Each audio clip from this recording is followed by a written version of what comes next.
Okay, trial part 2. Well, we finished trial part 1. Wait, is this still part 1?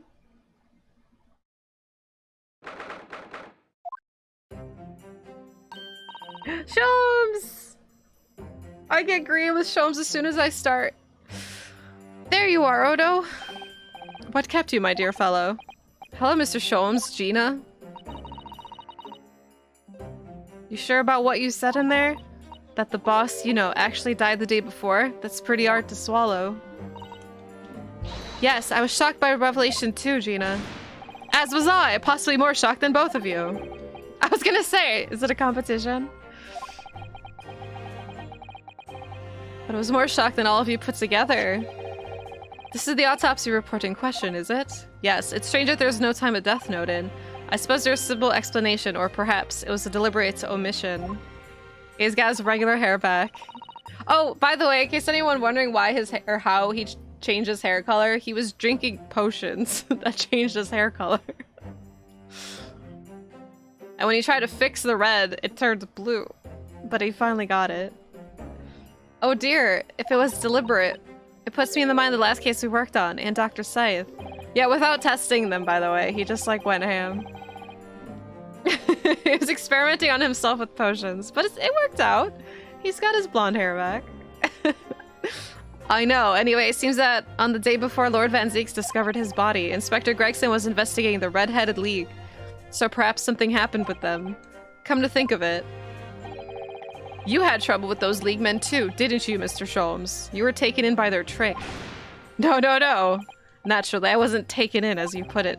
My sleuthhound interest was merely piqued slightly by the rare scent of a weekly £4 income. Oh, look at him. And that scent masks the underlying scent of deception, I suppose. I know his poor abdomen. His freaking stomach's probably blue. The two criminals in question are the pair we saw being arrested yesterday, aren't they? In Mr. Sholmes' suite, I mean.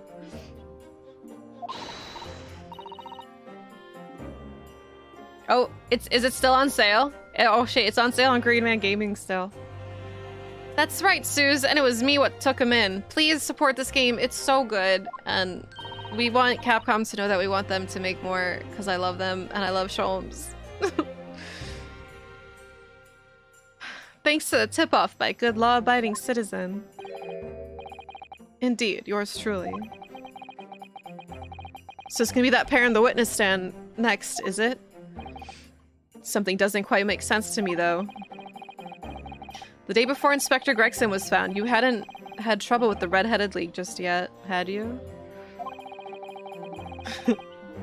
I need the help. I have only one person.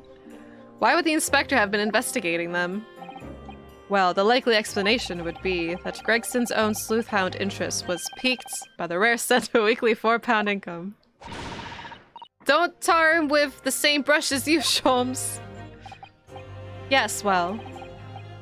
Then there's the whole issue of the Inspector Gregson being investigated by Lord Van Zieks for some reason.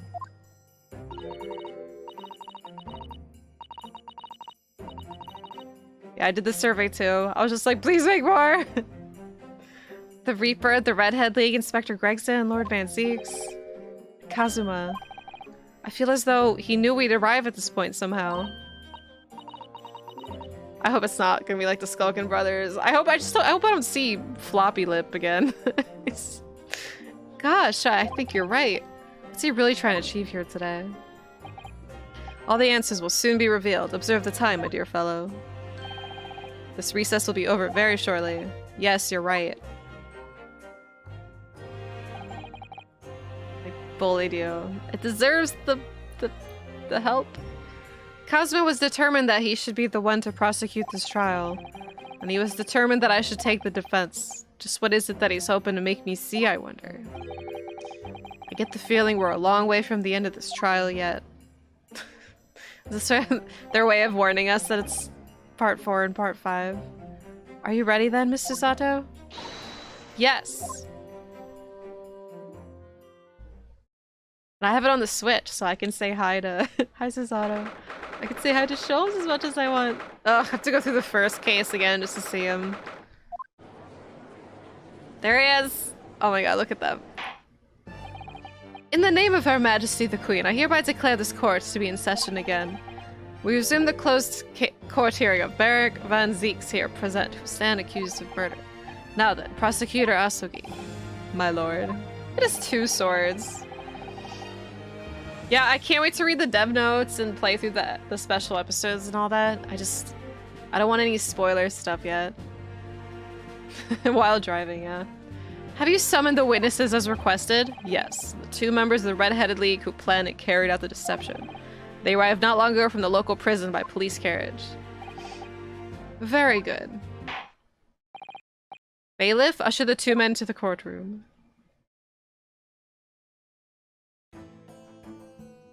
See, the guy on the left looks cool. These 2 men are currently being held by the police on suspicion of attempted extortion. You may omit your occupations, but state your names now for the court.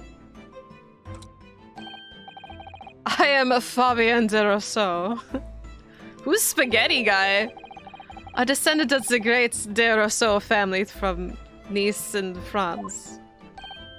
And my name is Pepino de Rossi.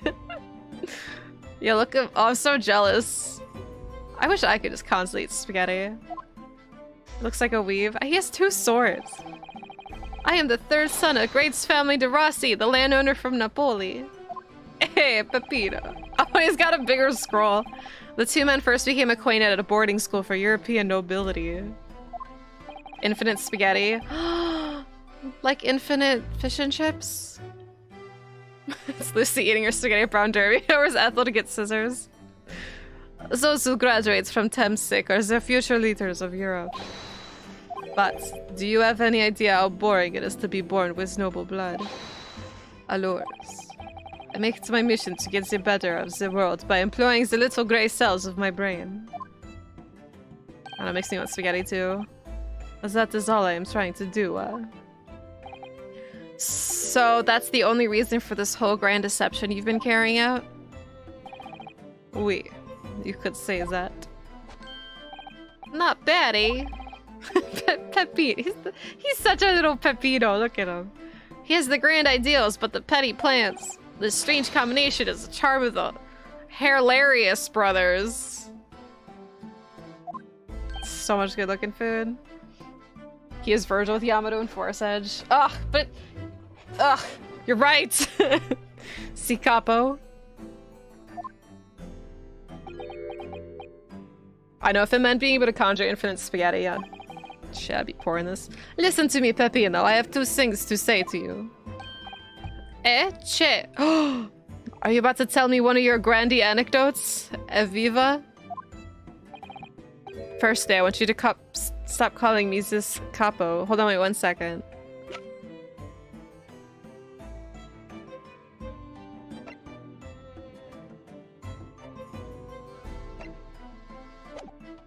Infinite spaghetti or fish and chips? I would definitely... Wait, which one's 25? Pepino? How is Pepino 25? I didn't even notice. I was just reading the descriptions. Oh, here's Beppo. Oh, here's Floppy Lip, by the way. Ugh. And then Firework Girl. Kazuma! Oh, he looks so cool. Don't do it. There's Daily Vigil. There's his wife.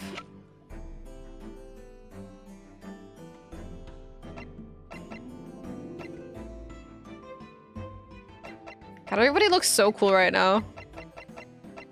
Except you. Anyway, yeah, Zeeks is a young man. Hello. Sasquatch, thank you for 30 months. Pepino's 20. Don't you know what 25-year-olds look like? That's definitely one of them.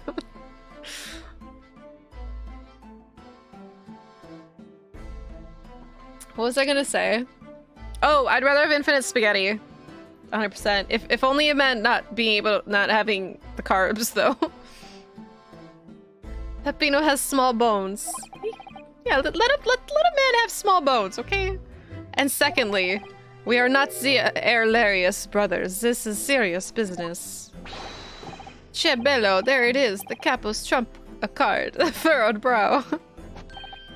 It is deep, capo? The furrow and the meaning of your words? Oh my god, yeah, seriously, look at... This is the photo I was talking about. Look, he's smiling! That's his brother Clint and Tobias. Look! This is from 10 years ago, before his brother died, when he was all cute and happy. I was sad. You have conspired to swindle money from the unsuspecting members of the public, is this true? Now he's cute and sad. Oui, c'est ça. And what exactly was the nature of this deception by which you plan to defraud? I thought he ate it. Alors, I will explain it. No, capo. Leave it to me. As you see, we both have vivid red hair, no? At school, we were teased for this without pity. The capo here, he was many times behind the schoolhouse, crying like the Trevi fountain. Those dogs, one day the world will respect us redheads. Every night he would bury his head in his pillow and... C'est bien, Peppino, enough. I will explain the rest. The first step was the newspaper advertisement. About 1 week before the plan was put into operation, we listed the same notice in every paper in London. Yes, we saw that notice. It was this one, I believe. I'm just gonna start speaking in the... Oui. Says Cha. Is that Cha? I am honored that you have seen it. States that the only condition for joining the league is having flame-colored hair, and that if you satisfy the interview panel and are admitted into the league... It's just Sa, okay. Yeah, good thing you didn't stay redheaded for too long. You could receive a weekly income of £4. On the date specified, red-headed hopefuls gathered in droves at a park specified in the advertisement. From each person present, this pair took an application fee of 5 shillings. And with the money to France, it was planned most elegant, no? No, it was most dishonorable. But to be frank, I'm stunned anybody was foolish enough to be taken in by such an obvious trick. Hey! Park was described by one witness as choked with red-headed folk like a Coster's Red Barrow. And the day on which all these men gathered to apply was the day before the victim was discovered. Crucially, these 2 men spoke face-to-face with every single person present that day. Oui, I have seen more red-headed people in one day than I will see in the rest of my life. Yo, pirate. See. And now every time I see the capo's hair, I feel sick to my stomach. Slowly turns into Kakashka. I wonder if... Okay, the photo of Daily Vigil is in black and white, but I wonder if it's red. I wonder if he has red hair. And he's up to something, red hair, business-wise. Anyway, why have we been summoned here today? They weren't even told, sorry. The date for our trial was not until tomorrow, I was told. Oh. Naturally, neither of these men have been told any details about the trial. They've only been shown this photograph. Very good. So, Mr. De Rosso and Mr. De Rossi, you will now give your formal testimony to the court. That's okay. I still love Sholmes with all my heart. Cosmo's still really cool, though. He did call him Loki. Stupid. Of course, we are always ready to help with the law. Alright, let's go. The man in the photograph. We had more than 1,000 red-headed people ensemble in this park on Lime Street that day. But I don't recall the man in this photograph, eh, Capo? No, I don't remember him. Obviously, he's dead now, but I assure you, he was not in the park. Allora, this victim has nothing to do with us. You have a lot to answer for, Peppino. Is it your fault that we got caught in the first place? It's Peppino's fault? Don't you blame Peppino. You've given sworn testimony that this man in the photograph was not present. Ah, shit. Pressed A too fast. Can you be certain? Oui, I am quite certain that we did not interview this man. Nobody looking like this came to the park. This I can promise. Must be noted that you've been arrested for a grand deception, however. Accordingly, this court has little confidence in your assurances. Ofa with this attitude. We get the nowhere, huh? It's really sulking now. This confidential document was obtained directly from Scotland Yard. Present entry from the inspector's private diary dated the day before the incident. Reads Lime Street, Red-Headed League, undercover. Ah, I have the answer. Maybe there was another similar event in the park on the day in question, eh? That is ridiculous. Am I? I can't do an Italian accent at all, so... French is just kind of reading phonetically. There's no question that Inspector Gregson was investigating the Red-Headed League. Sounds legit. Which means it's quite possible that when he was killed... I can't do an Ezio accent. Just to talk like Mario. I can't talk like him. It always sounds like a Koshka.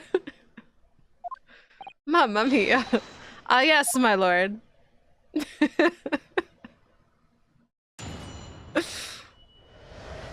Oh, the cross-examination with Kazuma. We had more than 1,000 red people. Oh, shit. I meant to do that. I ate the pasta. 1,000 people. That's a very big crowd. It was quite a spectacle. Redheads had come from all over the capital. See, the capo here, he has a magnetismo animale, eh? Nobody else could attract so many people. If I could be born again, I would be the capo. He's like in love with the capo. All those people wanted was the money, Peppino, the £4 per week. Are you suggesting that you spoke personally with all 1,000 applicants? Oui, is that we did, because every one of them paid us 5 shillings. We take their names or we take their money. We take their addresses as well. Susie. Then I tell them we take us some days to let them know by a post. E finito. Maybe 2 minuti a person? We start early in the morning and we stop late in the night. So you earned 5,000 shillings in one day? That's a small fortune. How much is that now? We taken their money. Oh, that statement's so funny. Who would have thought there were 1,000 such gullible redheads in London to start with? Oh yeah, the infinite pasta. One of whom was a great detective with chemically altered hair. Hey! You leave him out of this! But I don't recall a man in this photograph, eh, Capo? He doesn't look at all familiar? No, I don't think so. And this is a wig, eh? He was trying to trick us. Do not like the people who are trying to trick the other people. That sounds Swedish. Do not like the I can't. 45.80? What? That doesn't make sense. Are you guys here? How much? I have there's an international festival near me going on right now.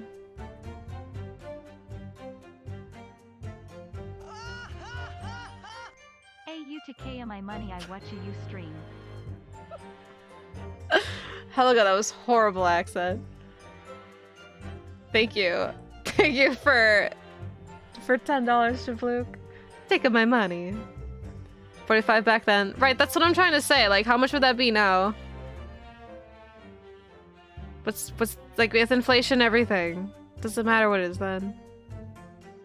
I know accents just give me like take so much more energy. 5,000 shillings is 250. Thank you, Symbios. So $43,000 today. That's a lot. Holy crap! That's how much they got in a day. Holy crap! Says the con artist. If between them they interviewed 1,000 people with red hair, it would be unreasonable to expect them to remember every face. No, signor. I may be small. But my memory is very large. I never forget a thing. This tiny dog bit my pants. I need to put that on my soundboard. Get a load of this! Oh my god, I almost clicked on a Virgil. Now I'm a little motivated. Oh no! He nuked Knuckles. In my opinion, I do not think this man was in the park. But he's not going to give the court a definite, it seems. Hey, Capo, you didn't see a man like this, eh? I feel like the freaking Peppino is definitely the ringleader here. Wait, what did he just say? Sure, yeah, he was not in the park. Okay. Hold it! Hold it! But according to what you said, you spoke with 1,000 or more people that day. Wheeze, that's true. My eyes were burning by the end of the day. This particular man wasn't present. Normally, the red hair is very distinct, but not when you have 1,000 people, then it's just an eyesore. But if there was some other information you could give us, maybe then we could recall. You want more information? That is not the line, Peppino. Remember, we do not remember him. We are sure of that fact, eh? If there was a man with a red hairpiece, but his mustache did not match the color, then I do not think I could have forgotten him. That's true.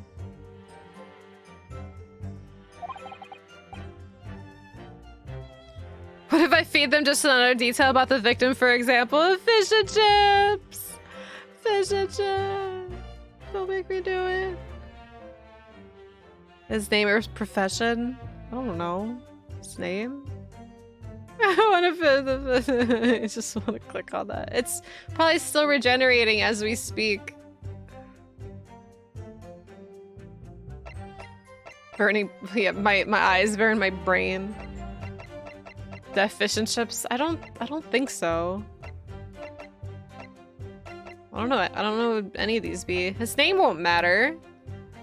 Well, maybe.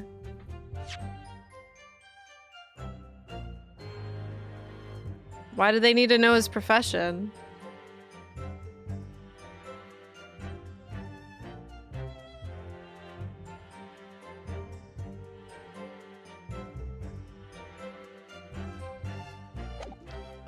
Probably, well, if it's just fish and chips. I mean, that's distinct, right? Like, did you see a man with red hair carry around his fish and chips? Like, certainly appreciate that knowing the man had red hair wouldn't help you remember the situation, but if I told you a man was always munching a pack of fish and chips, do you remember a man who was eating incessantly? Not really, I was only looking at the heads of the applicants. I wouldn't have noticed the fish and chips any more than the caviar and smoked salmon. Or a spaghetti. Me, I love the spaghetti. Really? I had no idea. Tell them again what you said before, Peppino. Si, capo, si, I say it again and again. Laura, this victim's nothing. Here, I'm gonna pick a different option. Hold it! Hold it! Yeah, if he was under... Right, exactly. So it's not fish and chips. So they wouldn't know his name or his occupation because he was undercover.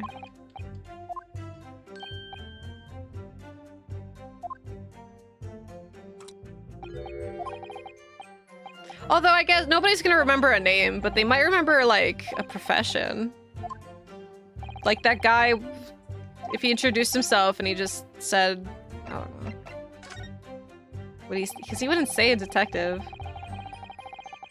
I can still appreciate that just knowing the man had red hair wouldn't help you remember this situation, but if I told you the man in the red hairpiece was actually a detective? Is the man a photograph? A detective? Detective? Forget inflection with French accents are like... I feel like they're all in the end of the words. Yes. Detective. It would appear he found your notice in the paper suspicious and decided to investigate incognito. Sorry, but this changes nothing. Oh, does it? Excuse me. Excuse me. Are you done with the spaghetti there? What kind of spaghetti are you eating? Something to add, Mr. De Rossi? Che? Si, I'm always adding something. Parmesan, olive oil, pepper. What I mean is, did you not agree with your friend's last remark by any chance? Eh? What did he just say about the detective? About the detective. Keep your mouth shut, Peppino. You have said enough already. But the why, Capo? What is the problem? There was a man who said, I am an inspector from Scotland Yard. But So he wasn't undercover? What? Why would he just tell him? I don't... Spaghetti with pepper? There's a lot of pepper on it. A lot of olive oil. Explain this volte-face in your testimony, witness. It's simple. A man who was at a park. There was no such man. Madai, what are you saying, Capo? Have you forgotten me? Madai? Getting drunk listening to him talk. That's me. Listening to me talk. I have forgotten nothing. Nobody like this came to the park. He's a little chicken. Basta, Capo, basta. You beat me out of many things, but not two. The memory and the meals. Like I said, when it's time to eat the pasta, no one is faster. But you are inferior to me in every other way, so shut up. Objection! Objection. They're both just pissed. Oh, do you need some Tums? I have Tums. Doctor, the damage is done. Indeed it is, sir. Wait, there was a man who came to the park and he said he was an inspector from Scotland Yard. However, he looked nothing like the man in the photograph. He was someone else. Is it... How can you be so sure? Because, to start with, his face was completely different. See, it's true, it's true. The man who came was a younger... Sholmes? His face was clean-shaven. His eyes were sadder. His chin was thinner.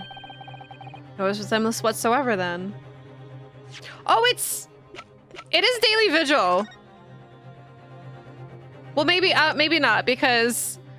He doesn't have particularly distinctive facial features. So they wouldn't be describing him. I was thinking Sholmes at first too, but it also falls in line with me thinking that he actually has red hair, and that's why the photograph's in black and white, so it's the mystery. Wait, do we have... Oh, never mind. Well, maybe we just don't know. Nah, I feel like they wouldn't lie about that. They wouldn't purposely make his hair black and then it just find out being red later. But if it was Sholmes, I feel like they'd recognize him because they... And I don't know why he would say he's from Scotland Yard though. Anyway, I was not going to be fooled. I took... Oh wait, maybe it is Daily Vigil and he just dyed his hair. Or had a wig himself. Because he doesn't work at the prison anymore. He probably still needs money, so his wife thinks that he has a job, so maybe he's doing that for extra money, possibly? Anyway, I'm not completely ruling out Daily Vigil. It's the fucking name. Anyway, I was not going to be fooled. I took the obvious precaution and said to him, if you are really a detective, show us the proof. See, the capo here. He doesn't take a no nonsense. Eh? But he was well prepared. He said he had identification. Identification? You mean official police inspector's identification? That is most unconvincing. Sorry, my lord? Counsel, no incognito inspector would offer his identification for inspection. It's quite out of the question. But he also wouldn't say that he's an undercover detective. Detective Huge, but yeah, where's he? Definitely. Why would he expose his true identity? Clearly the papers were fake. Certo, capo, you are a genius. As we say in Italia, it takes a thief to recognize another, eh? And what happened after he announced that he was a detective? He became very annoying. He said, you are under investigation. So I took his papers from him and chased him out of the park. It was fantastico, and look, here is an identification. Oh, please, take it! I want to look at it! So you stole it from the man? He had it to come, and he made us very scared. But he was not who he said he was. Yeah, it's Hugh Boone or whatever. Indeed, the person described does not appear to have behaved like a true inspector would. However, I believe it would be prudent for these identification papers to be entered evidence. But I like them. I like them. I can't not do a Russian accent. Hugh... Gregson is amazing. Metropolitan Police warrant card. Alright, open it up. You'll print money. I like money.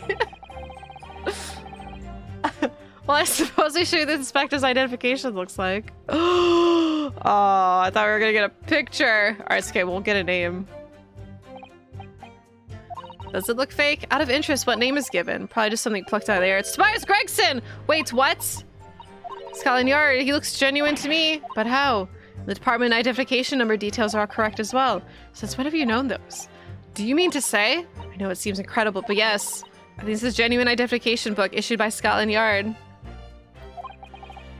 That's unbelievable. This is the real thing after all. That is Gina's badge, but Gina made it. So they supposedly. It's not an official badge. I just he's like Italian Russian. I can't wait a minute.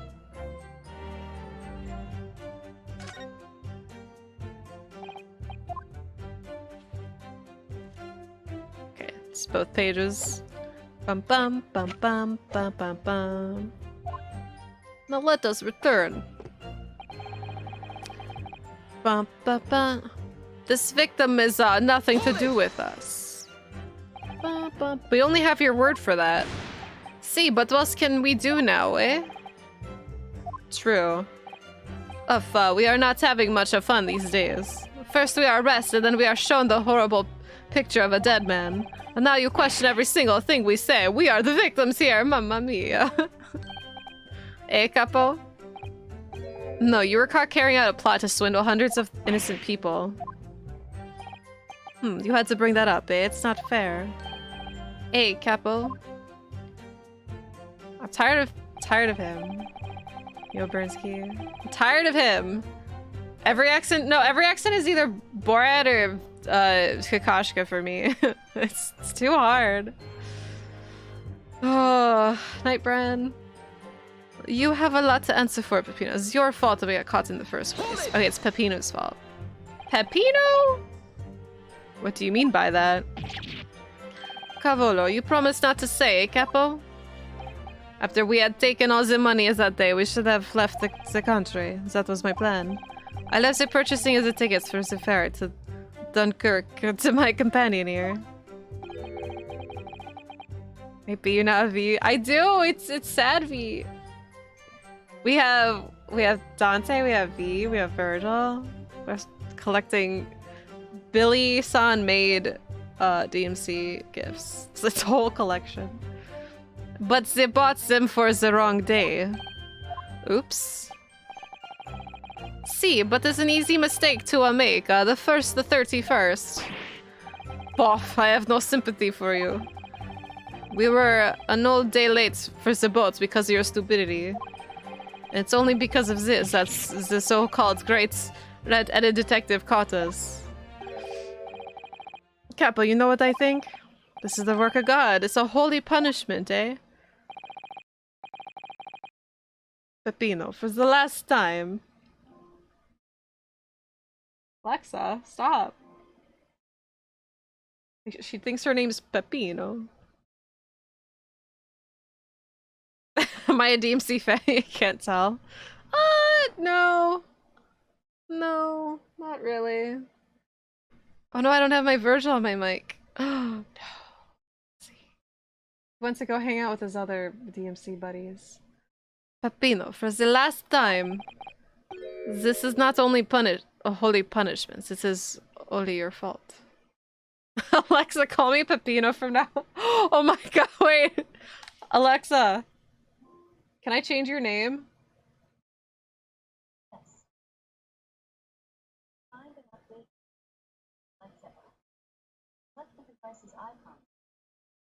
Alexa, can I call you Peppino? Alexa.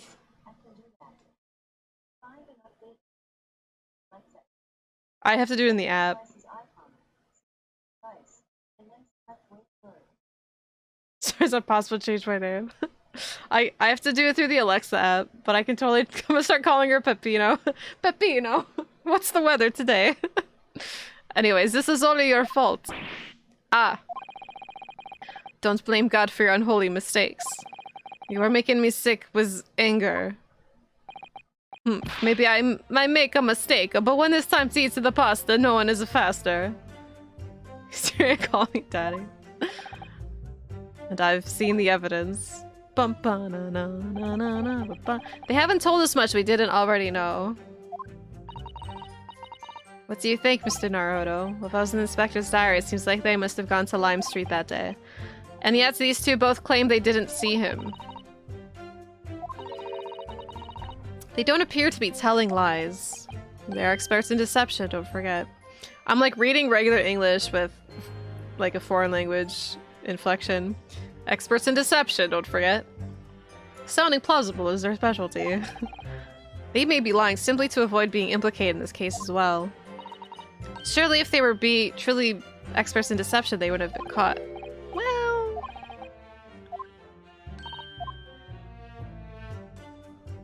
But I already... Alright. This is hard because I'm like reading accents and I'm forgetting. Alright, so this is Gregson's Place. I wonder if we can present it to anyone.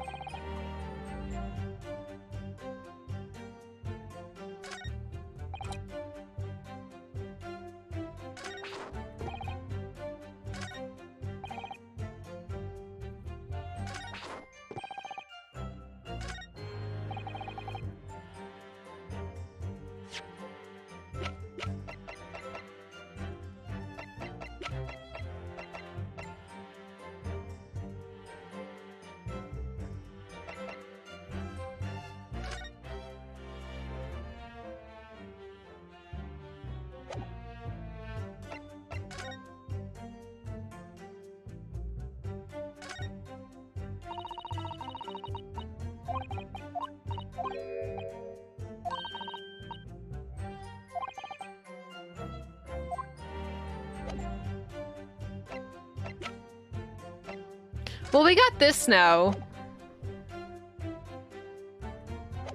And he found it.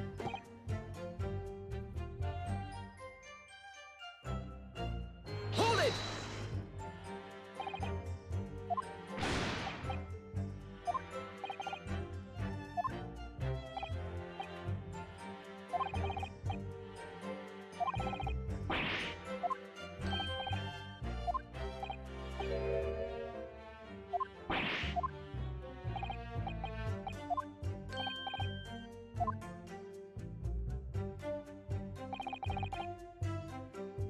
Hold it!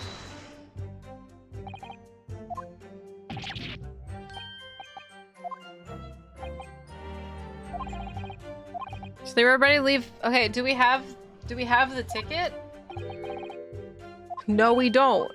But they bought the wrong tickets for the wrong day. So it was today. So why'd they go to Sholmes' place again?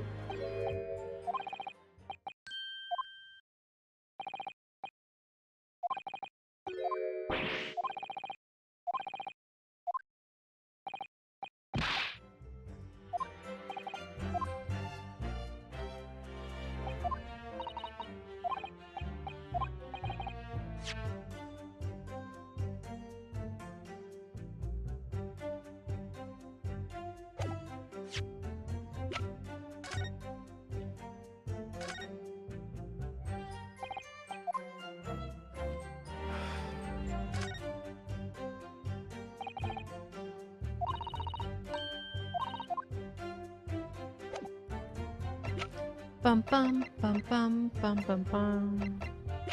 Bum, na, na, na, na, na, na, na. So we're getting stabbed. Wait, which one? Bum bum bum bum. Bum bum. Bum bum bum bum bum bum bum bum. I assure you it was not at the park, but he found... You found this. I wonder if I could ask you to examine this identification book very closely. Miss Lestrade. Oh, she's here? Why Miss Lestrade? What's your intention here? Is this really fake or is it genuine? That's the question. Oh, see, I was thinking a different thing. They're straight up like talking. Yeah, I guess because Gina, her badge had 997 on it. Bum, bum, bum, bum, bum.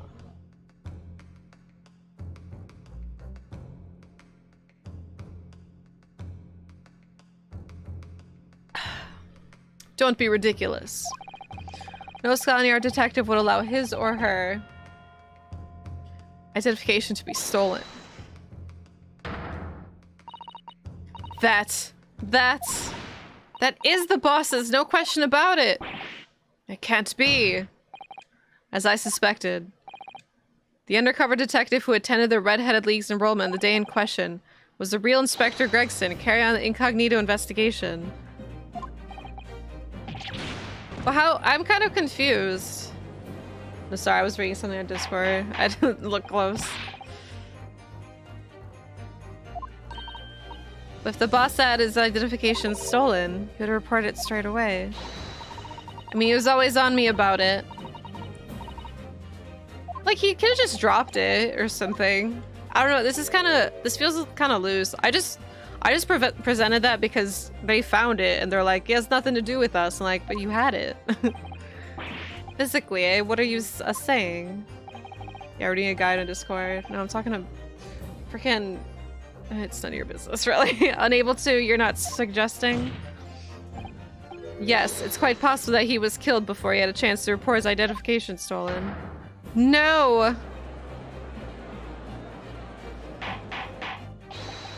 Order! The defense posits that the victim was killed the day before his body. Yo, Enigma, thank you for the 100 bits. I'm DMing Hassan. Yeah, totally. I'm spamming him with Kek W's. Like they really thought they were gonna get a demo or a trailer. This body was discovered at a different location. Do you two have anything to say about that? Oh my god, he did the Shom's fall. Wait. I know nothing. Wait, I done a nothing. Wait. Pull yourself together, Peppino. Mon Dieu, you can behave a little more like a master of criminals than that, non? Wait. Now I wish I had to return to Italia. Wait. Stop crying, Peppino, please. Otherwise, Oh no, they're gonna cry too! Stop your whining and start talking. 25, by the way. Well, I believe the court will need to hear your story and consider it with great detail. I know a nothing, eh? I done a nothing. But you will tell everything. Or face the worst possible outcome. Ugh. You will dry your eyes and testify again. About these identification papers and the precise circumstances under which you came by them. Away. For crying out loud. Away. Thank you, Enigma, for the gifts up too. Away. Peppino, is that you? Kaz was like, oh, cut him off. The detective and the identification. The truth is, we took him prisoner and kept him for the night at our secret hideout. It's Hugh Boone's hideout. Ace Master, thank you for the 7 mods. Even though I didn't think he was a real detective, I was too scared to let him go that day, just in case. We took the man's identification from him and shot him in the next room next to ours. Okay. But there's nobody else that lives there. There might have been a little tussle, but we did him no harm. And the next morning, we let him go. They're both crying. He spent the night in the nice room. It was nothing like prison, really. Wait. This is outrageous. You imprisoned the man? But no, no. It was not like a prison. He was a very comfortable and a calm and a happy. Hey, Capo? They keep lying. They just kidnapped him. It wasn't like prison. It was never part of my plan, I swear it. So you think it was my fault, eh? Just because I got the date to the ferry wrong. By one a day. Do not think it was your fault, Peppino. I know it. No, no, no. Por favor, capo. It's not affair. You shall have plenty of time for squabbling back at the prison, gentlemen. Oof. Don't believe this. How could they have been a real detective? Counsel for the defense. Proceed with the cross-examination. Yeah, we're talking about kidnapping. Do you know the way? So on the day before the incident, Gregson spent the night confined in the pair's hideout. The night before the incident, he probably died in Hugh Boone's place. It's intrusive. We took him prisoner, kept him for the night. Bum, bum. Do you realize what you're saying? You have to believe me. I never intended for that to happen. I'm sure the detective did not intend to either. This is so weird, do you think? But there was nothing else I could do. See, nothing else. It was the first crime for the capo. He was at the end of his wits. Oh god, no. we're defending Van Zeeks. Yeah, not these guys. I hope these guys go to jail, even if they didn't do anything wrong. I have told you before, Pepinos, that is not the way to describe a criminal mastermind. What about his hideout of yours? An old empty house behind the park on Lime Street. I wish we had a map. I don't know where Lime Street is. I don't live here. We rented the place for 2 days. It was an inspired idea by the capo here. An impulsive idea, I would say. Yeah, I don't know. Well, they got arrested and they got pulled. They got pulled to be witnesses in the stand. But I think they'll go back to prison after this. They're witnesses. Supposedly. Yep, Van Zeeks was the prosecutor for most of this, but that's him. I would be the most biased jury ever. I would seriously just be like, I don't like this guy, you seem guilty. Bye-bye. Fuck off, Konami. Bum, bum. Wait, what's this? Wait. Oh, never mind. Never mind. I know, like your face, guilty. I'd be all like the jurors, that's true. No, no, no, not impulsive, inspired, eh, Capo? What am I supposed to say to that, Peppino? It was in the house described that you confined Inspector Gregson, was it? Ugh, oui. But you have to remember, I was under the impression that he was a pretender, not a real inspector. Doesn't quite add up, though. If you didn't think the man was a real inspector, there would have been no reason to take him prisoner, would there? No, you were right, but we couldn't be completely certain.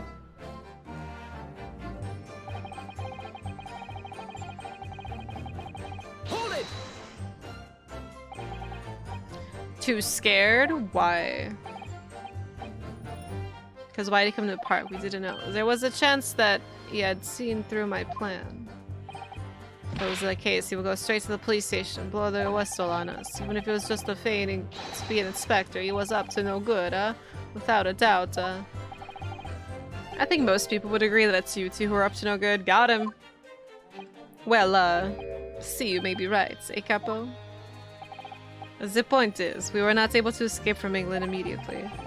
That is why we had no choice but to take the man prisoner.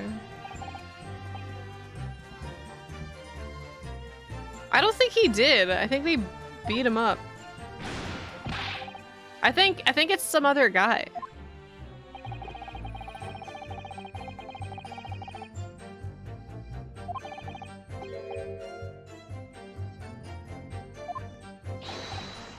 What's the address? Scotland Yard Homicide Division? That's not even an address.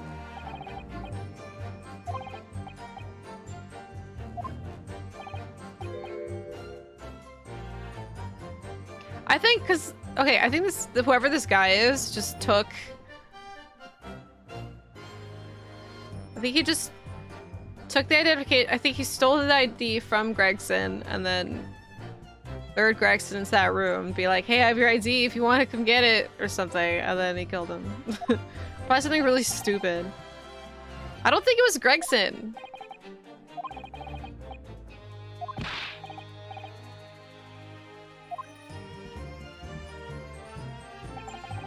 We took the man's identification from him, shut him in the next hours. I don't know. I don't know. I mean, this makes no sense.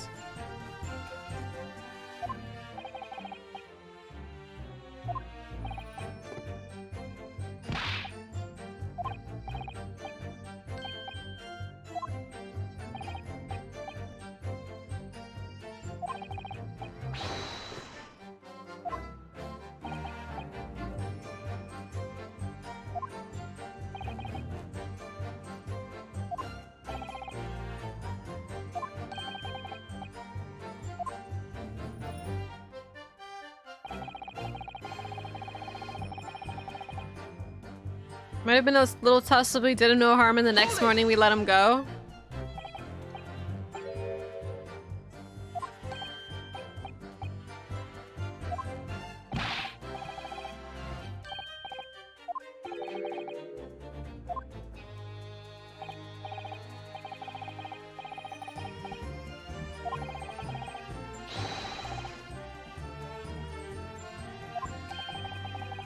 Tries to escape. Chase Symbian, sir, we caught him again. Can you blame us? They caught him again? Wait, you didn't shoot the man in your haste, did you? Who do you think we are? Of course not. Oh, Dio! Excuse me! Excuse me, Adio? Mr. Rossi, is something wrong? This guy is such a blabbermouth. This is twice. Aye, me?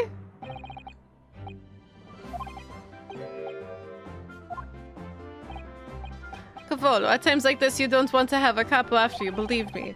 I speak from a personal experience. Personal experience? That is enough, Pepinos. There is no need to say more. The truth is, the night before we put the Red-Headed League plan into action, I was scared. There's nothing about him that's 25. It was not fair to the capo, but I tried to run away. Oh, my game's quiet. There, it should be louder now. You can hear the music better. This wonderful music. It's a shame you didn't manage it. The capo here, he came after me like a turbine, eh? He dragged me back to the house, kicking and screaming. Still have the bruises to prove it, eh, capo? Bruises, you say? You wanna see my fantastical bruises? 'Cause that's enough now, Peppino. No one wants to look at any part of you. What's to do? I show or I don't. I show you or I don't. You do! Now! Each of all. Laura, if everybody wants to see, then I do it. You just got strangled. Echo, you see, it's still very visible, eh? The red ring around your neck? You got that when you're dragged back to the house? See, the capo, sometimes he is very rough. I said that's enough! Peppino's neck has nothing to do with what we were talking about here. You have my word. I think... Was he, like, actually 25? Because we... See, he should just pretend he's a kid, so I could just say he's child endangerment. About this red ring on Mr. Rosso's neck, I wonder, does it matter? Of course it matters! Mr. DeRossi, I'm gonna have to ask you to amend your testimony with details about the mark on your neck. Hey, Capo, you see? Everyone is interested in what I say, Ugh. Very well. You amend your testimony as requested, Mr. Gerasi. Did he have a ring around his neck?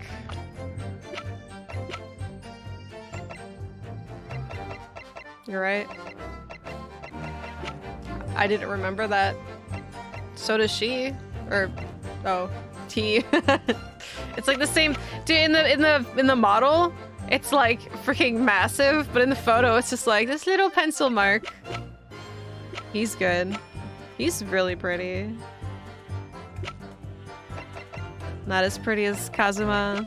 Especially not as pretty as Sholmes, though. Especially not as pretty as Mikatova. Oh, man.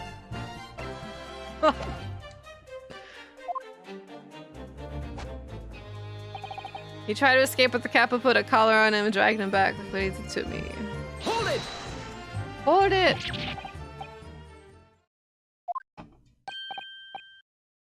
Collar made from leather. Like a dog's collar with the letter B on it. It's like a child leash. As a souvenir from that time was a very strong chain. Strong chain? You put that around your friend's neck? I'm sorry, I was so angry that he was leaving me alone. You did not tie a chain to the leg of a bed and... Though, I would not have tried to run again. Oh my god! You didn't do that to Inspector Gregson as well, did you? Treat other people equal, that's the Capoeira's motto. This is getting a little weird. It's starting to sound a lot more like a prison all of a sudden. Capo is a tough, but the Capo is a rough. Ugh, I should have done it. I shouldn't. So the following morning when you released the inspector, he had a red ring around his neck just like a me. Did he?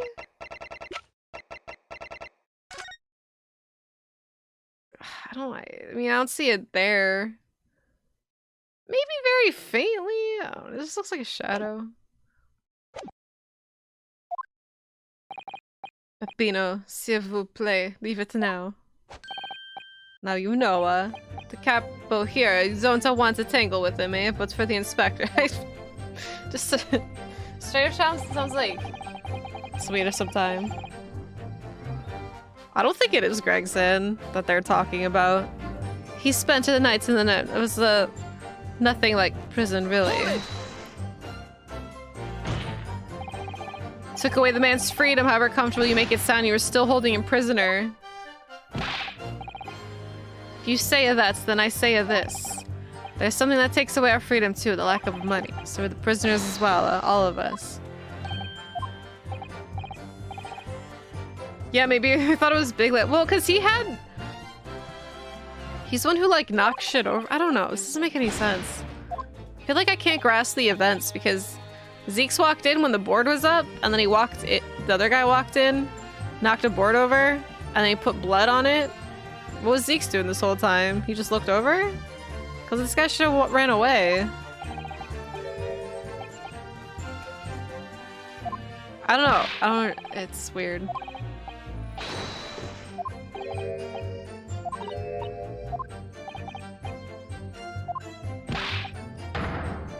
It is a prison!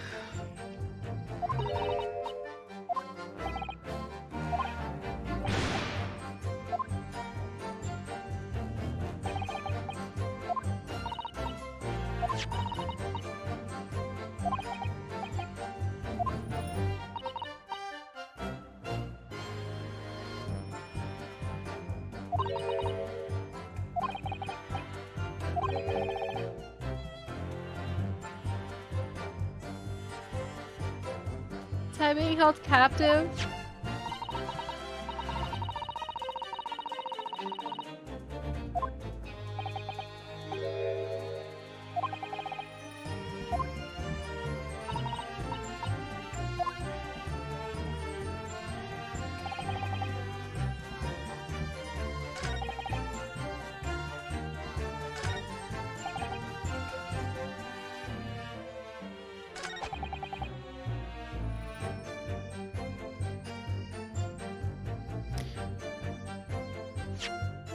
Well, he doesn't have the marks.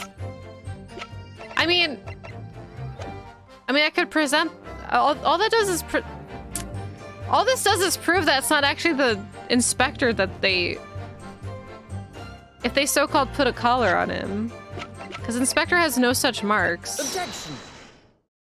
Like, are you sure we're talking about the same person here? So day before his body was discovered, Inspector Gregson was taken prisoner while working incognito. No, it was not like that. It was hardly a prison. It was an invitation to stay. It was only. However, you describe it as one glaring inconsistency that remains. What inconsistency? I would like the court to look closely at this photograph of the victim, Inspector Gregson. You will see. There's no red ring visible around his neck. But that makes no sense. It was me who took the collar off the man in the morning. Yeah, it was it was Spiglet. What's his name? Gossip? It was Gossip. Expect to see bruising on the victim who was put in the collar more recently than Mr. Rossi. See, that's most peculiar.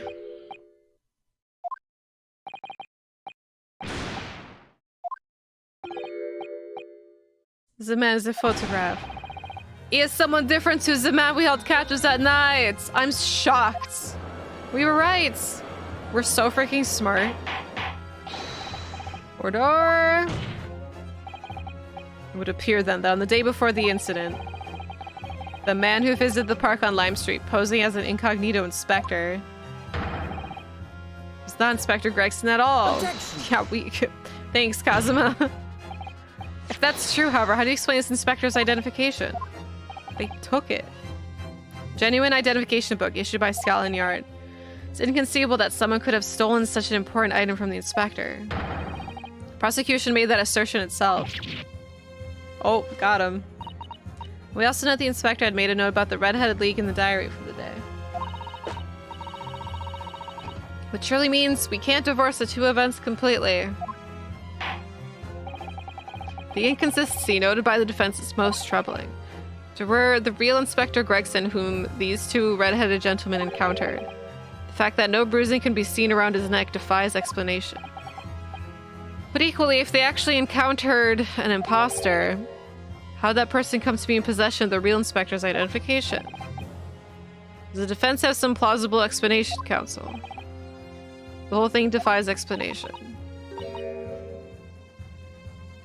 Keep the meticulous notes in the courtroom, because those are facts.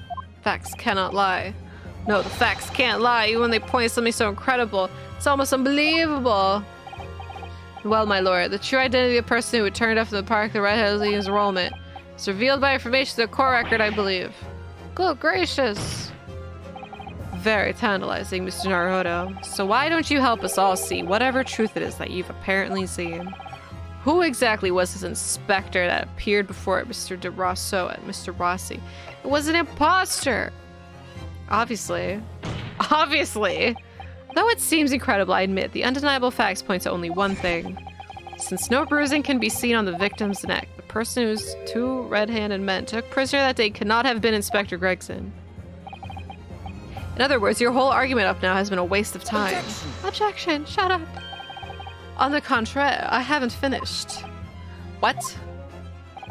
There's no bruising on the victim's neck, so the question immediately posed next is, who exactly was this man in the park on Lime Street found to be carrying Inspector Gregson's identification?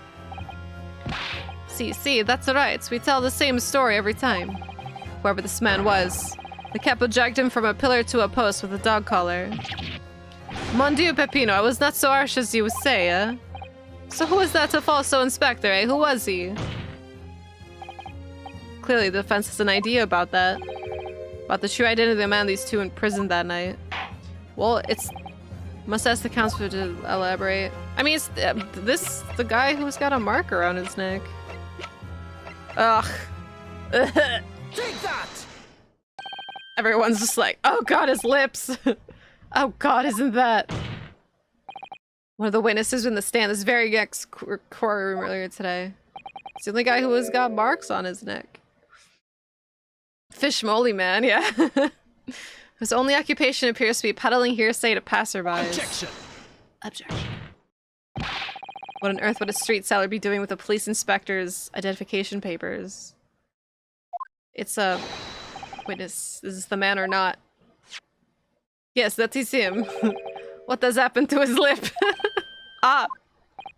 See, this event is not for the Red-Headed League, eh? He's looking for the Twisted Lip League, no? Perhaps rather than making such a rash claim next time, you should bite your lip instead. It seems improbable, yes, but one undeniable fact remains. During his testimony earlier, I noticed something around the man's neck, a red ring of bruising. Eh? What? Defense demands that Mr. Gossip be brought back to the stand. I didn't notice it until you said something, Pimp, but once they made me look at the people, I would have definitely noticed that because it is very obvious. And his neck's like super long. So much real estate there. It was the guy with the weird lips. Yeah, they would have known. Why does Fishlip have daily vigil? Wait. Don't call him Virgil. Also, real quick, you get to see him flapping his lip now. Because he's being brought back. That's okay, Pimp. I know you didn't mean anything bad by it. I bet he got stung by a bee.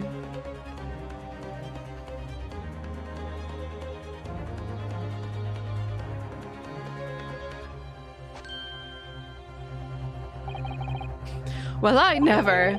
An undeniable ring of bruising indeed. Identical. Now what's going on here, eh? What voice did I give him? God, look at that lip. I've always had this to be. It's a birthmark, isn't it? A birthmark, you say? I assume the reason you'd be recalled to the stand has been explained to you? Hey, some about that inspector again? Look how long his neck is. But I'm telling you, you got it all wrong as usual. You're denying all knowledge of it? Well, of course I am. Are you trying to kill me with all this nonsense, eh? Well, at least you'll have more stories to peddle back on Fresno Street when you look at him like he's like laughing. He's just like, oh, made it funny. Wait till he flaps it. He like actually slaps it with his hand. It's so disgusting. It has jiggle physics. And you, Mr. DeRosso and Mr. DeRossi, I'm sure you'll cooperate, won't you? Do we have any choice? We're in a bigger trouble, eh, Capo? It's quite enough dilatory chatter. Pursue the testimony. He was proud. He's always smiling. Bum bum bum bum bum bum. The man who claimed to be inspectors that day. It was definitely not this man. Is right. See, you think we would forget these grand lips? It's because it's temporary. I never leave Fresno Street, alright? I have no interest in Red-Headed League. I'm all alone in the world, me. I've no kinfolk or nothing. Why would I be involved in something like that? Just look at me, eh? Does it look like a carry off a disguise with a face like this? Yeah? He's absolutely in a disguise. Look at him. What have we been telling you was there was no need for this pointless testimony. Stop. Stop it. That's right, I'm just a simple peddler. Remember, Fresno Street's all I got. When I've come by the police inspector's identification book. Because you stole it. Well, yes, that's hard to explain, but... you just stole it. Brief cross-examination, I think, counsel. Very brief. Ugh, is there anyone else in this courtroom who thinks I might be onto something? I stand steadfastly at your side as always, Mr. Naruhodo. Oh, the skies are tucked under his lip. The inspector and identification revisited. Was definitely not him.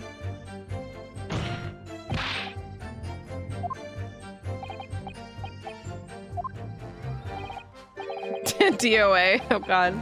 It's like when you crank up your age in DOA 1 to like 99. The fatty lump. Speaking of, where is he? Oh, this poor little fatty lump. Hey, at least his doesn't have jiggle physics. Bum bum bum bum. It looks very much like left behind on the neck of your colleague by your prized collar.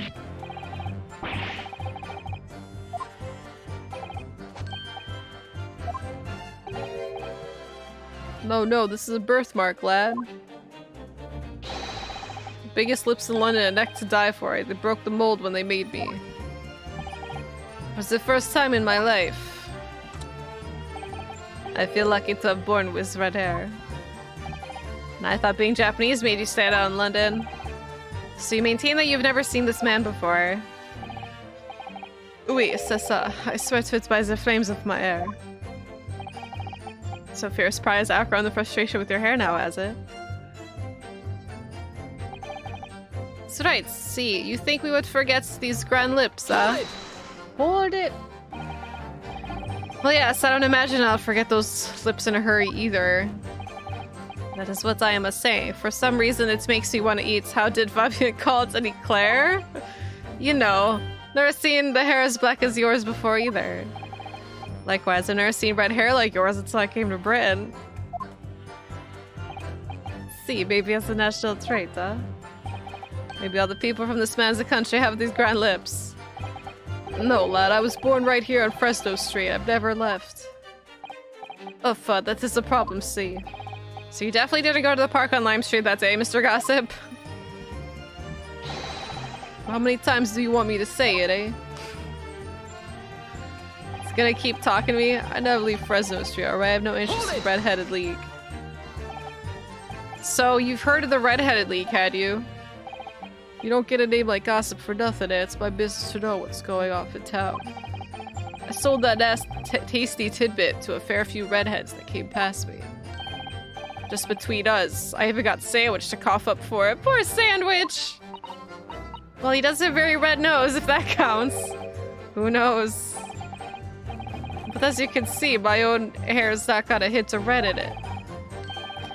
In any case, Fresno Street's my patch, because you can wear a wig, asshole. You will catch me siding off. So. Oh, is that so? Excuse me. I want to hear more. My Sandwich. Mr. De Rosso. Oh, oui. Can I help you? Did Mr. Gossip's word just lead you to remember something relevant, perhaps? He's making me nervous flinging around those glasses like that. It was the other day when I was looking for a place near the park, a small house or something. To be the headquarters of your Red-Headed League, yes. I visited an housing agent on Lime Street, and there I saw him. This man was paying money to the agent. What? Mr. Gossip with a housing agent? He had some kind of contract in his, and they were clearly discussing terms. Excuse me. It sounds so like it's funny to me as well, because it just sounds like so polite. I don't know, but like fast, like you're rushing, but you want to be polite at the same time. Like somebody just dropped their wallet at Walmart, and you're like, "Excuse me," because you want to like hurry up and get their attention or something. His lips are that because he's a glutton for gossip. Capcom just wants to scare us to not getting into drama. That's true. That could be their scare tactic. But no, you're mistaken, chum. I've never left Fresno Street, me, like I said before. You've mistaken me for somebody else. Someone with the same face. Makes you cringe, like stop you and write those things. I don't normally wear glasses, but it's making me hella cringe as well. Like, please stop doing that. No, Cap was right, I remember it too. He was playing with the man with the banknotes. Oh, paying the man with the banknotes. I should just do this with notes. Like I said, that wasn't me.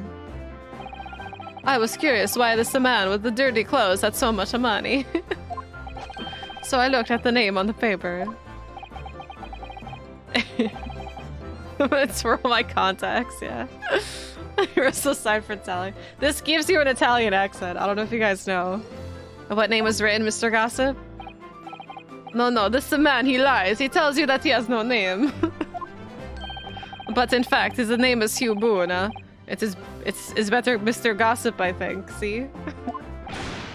No! So it is Hugh Boone? I'm a peddler of tidbits of information, like I said, Fresno Seed, that's that. I don't like folk talking about my personal life. So it is Hugh Boone. I was thinking he was Daily. So I'm convinced he's Daily Vigil as well, because I thought he was in the first place, and then Daily Vigil is Gossip, who is Hugh Boone. Like that's who I'm thinking. What, I don't know. It is not the intention of the court to invade the privacy of witnesses. Very well, I shall respect your wishes, sir. The aforementioned name shall be redacted from all courtrooms. What? Objection. No, absolutely objection! I'm sorry, my lord, but the defense does object. Because the name just mentioned has a very deep significance to this case. Good gracious, do you similarly object, Prosecutor Asugi?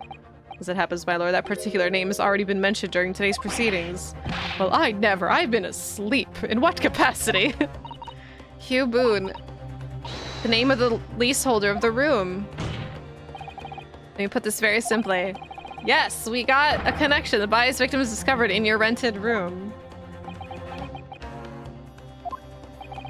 So is that his disguise? Is he gonna Yakuza his clothes and then be...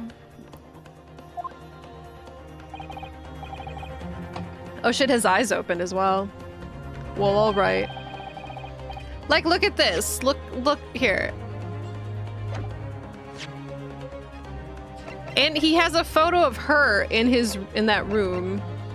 And if you look at his thick eyebrows and his curly hair, thick eyebrows and curly hair, like it swoops. He's got longer versions of that, and he has thick eyebrows.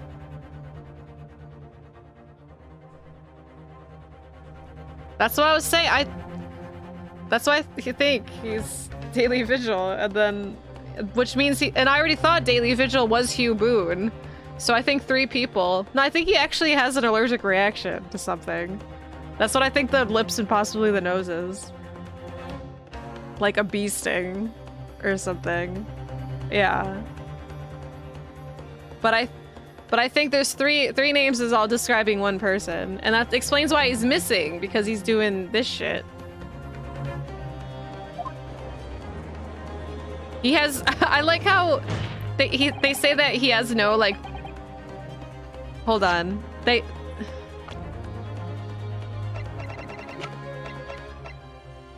Oh wait, it's in the evidence, I forgot.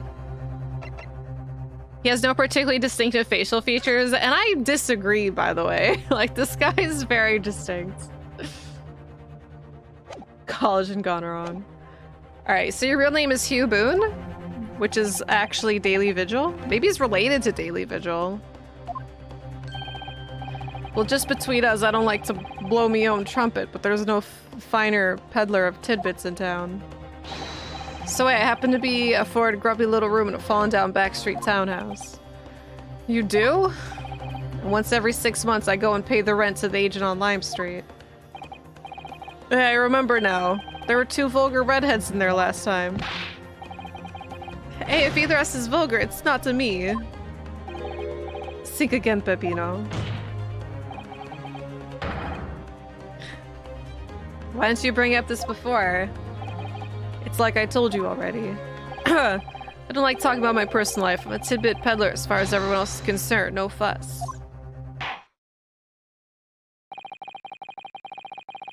Because I think he scams. You'll update your testimony, include the most surprising revelation, Mr. Boone. If I must. So these soldiers, he's probably like, I never have a fat lip like this. I'm gonna play with it. Weirdo. Bum bum ba-na-na. Ba-na-na-na-na-na-na. Backstreet Boy. I know, I don't want to see anymore. I rent the room where that fellow was found. It's true. For what difference it makes. All the difference! So you live in that room, presumably, do you? No, I don't live there. What do you think? There's no bed, is there? Just a desk. Then why would you want to rent it? And why does he have a photo of his wife there? The Vigil's wife. Well, I don't think I should have to say, really. And how about the notice board in there? Which was covered from top to bottom in confidential documents only the police should have access to. Police? Or a warden at the prison? Maybe he still has access to it. Or he breaks in. No, that board stopped by. The inspector must have brought it along. Some of the other bits and bobs that belong to me. The desk and the chair and that. And the photo? People don't generally carry enormous notice boards around with them. The real question is, why was Inspector Gregson killed there in your room? Well, obviously I have not the faintest idea. I mean, it's causing me no end of bother, to be honest. Seems to me that Mr. Gossip, sorry, Mr. Boone, would rather as little is known about his room... What? Rather as little is known about his room as possible for some reason. I ain't got no clue, darling. I ain't got no clue, darling. Now that the scene of a crime is actually his room, is completely changes things. In particular, there's one part of his testimony that's really bothering me now. That's how I'm finally going to undo this man. I'm all alone in the world. We have got no kinfolk or nothing. Why would I be involved? Are you alone? You have a wife. Named Vigil. You mean you have no family? No, none at all. So I spend my days on Fresno Street piling tidbits to passerbys. Hoping just between us, this is that eventually someone else with lips like mine will come along. I don't think so. You may be right. Anyway, that mark on your neck is just too much of a coincidence for us to ignore. What's a fella to do then, eh? If you don't believe me, we're at an impasse. There's nothing I could do but flick me lip. So I'm not gonna get anywhere here unless I can produce some proof. The fact that he's not alone? You're basically saying I got dressed up and posed as some fancy inspector, aren't you? It's beyond me how you think I could do that. Just look at me. What does it look? Does it look like you carry off a disguise with a face like this? Because it's a fake face! Alright, are we gonna find an EpiPen somewhere? Stop flicking it! Maybe you could stay with a mustache or a beard to cover up that lip. Hey, perhaps. But if I was gonna stick some fake facial hair out to cover this fine specimen, I'd end up looking like his lordship over there, wouldn't I? He's asleep! Pardon? I assure you my lips are entirely unremarkable. I would ask you not to cast such scrutinizing looks in my direction, Counsel. Ah, sorry. Well, Inspector Gregson did wear a mustache. Of course he did, so perhaps he was hiding something himself. Yo, Maddie! Thank you for the raid! Hey, Maddie. I've been raided with love. Thank you! How was your stream? We're in the middle of some insane case right now. We could have hidden a crumb in a mustache of that size. But anyways, the detective we spoke was had no facial hair at all. Played some Mass Effect? Oh nice, which one? Can we get a follow command for Hillbilly Eilish, please? Go watch her stream. You love this Frenchman? He's pretty cool. These other characters, though, not so much. Like, this guy takes so much pride in his mutant limp. I know! It's fucking weird. Oops. CC, the cap was right. He was clean-shaven. Certainly seems to be on the realm of possibility that this witness could have disguised himself as a victim. Aye, it does and it is. That's the extent of their testimony, is it? What's your feeling, Mr. Naruhodo? Doing legendary? Oh, sweet. So did unboxing video legendary cache. How far are you in ME1? I played ME1 so many times. I love the first one. I'm sad I didn't play through the collection yet. But you're on Novaria. I love Novaria. Like, first time I played it, when I learned that the game's autosaves are bad was on Novaria. Because I died like at the end of Novaria. And the autosave was right when you landed on Novaria, so I was like, fuck. But yeah, it was terrible. That was the first time I played it though, and I was just like, oh, I lost like 4 hours because I talked to everybody. But I really want to play the remaster. I really like the first one still. I feel like I played it so much that I can like remember how possibly badly it aged, but like I don't care. It's still so much fun. One of these days. But I'm glad you're enjoying it. Screw the Rachni. Still in your shrink. Getting 2 legendary past Horizon. Nice. I think I'm most excited to play through the first one, to be honest. And then, like, I love 2. And I like 3. Actually, I really, really, really like 3 up until the end. But ME1 is just something about it. Just died too much on Novaria. I got you. Well, thank you. Thank you for picking us to raid. Yeah, your kid's like, nah, no breaks from being a dad. Did they fix or not fix, but did they lower the load times in ME1? Like shorter elevator rides? Because on one hand, I like the elevator rides because you have like you have the banter between your party members, which is always nice. Oh my god, Garrus. Garrus is talking to you. They added a skip button. Oh, well, that's cool. So you can at least enjoy them if you want, but you can skip them. That's cool. Normally I wouldn't. I mean, I don't really mind like long loading screens like that or anything, but it's just like if you're like going back and forth because you're like doing quests or like you don't know where to go or something, it's just like every time on Mass Effect. I do love the banter, yeah. That's like one of my favorite things about it. That's why I played the first one so many times, because I kept picking different party members because I wanted to hear their banter with each other. Ah, good times. Alright, so he can't hide with his disguise. Got the achievements on Steam. The skips come in handy. Yeah, I bet. If you're like doing so much at once. Perhaps yes, but nevertheless, the mark around his neck is equally undeniable. And it's identical to the one Mr. DeRossi suffered. Yes, that's true. But why does this whole disguise idea just keep playing on my mind? Because it's a disguise! How can we prove it, though? Maybe it's being alone? No kinfolk or... Should I... It was found on the desk at the scene of the crime. I can't investigate it. Because so... This proves that it's his rented room.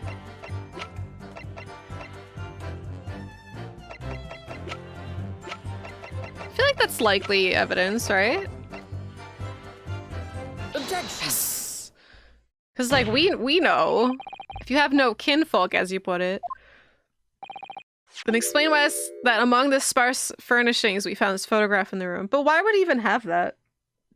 Oh, look who's back, Billy.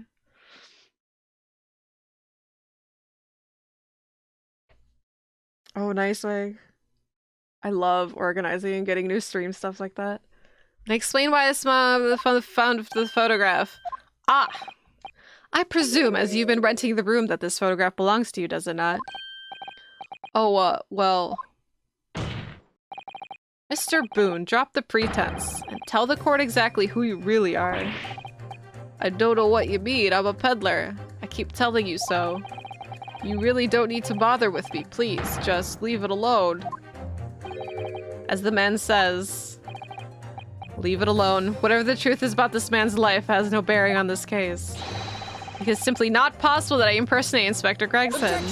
He's not trying to impersonate him. Just look at the man. No amount of disguise could ever hide those invisible features. See, I like, but if we were to look at things the other way around, I was just gonna say that. I like how opposite it is right now, because like, Hugh Boone has crazy features, and supposedly Daily Vigil has, like, none. What do you mean? Yes, Counsel, what do you mean? Well, there's no denying that Mr. Boone's lip is very prominent indeed. But consider the possibility that his prominent lip is itself part of an elaborate disguise. Oh, are we getting him? I always did both Paragon and Renegade, but I don't know, whenever I did my first playthrough, I don't think I ever like particularly cared about one or the other. It was kind of like whatever dialogue option felt right. And it was mostly Paragon. But then I would do playthroughs where I was just like purposely just go full Renegade or whatever. You're goody two-shoes. Mostly Renegade. Renegade's pretty fun. I just don't like being an asshole to my party members. Like I hurt their feelings. It's just like tough love sometimes. I'm like, I don't want to. She was sassy. Would make an utterly impenetrable disguise. Wouldn't you agree, Mr. Hugh Boone? Yeah, playing the bad guy feels like a punishment sometimes. Music's so good. Good witness. Are you still hiding the truth from this court? Or rip off here, Yakuza, rip your lips off. If that's a disguise, then underneath it, his true identity must be... Yes, that's right. There's really only one person he could really be. My lord, defense believes it can reveal Mr. Boone's true identity to court. No, please, no.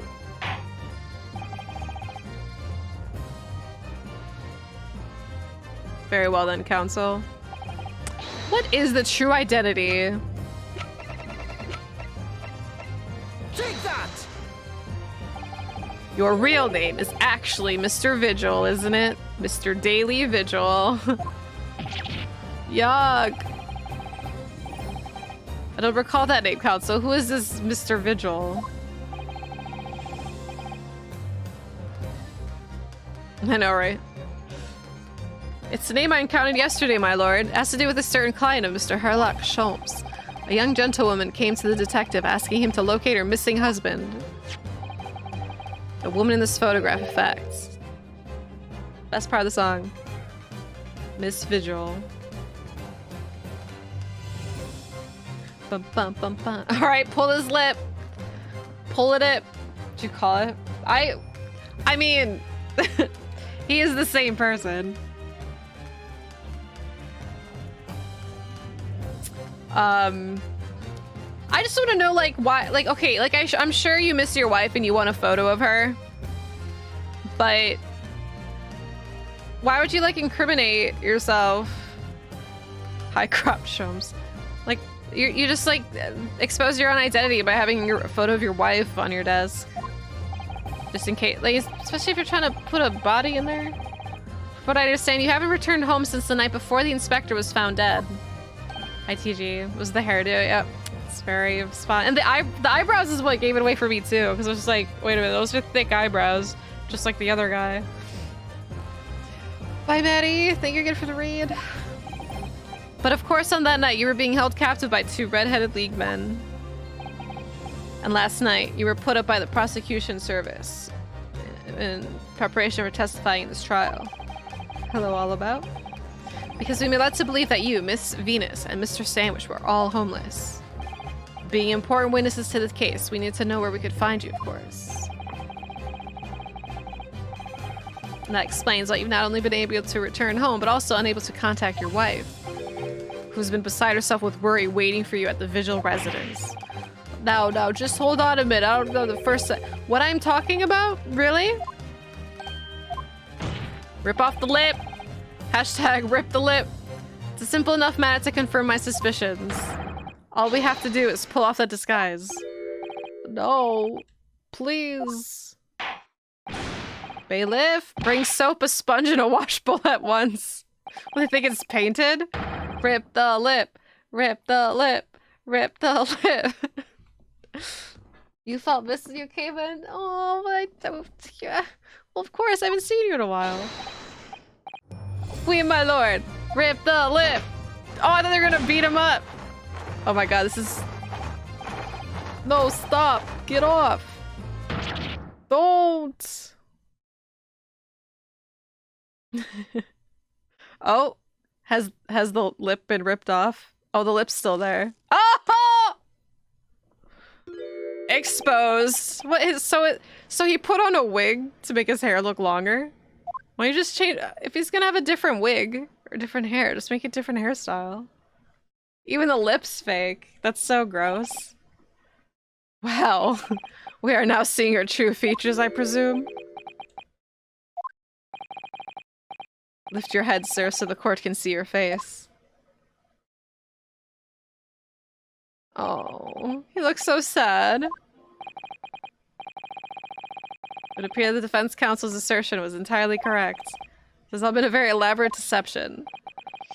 Where'd the suit come from? Under his overalls, I guess? So, witness, tell the court, have you seen this man before? I don't believe it, but... See, there is no question. This is the inspector we saw at the park. Extraordinary! On the day of the Red-Headed League enrollment, the man claimed to be Inspector Gregson, who appeared before Mr. De Rosso and Mr. Rossi in the park, was you disguised as the inspector, or rather... Was you disguised as... Yeah. Him posing as an inspector, and then he disguises. So it's not quite the order I was envisioning, but yeah, he's still 3 dudes in one. Zeke's is imagine Zeke's just like he's so excited he just wants to like throw a fist in the air really fast, like yes, they got him. But he probably knows. He's just like this clown. The part where the judge declares none of it matters. It's time for Van Zeke's to hang anyway. I know, right? At least we don't have a jury here. Was you posing as the inspector in those disguise? Is he gonna speak? I want him to speak. Mr. Vigil was formerly employed as the chief warder at Barclay Prison. Ryunosuke. There's no jury because it's like a private matter since Gregson is the one that died and Zeke's is the culprit. So it's like a private matter right now. The chief warder? Then your career had promised why you would quite possibly become the future governor of the prison. What on earth have you been doing peddling tittle-tattle in Fresno Street? He's a dude playing a dude disguised as another dude. Yeah, exactly. Well, it's been 10 years since Mr. Vigil worked at the prison. Oh, Shank out. Oh, bye, Shank. Thank you. Thank you, thank you. I hope you have a good weekend as well. 10 years? I'm really dreadfully sorry about all this. Oh, he's sorry. Yes, it's true. I'm Daily Vigil. And you were the chief warder at Barclay Prison 10 years ago?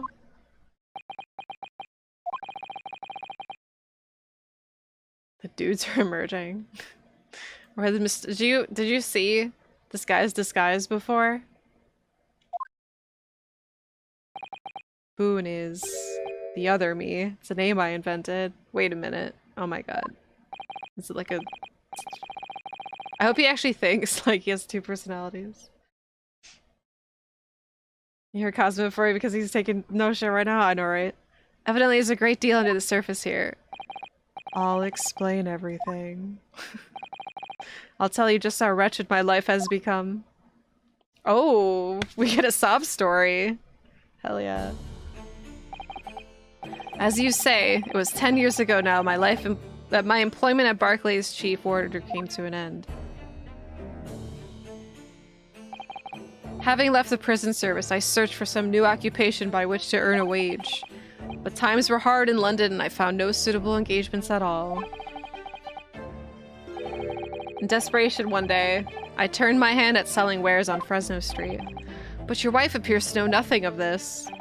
She still maintains that you're the chief warder at Barclay Prison.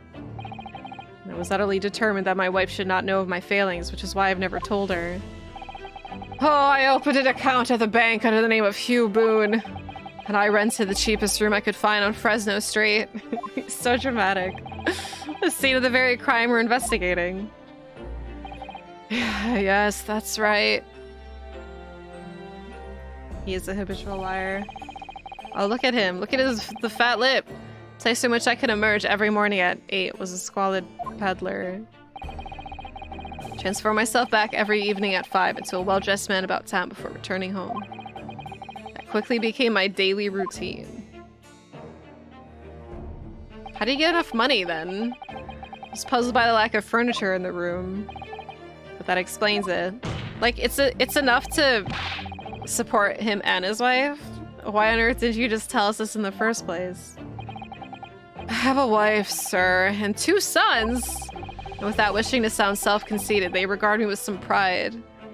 His little peddling gives him enough money to support his whole family? Good for him. I couldn't bring myself to disappoint them. So instead you decided to conceal your occupation from them.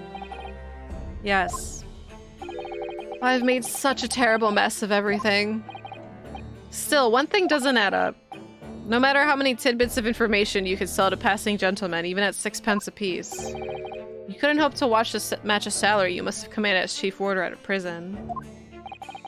Very true. Kept your family in comfort despite 10 years of somewhat misbegotten employment. That was all thanks to Inspector Gregson. Oh, what did he do? What? Inspector Gregson? What on earth? It was some years after I invented Boone and I'd begun my other life as a street seller. he, the inspector that is, recognized me one day. Oh, yeah, that works because they worked, or you probably knew him from their jobs. He's a prosecutor.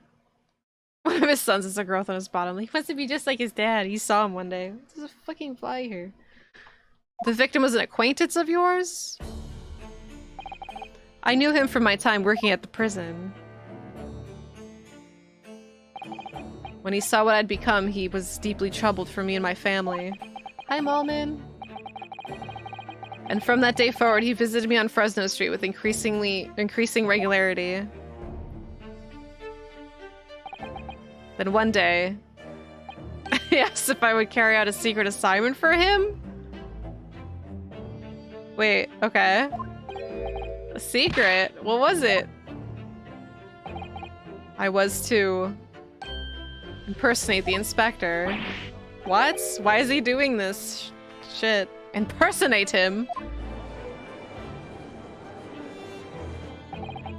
We always met in that little room so the inspector could brief me. Visit Orix's tomorrow and take a statement from the proprietress. It was always something along those lines. Surveillance work, interviewing people. On those occasions, he would lend me his identification so people would believe who I was. Okay, so he gave it to him. My instructions were to make an impression, to let people know that Inspector Gregson had been at work. For those services, he compensated me financially. Scotland Yard Inspector willingly relinquished his identification to your care with intent to deceive? I'm sure you not point out it's a very serious criminal offense. But why? What was the point of you impersonating him? Ooh. I truthfully do not know. All I can say. That inspector warned me on numerous occasions. Now remember, Vigil, I need your solemn word. You don't blab about this to anyone, alright? Ever. Even if, well, I end up a croaker. Oh. Gregson. In time, he started to bring papers with him to the room as well. Became something of a second office for him. So, in fact, the person who declared himself to be Inspector Gregson of the park was really... Yes, it was me, acting on the inspector's orders. As usual, I removed my Boone disguise, and went as instructed to the park, armed with the inspector's identification book. Never occurred to me that the bruise on my neck might give me away. This is getting weird. Okay, but why? I mean, Gregson is always off working on his own. Is it because he's him? Fish and chips are crying as we speak. They miss their Gregson.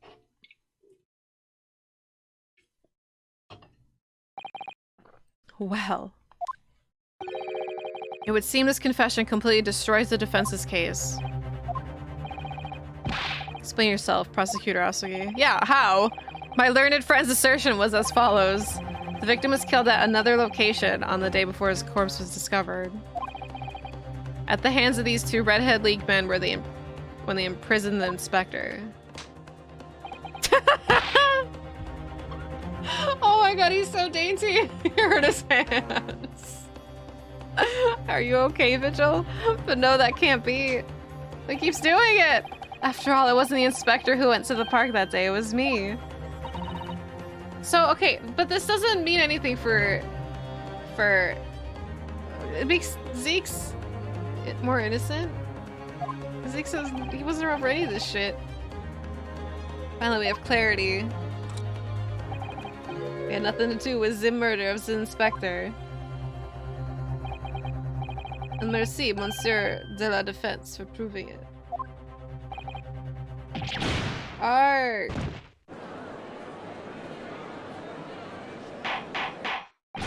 Oh, order!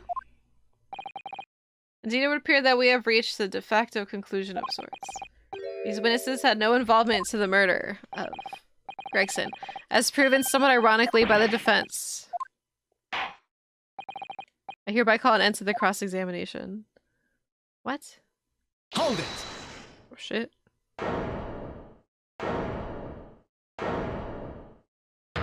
What? What? Oh shit. Pardon me, my lord, but with your permission, I would like to pose one further question to the witness. Kazuma? What question, counsel? Oh, so good. Concerns the events of 10 years ago. I believe you had been present at a very significant execution that was carried out at the time. 10 years ago. Execution of the professor, Genshin Asugi. I want to know exactly what your involvement was. Answer me, man. One moment, counsel. Is this related to the current case? I get chills when his theme kicks in during this. Like every time. Naturally. It's the prosecution's belief that this case and the events of 10 years ago are inextricably linked. Does the defense concur, counsel? Kazuma, of course it is. You're not yourself. You're not as calm and collected as usual. Poor Kazuma, no wonder he's acting this way. Mr. Vigil's memories of what happened 10 years ago will tell the tale of Genshin Asugi's last moments. His own father. I know, I do understand that, but even so... Prosecutor Asugi, do you genuinely believe that this question requires an answer in order to learn the truth behind Inspector Gregson's death? I need you to trust me, please. Oh, of course! Of course I trust you, Kazuma! Just agree with him! Yeah, we need to know what happens. Very well. Yes, the defense has no objection. I see. In that case, you will answer the question, witness. The truth is... I remember very little of that time. You've forgotten? Sorry to say, yes. As I said, I resigned from my role at the prison 10 years ago. For some peculiar reason, my memory of the events leading up to the moment is extremely hazy. Pants on fire? Yeah, I don't believe him either. It's hazy, but I feel like once he starts talking and trying to recall, he could probably think of stuff. He's just in a very stressful environment right now, so he's forgetting. That's all.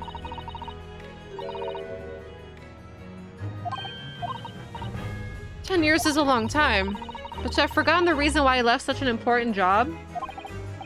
Yes, you're right. Not only that, but Mr. Vigil's claim contradicts what we already know. The human spirit is a fragile thing. It's broken all too easily. Which is why we have a tendency to wrap it up for protection. Sorry? The human spirit? I'm afraid I don't understand what you mean.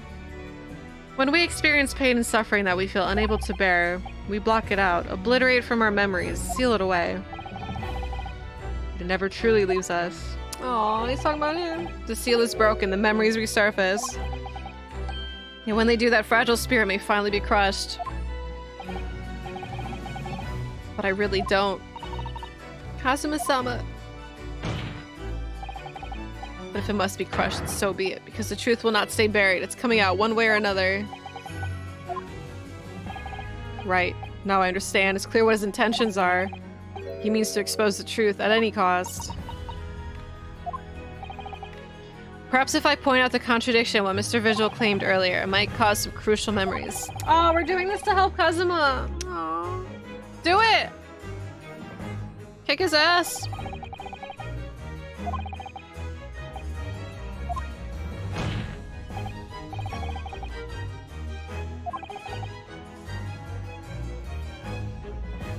Evidence that clearly contradicts your version of the events?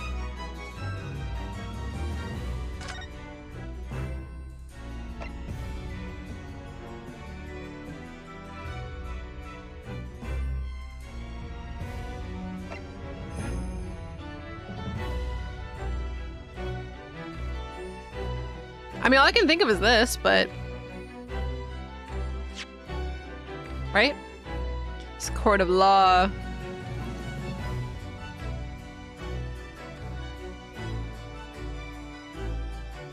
Okay, let's try it. It's the only thing. Take that! Just a few moments ago, you made the following statement. I resigned from my role at the prison 10 years ago. Ah. Aha, the little details. I wasn't thinking of that. In other words, you claim to have left the post of chief warder on your own volition. So he lied. Big surprise. Yes, of course. Why? Tell me. Kurgash, you're all in this for Iris. To be fair, that's... I can't blame you. I really have to know about her story. Do you remember seeing this document before? No, I don't. This is a dismissal notice ordering the immediate termination of a prison staff member's employment. A dismissal notice. The name on this notice is yours, Mr. Vigil. What? What? Oh, his little hands. It's mine. The slap sound it makes is so funny. So you didn't resign. You got fired. For some reason, you were dismissed as chief warder from Barclay. No, there's been some mistake. I'm sure. I'm sure I tendered my resignation. This dismissal notice is nonsense. Isn't it? Oh, he maybe just really doesn't remember. If you were forcibly dismissed, there must have been a good reason. Clearly, you did something. Mr. Vigil, it's time to break the seal and have you remember. Dinte. According to the few remaining records, the final execution that you supervised was on the 17th June 10 years ago. And on that day, something very serious took place at Barclay Prison. The 17th of June? Was that the professor's execution? Always remembering.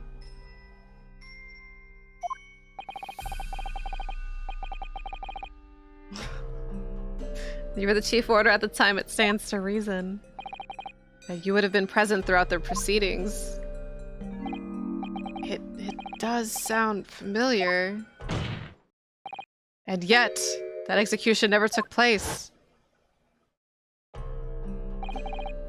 The convict, ostensibly executed earlier that day, later re-emerged from his grave. The convict came back to life?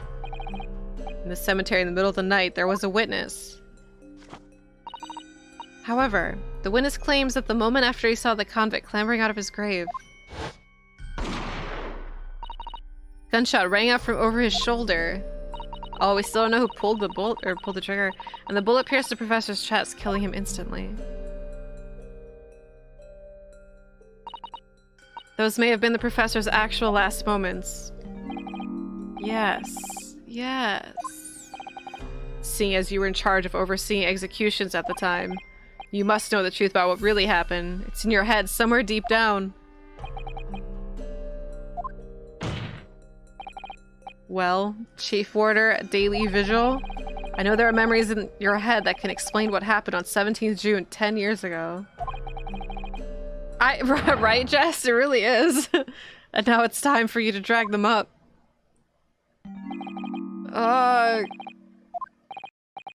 Mr. Vigil, is he remembering? I'm so into this right now. Yes, the whole prison. It was complete chaos. The prisoner escaped. He was killed in the cemetery. The shocking news ripped through Barclay like a hurricane. What? Wait. So, what about the prison, no, the coffin? Or the grave, whatever. Order? Do you mean to say, Mr. Vigil, that your memories of the time have returned? My head, it's like some floodgates have been opened. The images, the screams. Oh my goodness. The papers. There were reports, articles about a man who'd seen a ghost. Yes, Enoch Drebber. But surely those reports were exaggerated. There was traces of... what? In Lowgate Cemetery, at plot number 139, blood, lots of blood. That's where the man was buried, of course. Obviously, something terrible had happened there. Oof, comfy hours. The depths of conspiracy and depravity from which this tale is emerging is quite staggering. I reviewed the police records from that time extensively. A thorough investigation was conducted by Scotland Yard to ascertain how the convict managed to escape in the first place. The conclusion reached by the investigating team was that a member of the prison staff must have been involved. Are you suggesting that a prison warder abetted the man's bid for freedom? I'm shocked. Look at this guy. Yes. Yes, and I was suspected of doing it. Of using that mass murderer's execution as a way to help him escape. Oh, the cellos. You did what? Not the cello has anything to say about it. I remember now, the horror of it all is coming back to me. One evening, a few days after the execution, some detectives came to the prison. I was called to the governor's office at the top of the watchtower. That guy's huge! I'm sorry, Daly. This is a serious business. Can I help you? No. As chief warder, you were responsible for overseeing the execution of 4, eh? Well, it seems the fellas at Scotland Yard want to have a few wee words with you about it. Better pack your things, laddie. You're to attend in person. As soon as he told me that, my mind just went completely blank. He's spinning faster! The next thing I knew, I can't do an Arnie accent. The professor, the most hated killer in our country's history. And I let him escape. I'm finished. My life is over. Ah! He remembers. Oh no!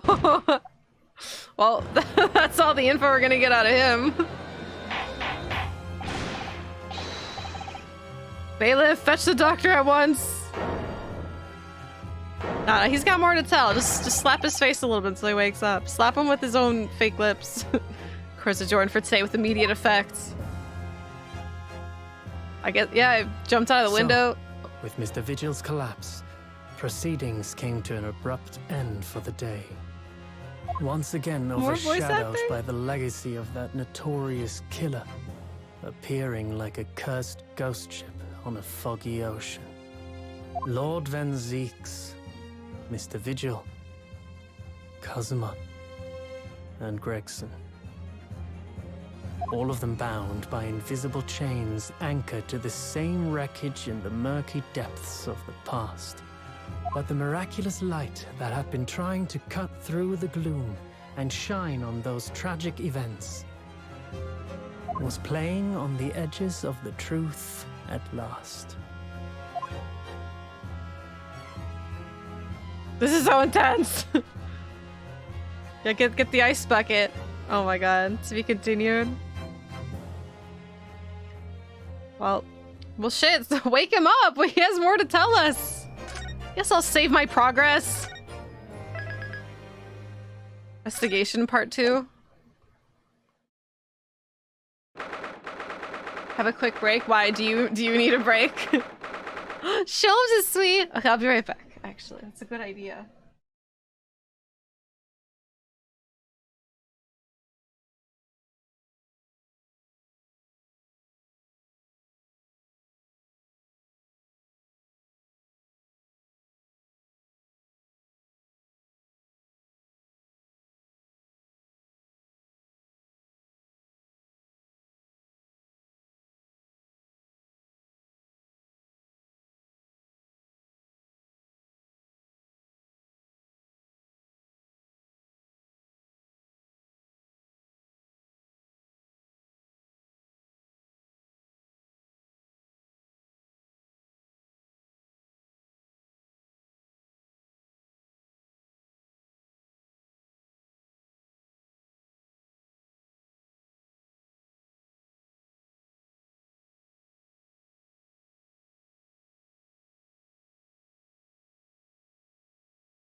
Okay, hello.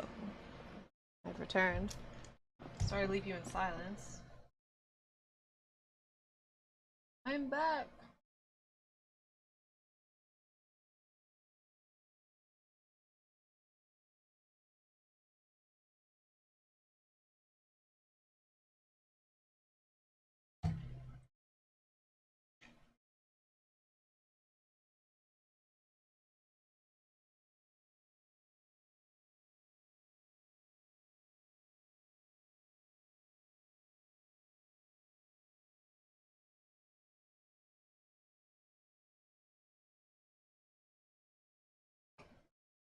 We found Vigil.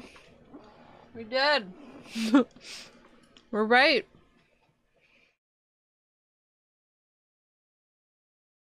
Did my chair check its posture? So Mr. Vigil didn't help the professor escape.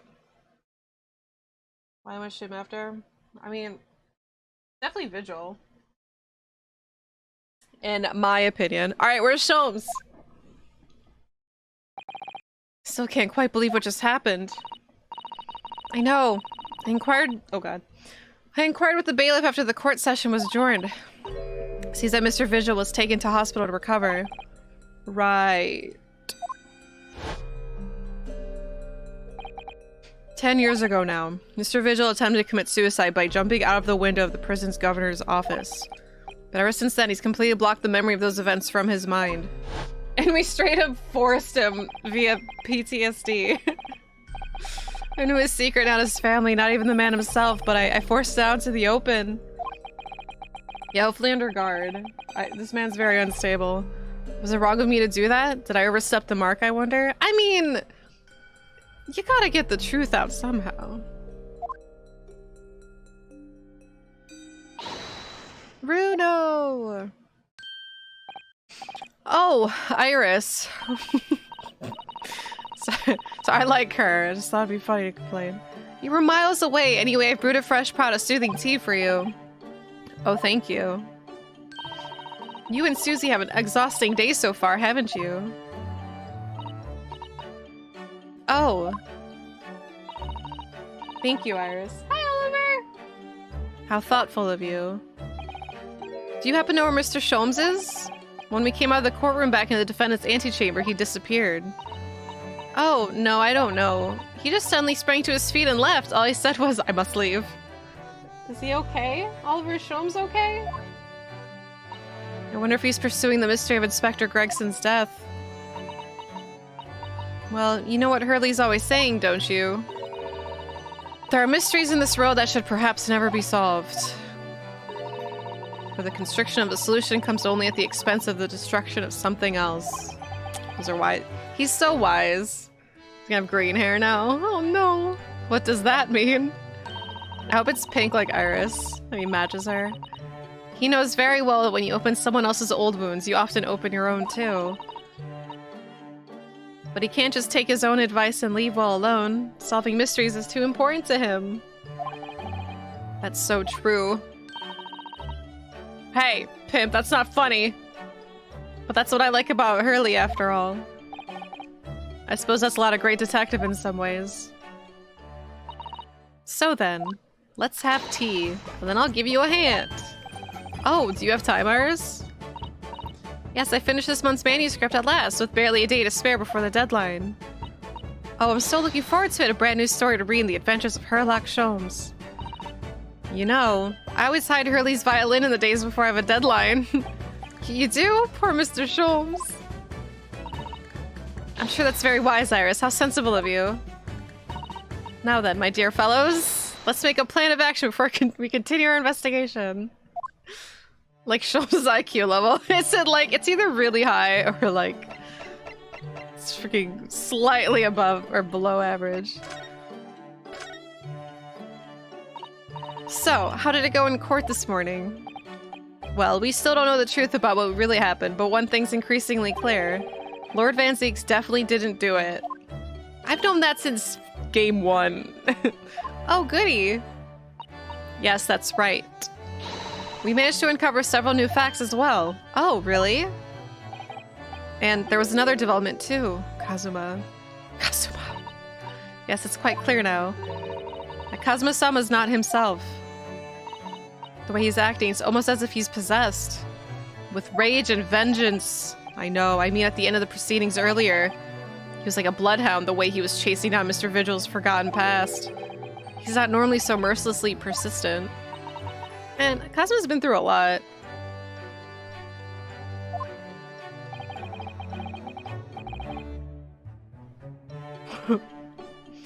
True. What's going on in his head, I wonder? I really need to sit down with Kazuma and try to understand what he's going through. Can we actually talk to him? Where's Sholmes? I miss him. If Gregson was really murdered the day before his body was discovered, then Lord Van Zieks has to be innocent, you see? Pushed over by a lady. The day before? Well, that should be easy enough to work out just by examining the corpse, surely. Yes, you would expect so, but curiously, no time of death was included in the autopsy report. That is curious.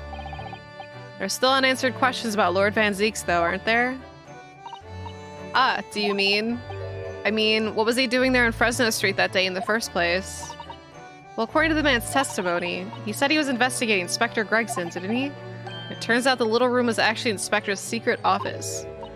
Oh, that sounds like it has all the makings of a wonderfully devilish plot. Then why was the notice board in there covered all those particular papers? Papers about cases with a link to the Reaper. I'm starting to get a bad feeling about this. Oh dear, that sounds more like something horribly devilish. Well, it was supposedly a gun at close range, so obviously it wasn't Zeke's. We must start by looking at Inspector Gregson's movements of late. Gregson's movements.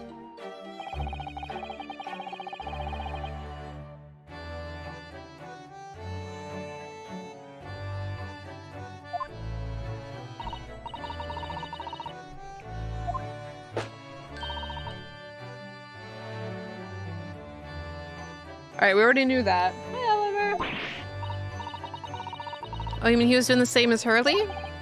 Well, Mr. Sholmes was trying to apply, whereas the inspector was supposed to be investigating. That's his way of investigating, Ryu! I do wish it had been the other way around. Anyway, as it turns out, the inspector who went to investigate the Redhead League that day wasn't actually Gregson at all. It was Mr. Vigil in possession of Gregson's identification. You know what that sounds like to me? Establishing an alibi. Oh my, yes, you're absolutely right, Iris. Why would Gregson need an alibi? It would appear that the inspector had something to do that he wished to keep secret. So now he's just kind of sounding suspicious. I don't believe it. I always thought he was just a harmless lover of fish and chips. But perhaps they were seasoned with something a little more potent than salt and vinegar. I think perhaps we should try to move away from food analogies. Well, anyway, if Lord Van Zieks felt the need to investigate Gregson... Yes, I agree. We must try to find out what he knows. Well, yeah. I had fish and chips twice in the last week because of this game. There's a real pile of fish and chips. I'm just sad now. Every time he talks about Gregson. Father, where are you? You want a pancake?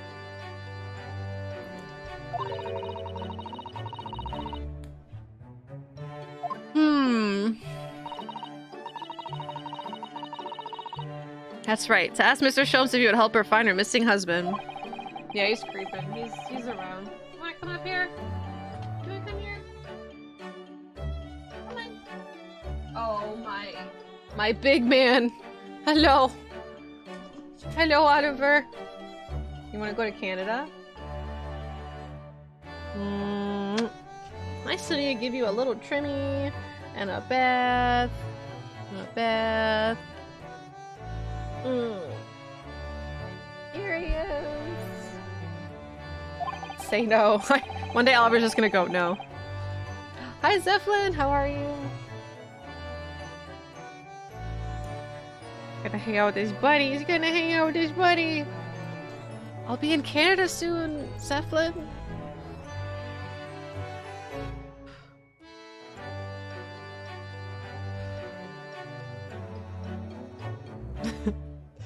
Oh no, don't squish Oliver!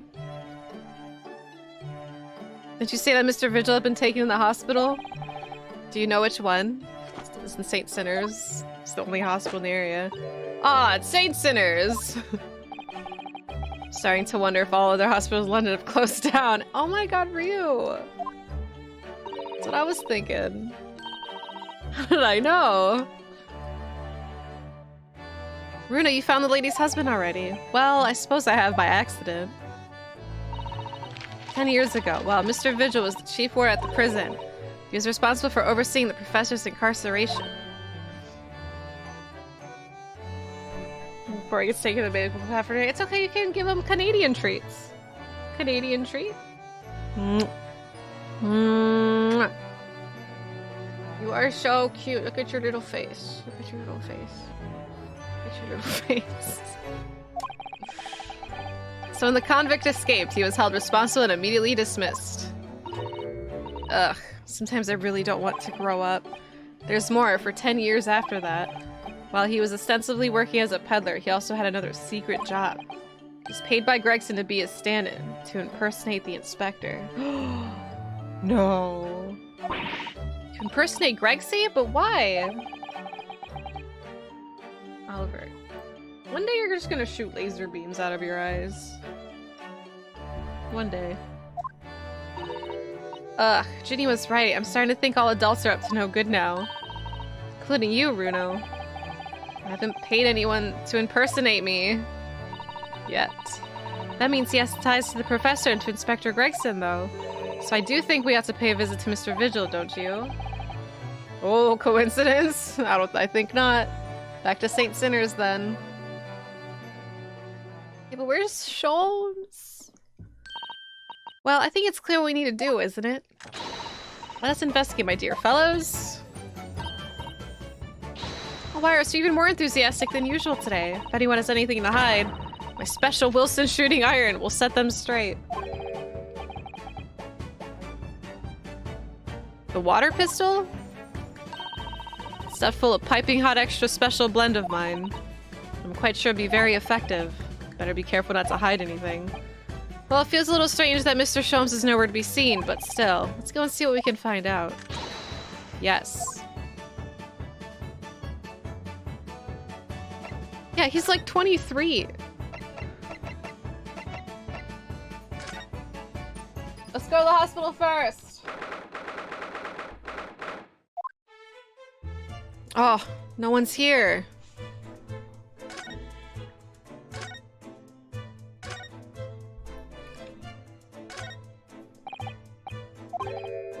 Tendency to jump from windows. Remember to place cushion at base of wall outside. Or just keep a guard with him. I don't think it's very funny that he got shot. Oliver, what happened? What's gonna happen to Mr. Daily Vigil? Oh shit, Oliver, that's so violent.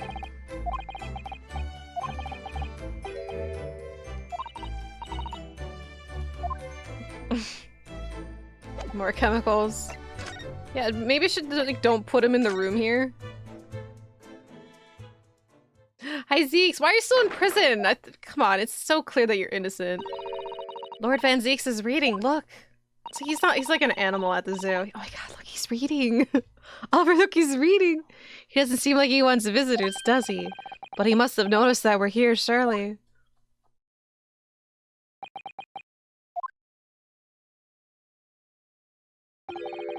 What do you Nipponese want? That's no way to greet the lawyer who's trying his hardest to prove your innocence, is it? That's right. Stand up to him. He's in rehab getting off his wine and we're just looking at him like he's a caged animal. Perhaps not. Hmm? I apologize. So what can I do for you, Mr. Naruhodo? I read your mind? Oh my god, are we on the same wavelength? Lord Van Zeek speaking earnestly. Oh, the fog will lift over London for the first time in months tomorrow. This does feel very, very strange. Ba, ba, ba, ba. I love her double hair bun hat. I must say, I was impressed. Impressed? Oh no, her little face. He's rubbing his little paws together because he's evil. Evil! Oh my god. Okay, so Zeeks is impressed. Oh, well, thank you. We're on the same wavelength. And Ryunosuke. Not by you, by your fellow Nipponese, your prosecutor friend. Oh. Why do you gotta kick a man like that? Sardonic, don't you think, for a man such as me, so loathing of the Nipponese, to be entirely at the mercy of the two of you? I suppose. It's retribution for having played the part of the Reaper all these years. Played the part? Played the part? Does that mean the Reaper, does he know? Was he always just like, see, this goes in line with me thinking Strongheart is just forcing him to do all this shit. Like, Strongheart's the actual Reaper doing all this shit, and he's just like, Zeke's, cover for me. We're gonna make you the Reaper, okay? Or else.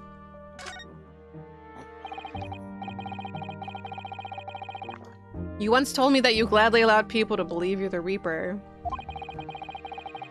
I would definitely kick him while he's down. I'm thinking about it. Because it helped reduce the amount of serious crime that took place in London. If keeping quiet and playing the part benefits the cause, a cause I myself am committed to pursuing, then why would I choose to say anything? He's such a nice man. But the henchman of a crime killed by the Reaper attacked you only the other day. That was just the most recent of many attempts on your life, wasn't it? Someone is clearly profiting from your silence about all this. Someone is using you. Believe me, ever since the Reaper first appeared, I've been doing my utmost to expose him, or rather, expose the organization. Ah, it's a whole organization. Maybe the Reaper's all the people that were mentioned in the telegram.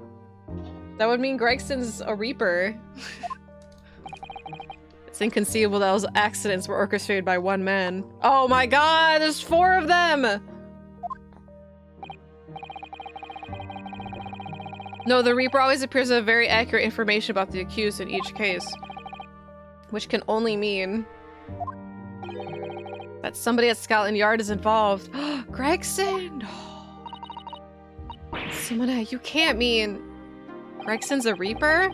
It's taken me many years, but I finally identified the central figure in this Reaper organization. Strongheart! Tobias Gregson. No. It's Strongheart, come on.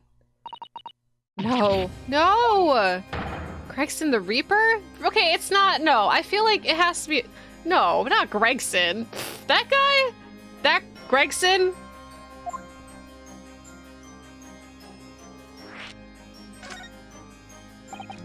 Fish and chip guy? Hey, Oliver. So the reason you're investigating Inspector Gregson is because you intended to expose him as the Reaper? Yeah, the old pin it on the dead guy routine. As I said, the Reaper of the Bailey is no single person. It's a highly secret organization with close ties to Scotland Yard. But there's no doubt that... Oh, fuck. No doubt that Gregson was a key member of the organization. Okay, that's fair. As long as he's not calling him, like, the Soul Reaper.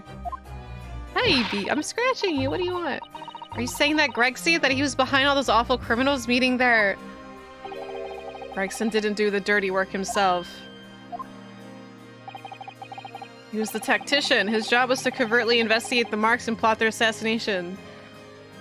That makes sense, because... They did say that he was always off doing his own thing. Oh, I haven't been on for 15 hours. Yeah, no, that makes sense because he was doing his thing, like, privately, and then the fact that he hired Vigil to be his, like, body double sometimes? Job was to covertly investigate and plot their assassinations. In order to do that with arousing suspicion, he regularly needed a firm alibi. Which is where Mr. Vigil came in, posing as the inspector. It says 15 on your thing? That's weird. Oliver looks like a little model right now. Vigil knows nothing of the Reaper, but the room he rents on Fresno Street was almost certainly the headquarters of the operation. Gregson would have met the assassin there for the briefings. So we don't actually know who carried out the killings then, Oliver? Hi, BB. Are you cute?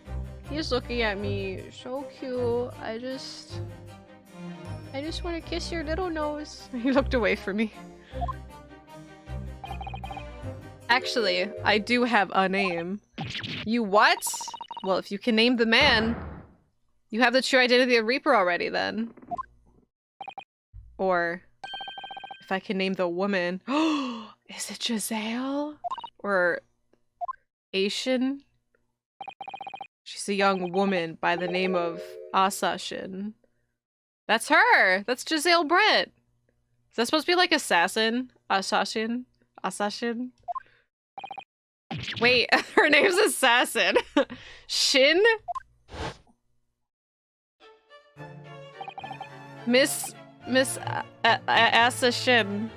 The true name of the terrifying killer I know only too well. Oh my god, the fact this goes way back to the first case. Oh my god, this is crazy. So why'd she kill Wilson? Was he...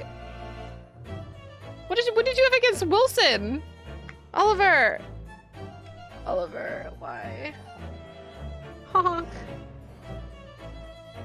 That's what I'm saying, the 4 names are the Reapers, but then Wilson's name's on there. Wilson, Kazuma, Gregson, and her were on the thing. He's excessively cute. That's how I feel. I'm always gonna throw up. Oh, you're so cute. I could throw up. The true name of the terrifying killer I know only too well. She came to Japan posing as a visiting student, murdered Dr. John H. Wilson. Then, just when it seemed that diplomatic protection would help her escape Japan and conviction, the mysterious woman is herself murdered in a small summer beach hut. And that woman was actually the Reaper of the Bailey? Mr. Naruhodo, this perhaps isn't the place to discuss. No, of course not. We can't mention it here. The fact that she killed Dr. John H. Wilson. Oh, right, because Iris is standing right here. This is awkward. Because Iris doesn't know, and it's very likely that the man was her father. Assassin, I should let father know at once. Yes, I agree. She's looking straight at us, too. Everyone's just sweating like, it's... Okay, bye, Zeeks! I said you look shitty. Good night, Zeeks. Alright, we have one more thing to say. We're gonna throw up of his cuteness. Oliver, you're gonna make people sick. You're making people sick. You get people sick with your little nose. Look at this little nose of yours. It's so little. Got a little nose. Did you know that? Did you know how small your nose is? Oliver, how small is your nose? He's like, it's pretty small. I am a tiny dog after all. He has a nose. Kazuma, isn't it? Kazuma Asoge? You say he's a friend of yours. My best friend. Hey. He's the whole reason I got to come to Britain. It was all in his merits. Boop.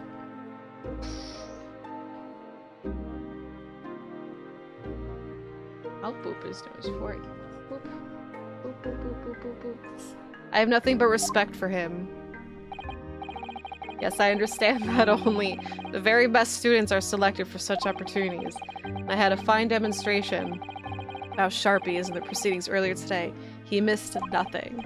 In fact, his flawless performance very much reminded me of his father. Kenshin Asuki, the professor. Oliver, look at the camera. Papa? It's true that the aristocracy at the time was the root of the numerous grave societal problems.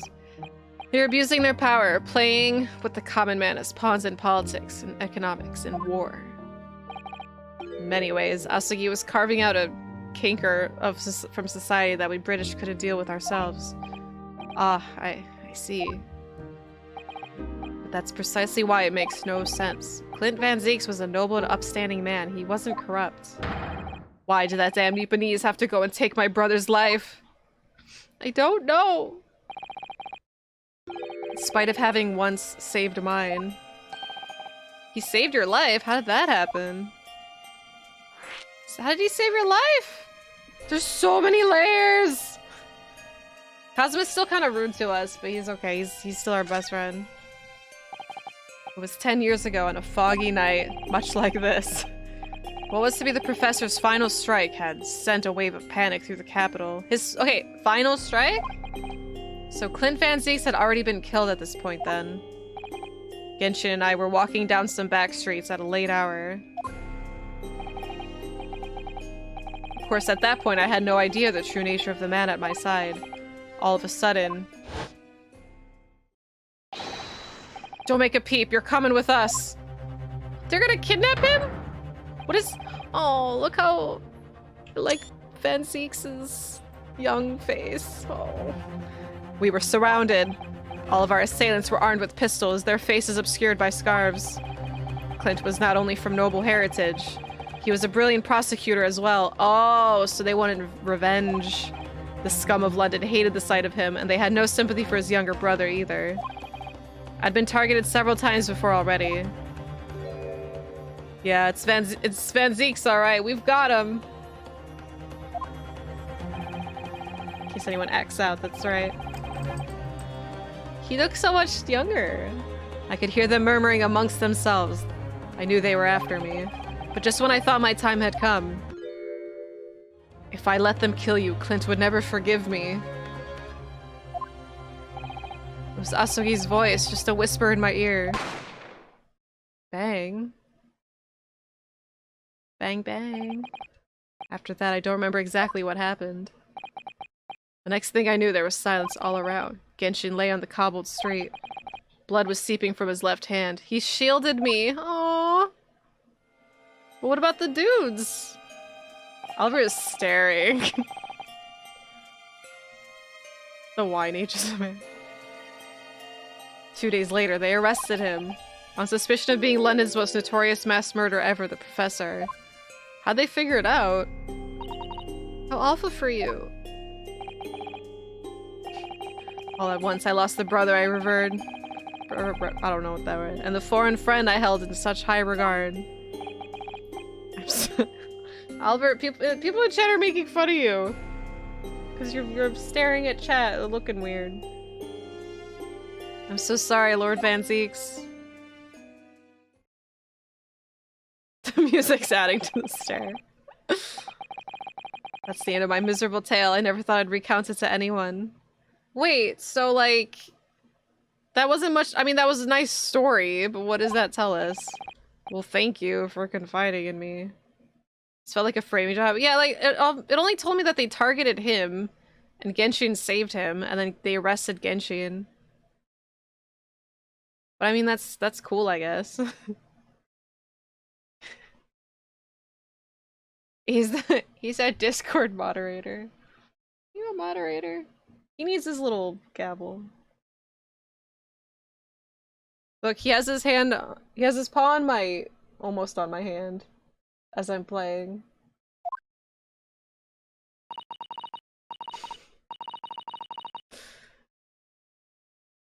The Professor, the Reaper, Inspector Gregson. He's a horrible storyteller, as we figured out. He's helping. I wonder just how intimately related they all are. I still can't quite believe that Gregson was essentially the Reaper, giving assassination orders to Giselle Brett. I feel like that's not it, because Mr. Hart, let's go and inform my father. I'm sure our government will want to hear about this new information. Oh, that means I get to meet your daddy, Susie. Alright, Oliver, you ready to go to the Great Waterloo Hotel? Say bye to Zeeks. Wait, what's the new location? Oh.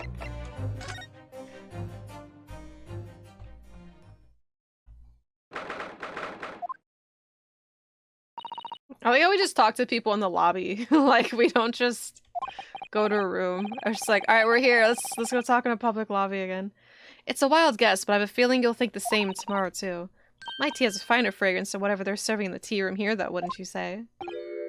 Ah, look who we have here. This is an unexpected pleasure. Good to meet your dad, Iris. Oh, sick bird.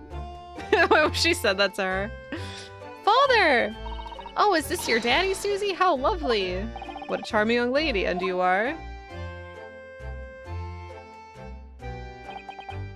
Oh, really? So you're the author of The Adventures of Sherlock Holmes, are you? That's me, Iris Wilson, at your service, sir. Susie's been such a wonderful friend to me over the last year, you know. Well, Miss Wilson, I must say I read your work regularly and with much interest. Iris actually lives with Mr. Sholmes, you know, Father. Is that so? Well, perhaps that goes some way explaining that bright look in your eyes. Okay, but he had... So he knows. He knows. He keeps the manuscripts. And the one. Hee. It would be smiling so airily if you knew just how bright she is, believe me. Now then, young Naruhodo, it was a pleasure, but as invitation to suppose I was allowed to observe from a gallery after I twisted some arms. I must say, it was a truly exemplary performance. Oh, well, thank you very much. Although I'm fairly sure you omitted by Kazuma on the end there. No, please don't misunderstand. It was you who impressed me.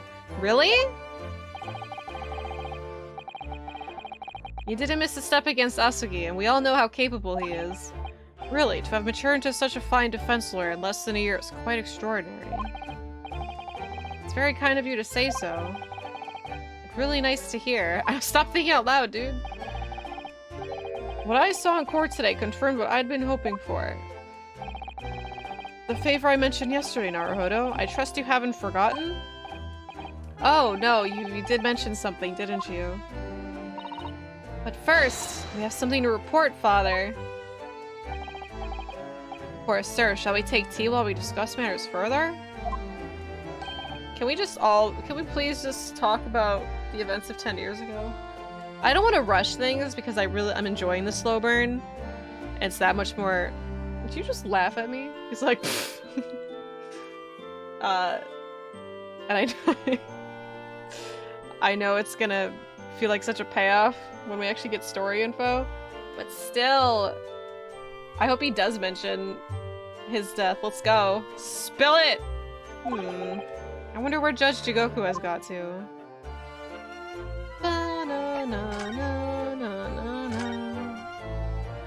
Are you my little drumroll? Are you my little drumroll? Are you my drumroll? Father, do you know what the so-called Reaper of the Bailey? I've heard rumors. Some members of the judiciary explained it all to me yesterday. Of course, when I was visiting students here in London, the Reaper was yet to emerge. Right, he didn't appear until after that case when the visiting students had already returned home. Lord Van Zeeks, who was in the dock today. Thanks, Beef! Thank you. I will update on Discord. That was Beric, the younger brother of Clint Van Zeeks, I believe. That's right. And he's known throughout London as the Reaper, as you've heard, but the truth is, it wasn't him behind all those mysterious deaths. It was somebody else. I see. So what you're saying is there's been a professional killer at work here. Exactly. Someone by the name of Assassin, in fact. I beg your pardon? Did you say he knows her? Assassin. You mean that Giselle Brett woman who's responsible for killing my great friend? A friend of yours was killed? Oh no! Don't mention! I think perhaps we shouldn't discuss this right now. First of all, he knows. Second of all, he was straight up almost spilled it in front of Iris. Because the friend the professor is talking about is John H. Wilson. That's not something we want Iris to find out about. Not like this, anyway. Oh, the music's all happy again. Let's talk about it in front of her. Ah! I've just remembered something. Biscuits! This hotel has the most delicious looking biscuits. That was rather out of the blue. She's doing this deliberately. I think I'll go and see if I can purchase some. I wonder, would you like to come too, Iris? Oh, yes. Just try to leave me behind. Ha! Got her! Alright, dude. Lay it on me. So that young girl is called Iris Wilson, is she? Big brain. Yes, that's right. And she's the author of all those adventure stories starring the great Detective Sholmes. But the name of the credited author isn't Iris, is it? It's Dr. John H. Wilson. Yes, I know. That's the name of her father, you see. Her father? Dr. John H. Wilson. I was deeply indebted to the man for all the kindness he showed me during my time in London. That's why I was keen to reciprocate and invite him to Imperial Yume University 4 years ago. Are you okay? You good?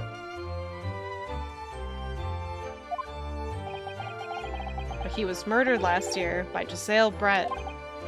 Why would the hand of the Reaper stretch all the way to Japan? Iris knows nothing about the case, but it seems very likely that the victim, Dr. Wilson, was her father. Well, I can't say we ever spoke about his family, so I don't know if he had a daughter or not, but I think I can say with some certainty that he was never the great detective's partner.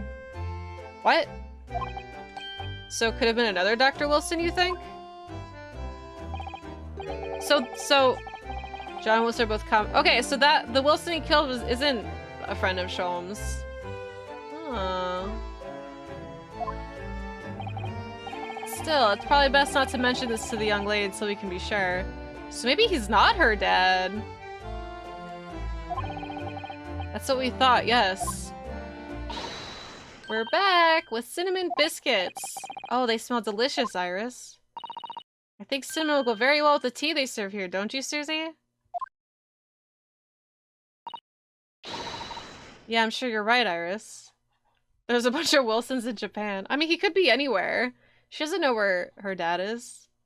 We don't even know if her dad is, we don't even know if her name is Wilson. I think it's just a bunch of shit that Sholmes made her believe, possibly.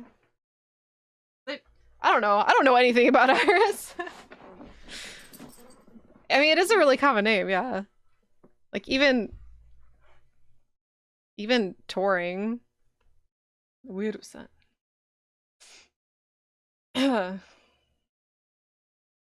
He kidnapped her. He found her. He's just like, you're my daughter now. So anyway, where's Jason Momoa? I haven't seen Judge Goku for a while, have you? Guilty. That guilty is still ringing in my ears. No, now you mention it. I haven't seen him since this morning either. I don't think Sholmes is a Reaper. A Reaper. I suppose since the symposium's opening was postponed, I've gone to explore the great exhibition. It reminds me of something you mentioned yesterday. About Judge Goku having one spin in the dock himself. Ah yes, it was all tied up with that cursed trial. Closed trial of Kazuma's father. Seisho was trying to mitigate Genshin's guilt, so he took to the stand to testify. But he got a little carried away and actually managed to break the witness stand. Oh my! Sounds like a Jason Momoa thing. He also said some contemptuous words about the British Empire for which he was charged. Oh dear, although it's worryingly easy to imagine him doing that. Well, it was all right in the end. He was acquitted and we returned home to Japan together. Thank goodness! Ah yes, talking of Seishiro. I have a copy of the photograph we all took together. Please. Oh yes, it's such a nice photo! Oh, what a lovely picture! Certainly seems to shout we've arrived in Britain. Look how nervous Ryunosuke looks. It's such a cute photo. Everyone looks cute and then Ryunosuke's just ruining it.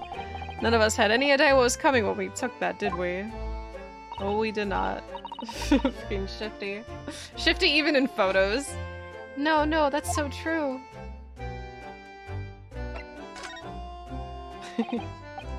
So you mentioned a favor that you'd like to ask me. Well, this faithful trial that you're fighting, one way or another, it'll be over before long. And when it is, I'd like you to accompany me back to Japan. You want me to do... What? Father! What's the meaning of this?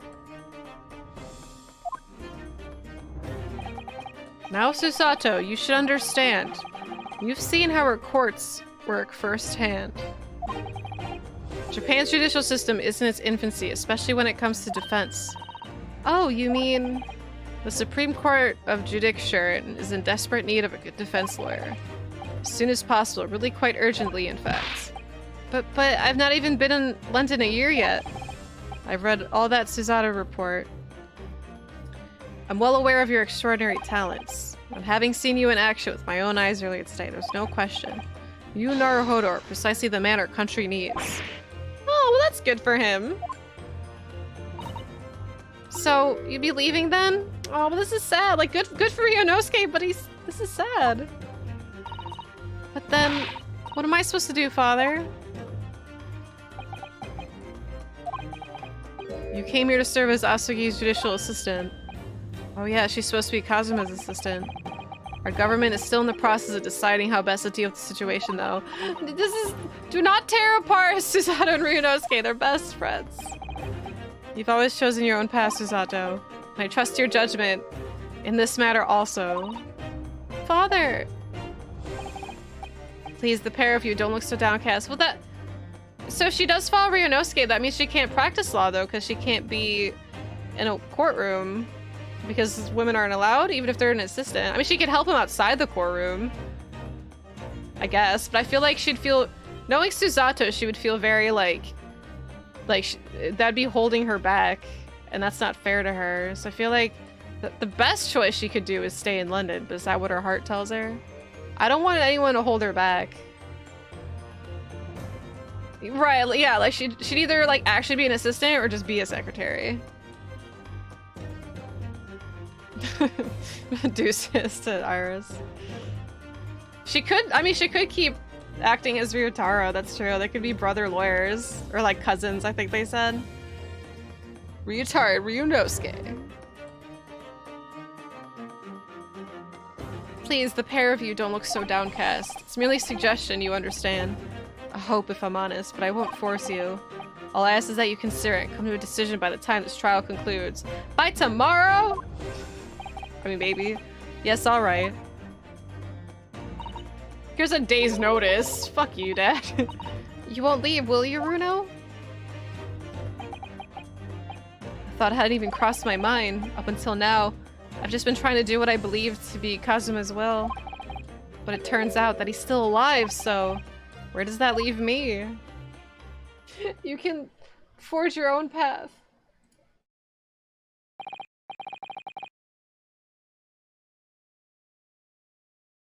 If you'll excuse me now.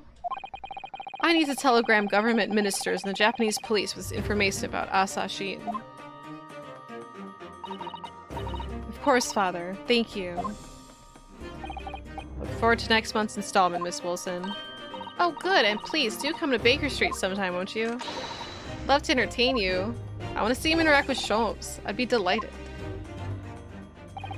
Best of luck for tomorrow, Naruhodo. And give my suggestion your full consideration, won't you? Yes, I will. Going back home? Found the sword. I'll freaking take it. It's not fair that Kazuma gets 2 swords. At least give me your old one. You know, Kazuma-sama has always meant a great deal to my father. I'm sure he'd love the chance to meet with him and talk to him about all this. Yes, no doubt. Asashin. Of course, it's so obvious. Oh, ha! He's back! How could I have neglected to consider the possibility before now? Mr. Sholmes! He was just listening the whole time. God, I love his theme so much. Hurley, where have you been? No, we're blue hair. Why, I joined you all for tea, of course. What an extraordinary question. I didn't notice you at all. No matter, no matter. Anyway, some more pressing concerns. Mr. Naruhodo. Oh, yes? I must dispatch a telegram to your country at once. It is a matter of much urgency. To Japan, you mean? Tell me, to whom can I entrust the task? Quickly now, who? I love him. Look at him. Bedtime. Toasty, no!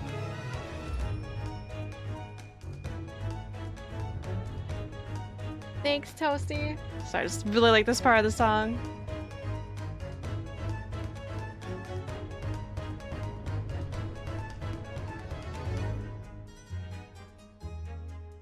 Maybe I will.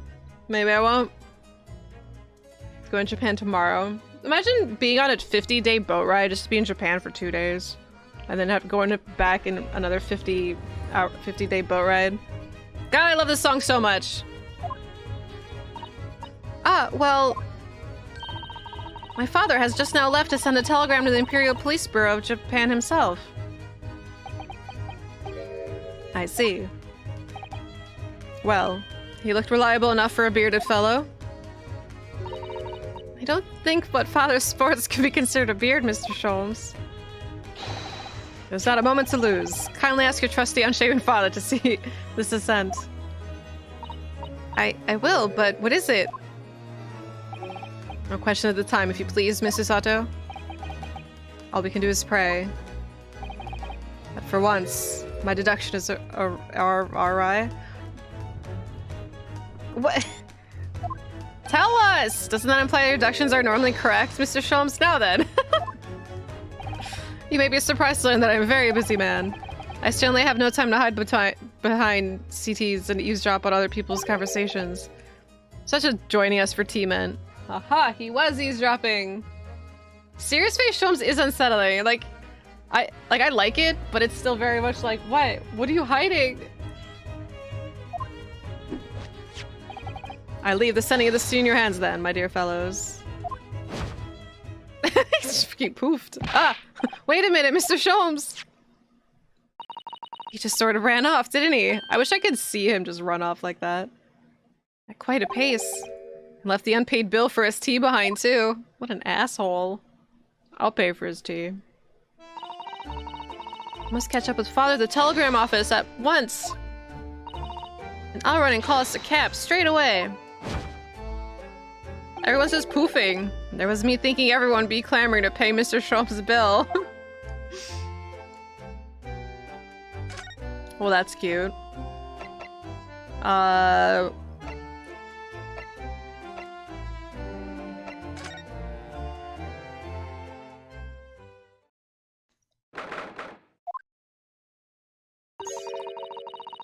This is the ward where Mr. Vigil was brought up, apparently. To be frank, I'm a little worried about seeing him again. Oh, there he is. Ah, the lawyer. Hello again. Are you feeling better now, Mr. Vigil? Yes, thank you. Somewhat better. I'm so sorry to have caused you to... I mean, it was because of me.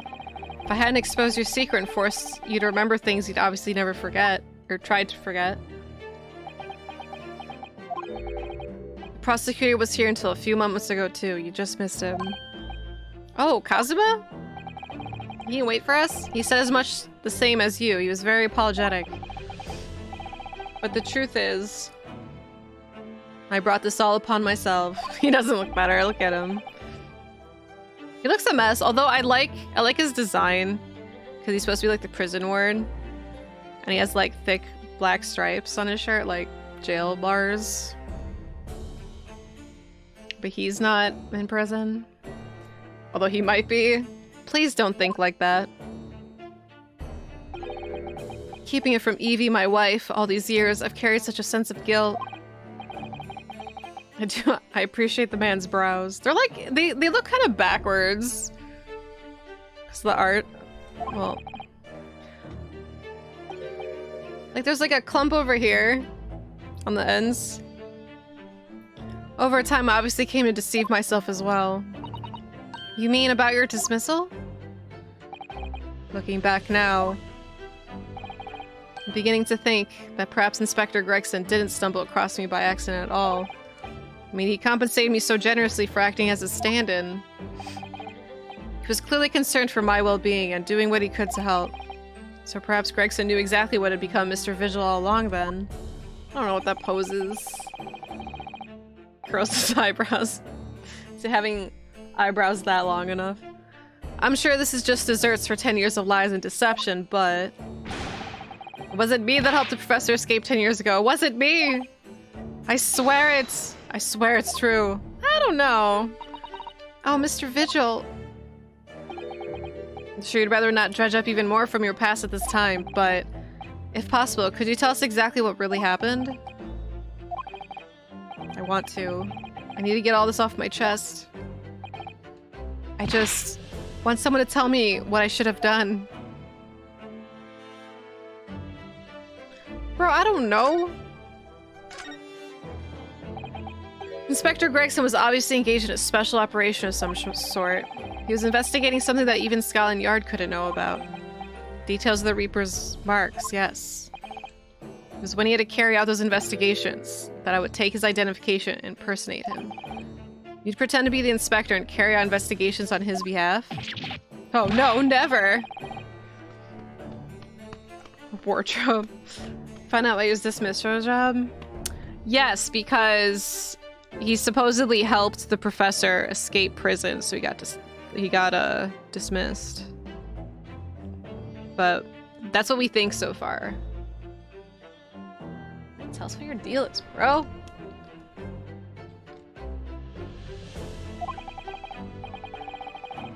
All I would do is go to the specified location, make a little hoo-ha. Just something to leave an impression, so everyone there would think a detective called Gregson was here. So, that's what you were doing on the day prior to the incident? Yes. He asked me to make an appearance at the park on Lime Street for the Red-Headed League event. So as usual, I flashed the inspector's identification around, was very vocal about my presence. Yeah, he's the alibi guy. Because for Gregson? But then you were taken prisoner by those red-headed fraudsters. Yes. So, you would always make a point of showing Gregson's identification, generally being loud?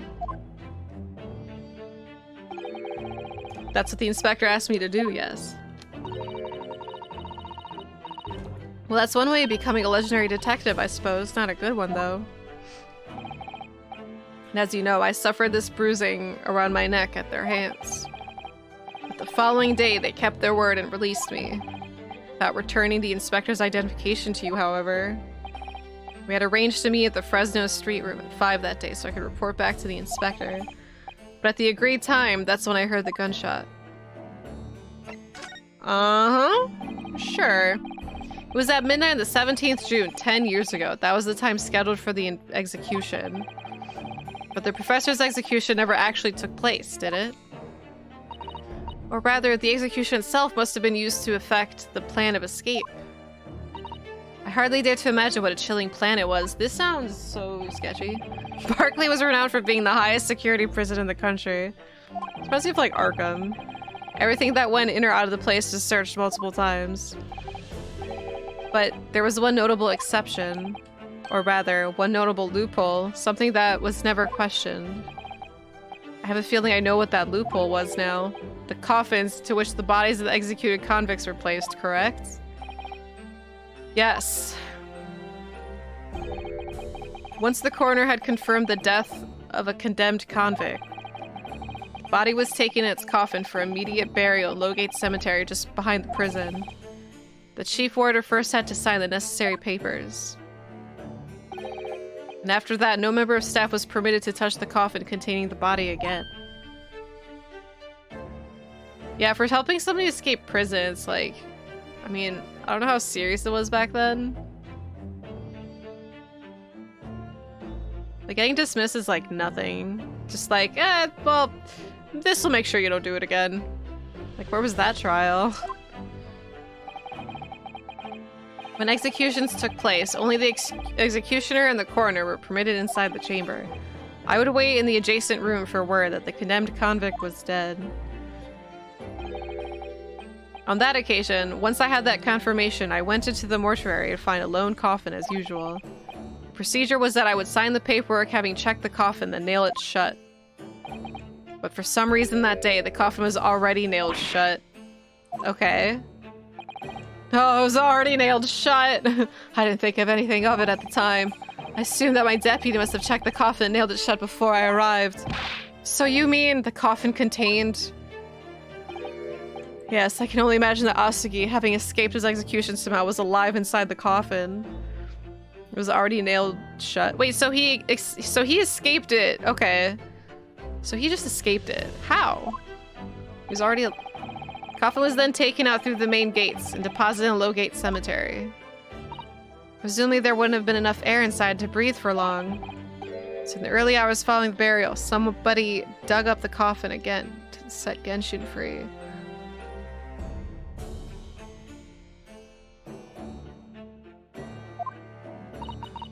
But in the end, sorry, I was thinking about something. He was fatally shot in the graveyard anyway. What on earth really happened in Lowgate Cemetery that night, I wonder?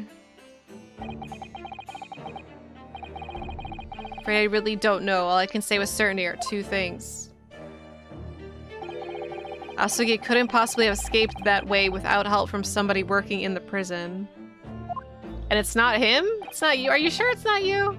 And that somebody was not me. Okay. Convict, Asugi. Obviously you knew the man then? The professor, I mean. Genshin Asugi. Yes, I remember him well. In fact, would you mind telling us what you know? Well, having been condemned to death as he was, any contact I had with the man was short, obviously. After that trial, which was carried out behind the closeted doors, attended only by elite members of the judiciary, they called for the execution to be carried out the earliest possible opportunity. The outcome of this trial was set from the beginning, wasn't it? It was a time of delicate diplomacy when Britain and Japan were in the process of signing an important treaty. That meant that this potentially destabilizing case had to be dealt with swiftly and discreetly. Man had less than a week in total. When I was chief warder, I always saw a short stay in the cells until his final hour. I remember being struck deeply by his noble character and incredible resilience. What do you mean exactly? He was a killer of many men, but he was always quiet and polite. He was a gentleman, a man of intellect. In fact, I couldn't bring myself to believe what he'd done, so I asked him one day. It was 5 members of the aristocracy whose lives were taken. Were you really responsible? Guilty of the unforgivable crime of ending another human's life, yes.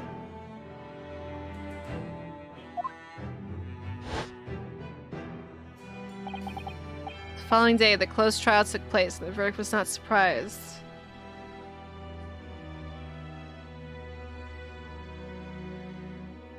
Maybe...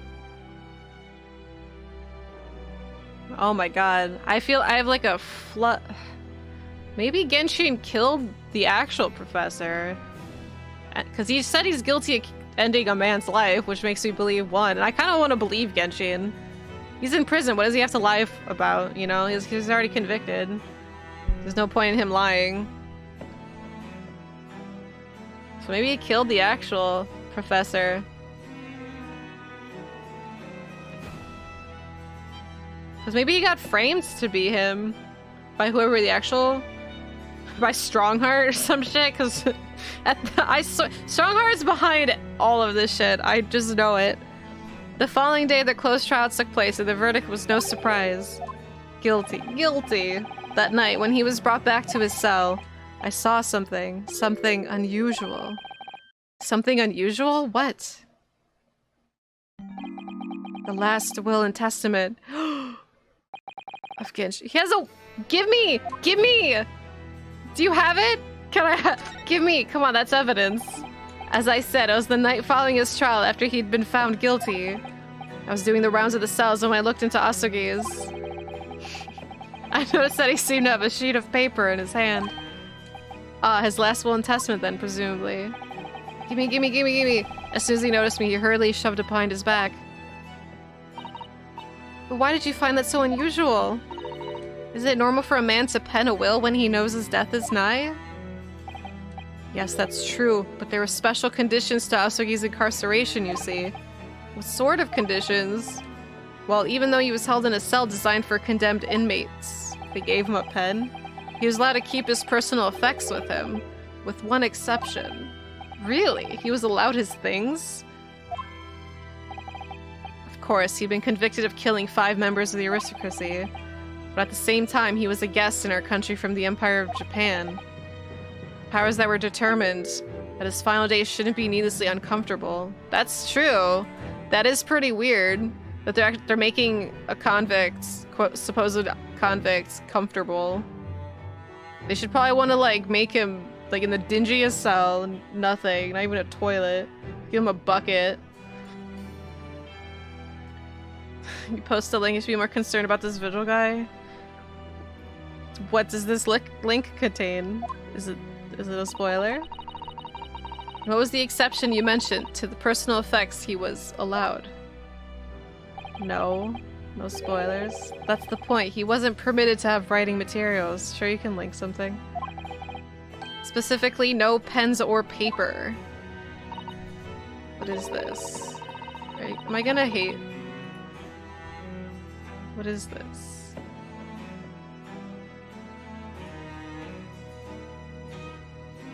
Oh, he's doing his pose.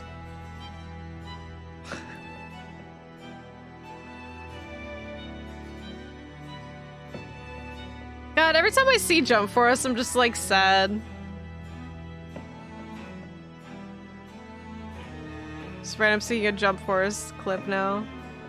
Well, oh well. Alright. He was preventing from leaving any written record of what had happened to him. Yes, that was the long and short of it. I have no idea where he obtained that paper. Any writing materials would have been confiscated from him upon his incarceration. As I said, he hid the paper behind his back, and then he pleaded with me. What did you just hide behind your back? Please, please turn a blind eye. This is my lifeline. But you know it's against the rules. You're the only person who's seen. You just agree to keep quiet. Alright then, but what's on that paper? The last will and testament.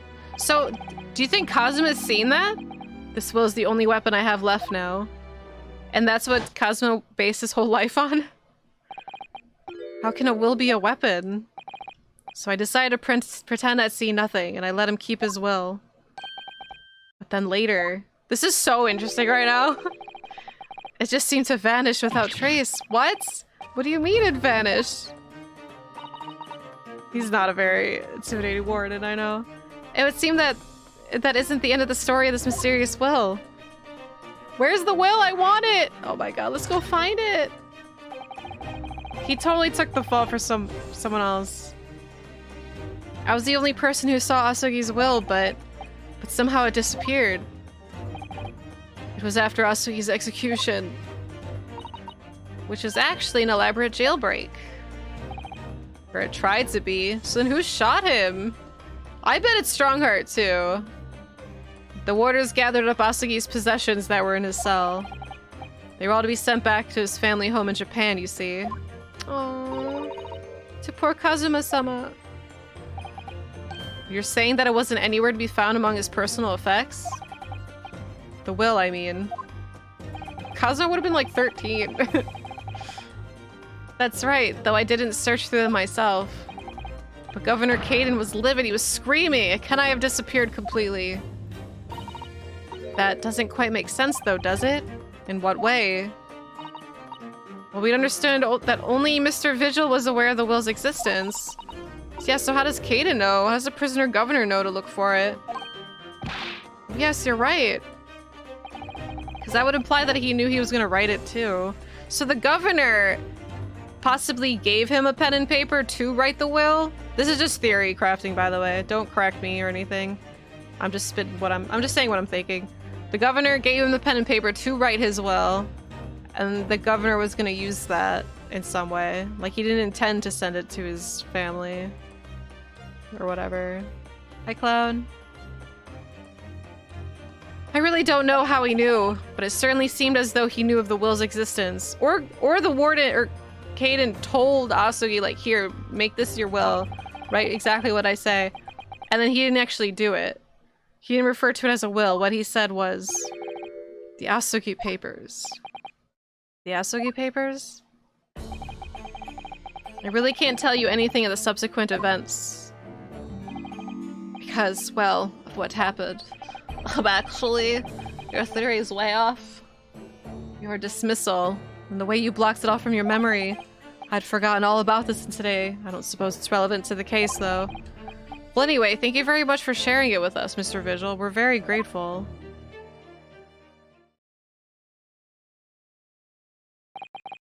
I'm afraid there's little more I can tell you. My wife Evie will be here shortly, so I do hope I don't appear rude, but...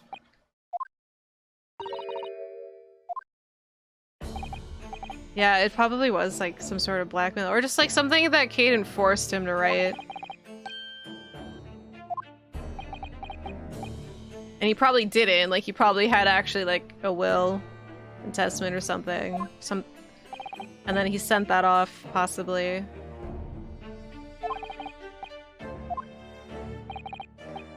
Well, I wish you well. Goodbye, Mr. Vigil.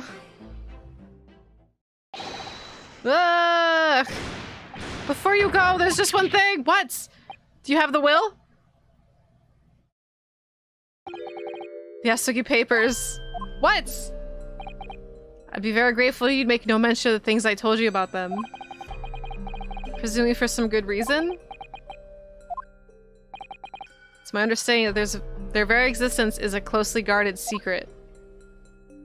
If it became known that I'd remembered, well, the Reaper's gonna go after you. Could be rather troublesome, I think. I understand. Some sort of will that Asugi penned just before his death, which the man himself claimed was his last weapon. I wonder, perhaps that's something to do with his plan to escape. If there's anyone who might know more about the document that Cosmo's father left behind, it'd be Mr. Vigil's governor to the prison! I mean, yeah. The Barclay. Oh, look at him! Oh. Oh.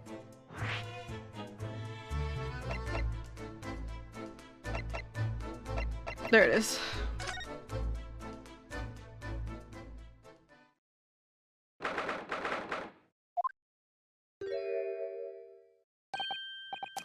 Oh, it's back again, are you? Yes, hello. I've heard all about your investigations. I read the report just now. That clock's pretty cool. You found him, eh? Vigil. Yes, luckily. Well, anywho. Okay, so we have BB Hood and we have Hagar. The laddie doesn't I work here no more, so your case is now to do with Barclay. I wouldn't I like you to get the wrong idea, Boot Bet. Of course, yes. Mr. Vigil stopped working here 10 years ago now, so... Yes, we've seen his dismissal notice, haven't we? He was given the chop. The chop? Hey, come here, you can very well, so how about we handcuff Biscuit? Oh, they really like little handcuffs! And his hard as irons, too. No, he's like freaking... He's Beefster. So what's brought you doing here today? Well, there's something else we'd like to ask you about, actually. Is that so? His little biscuits and his little tea. I love it. We believe there might be a document that disappeared from Genshin Asugi's cell. I think it's been called the Asugi Papers and... React. Oh. Oh, shit. Oh, he's brushing his hair. Did I say no? Gregson's death is now to do with things that might have happened at Barclay. He's not me. Hi, Beefstar. Leave the past in the past, laddie. Let's not foot with irrelevant details. Now he's Kyle. His expressions changed completely.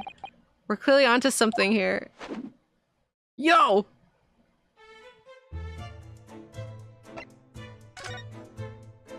"10-year-old legacy. That murder's botched execution, the whole miserable escape." It's a Capcom Fight Evolution. This is the closest we'll get to Capcom versus Capcom. You even say you never heard about the papers? I know, I'm waiting for- I thought he was gonna blow up like, where'd you hear that? So now he's just acting normal. They were Barclay's darkest hours, aye, a shocking embarrassment, because the convict had a collaborator on the prison staff, you mean? Sorry, Ryunosuke's talking. Aye, for shame. The coroner just confirmed the death of the man after his execution, Courtney Scythe.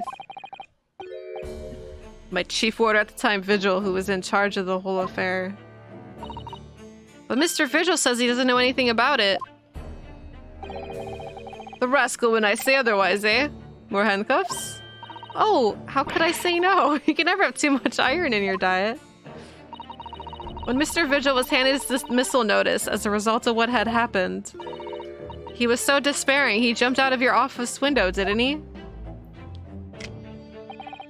I like to say, but that's just Vigil trying to get out of it. Do you not think he wouldn't have jumped from the shock of his crimes being exposed, eh? I do. You wouldn't say otherwise, though, would you? Of course, I cannot shun all responsibility myself. I shouldn't have let him deceive me. Actually, there's barely anybody that kens what went on at the time now. But Gregson had been murdered and Dr. Scythe forbidden from having any visitors. No visitors? Someone obviously doesn't want her giving anything away. Well, we're not going home empty-handed. And I would not dream of sending you a package with Naut's Kimmer. Here, take the handcuff or two. Oh, well, it'd be rude to say no. Wouldn't want to become anemic. I suppose, if there's anybody who might still ken about what happened back then. It'd be the last from the forensic division, Maria Gory. Maria Gory. Sith's daughter. Oh, that's her! Sith's daughter is the Dead by Daylight killer. She didn't have no more, just the one. The wee bairns followed in her mam's footsteps. You didn't ever see her without a scalpel in her hand. Ah. Yeah, this freak. She looks so cool. Mama, what is this? Ugh, where'd she come from? That's Maria Gory with a name like that. Dr. Scythe's daughter, Maria Gory. We could do with talking to her. I feel like we're gonna die. So we're gonna go see more. This is gonna be the last thing. He's sending us to our death. So she's Dr. Scythe's daughter, but her surname is Gory? There's some family history, I'm sure, but I didn't ken the ins and outs of it. She has a cool design. She grew up watching her mom working with the bodies of folk who died in strange circumstances. Decided to do the same with her own life. Can I understand it myself? Perhaps she was driven by a deep respect for her mother. Perhaps. Anyway, she was in charge of Gregson's autopsy, I believe. Right in the corner responsible for this incomplete report. Someone told me once that wee lassie always loved her mom's stories about cutting up bodies. There's even a rumor that she used to listen to the funeral march as a lullaby. Well, then perhaps her mother might have told her the autopsy 10 years ago. I'd say there's a fighting chance at least. After all, that was a life-changing case for all of us. We really need to speak to her. I'm no happy about any part of this. Took years for Londoners to finally forget the whole professor business. Can you get up on this, laddie? Stop asking pointless questions. Sorry.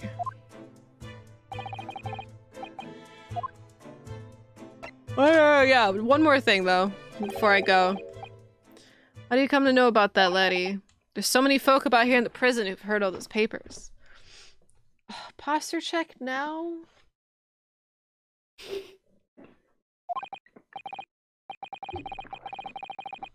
I can't tell. Mr. Vigil told me. I already did it. I checked it and it sucks. I'm afraid our sources must remain confidential, sir. Posture's fine. Reverse Uno. Now you have to check your own posture. Been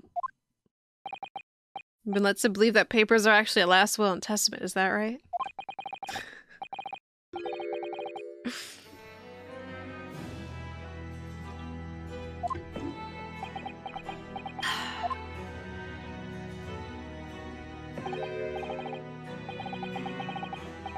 Didn't I say you redeemed it?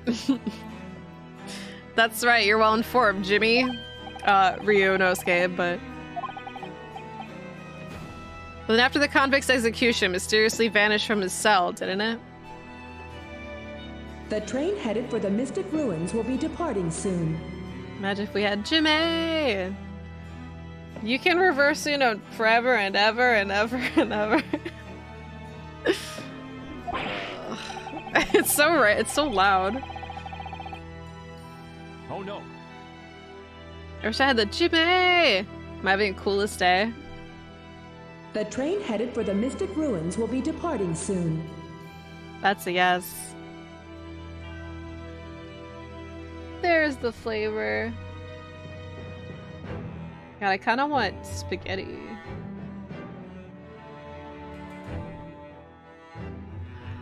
Oh, I'm glad you slept for 5 minutes. So the channel points, it redeemed. I can see it in the chat. It's perfect, it is. We're hydrating, look at you. Oh, spaghetti, sounds so good. All I want is pasta. That's the favorite one. I don't know. That might be mine. I need to make that louder.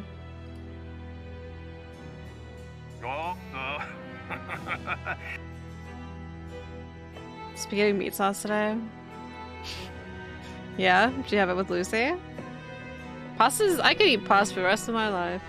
I'll tell you. It would be the only thing I eat. Havers, no, you're off at half-cock there. I think you didn't quite get your facts straight. You bitch. That was one of my favorites. I like all of my sounds. It was there in the cell deck, exactly where it should have been. Oh, not where we heard elsewhere. Wait, so he has it? So why did Vigil lie to us? Let me just have a wee Hulkaroon here and here. I'm sure I can find it. He keeps everything in that one spot. Hey, here you are. See? The last will and testament of Genshin Asugi, written with calligraphy brush. So why did Vigil lie? Of course, I cannot read a word of those Japanese squiggles. So then he didn't send it to anyone. Oh, interesting. But I might have says he leaves all his worldly possessions to his son back in his homeland. Aww. Yes, that's correct. That's the gist of it. So these are the Asugi papers? Aye, of course they are. Papers written by Asugi, and I doubt about it. There's no mystery here, laddie. That's your lot. Draws Stramish's slicer of execution. We sent the man's physicians back to his clan in Japan, and that was the end of it. I think we had... Okay, so it wasn't to send to somebody, it was just... Okay, so they enacted what the will said. I think we have to make a record of this, Naruhodo. Apparently, Mr. Asugi describes the only weapon he has left. Will and testament against Asugi, Mr. Vigil claims disappear after the convict's execution. Why did he say he disappeared then? That's weird. Oh, yes. Those papers are now to do with Gregson's death. I'd prefer if you didn't make no mention of them outside this office. Or rather, I wouldn't just prefer it. Consider an order from the highest levels of our government. I understand, but that's totally not going to happen because we're definitely going to be bringing that up in court.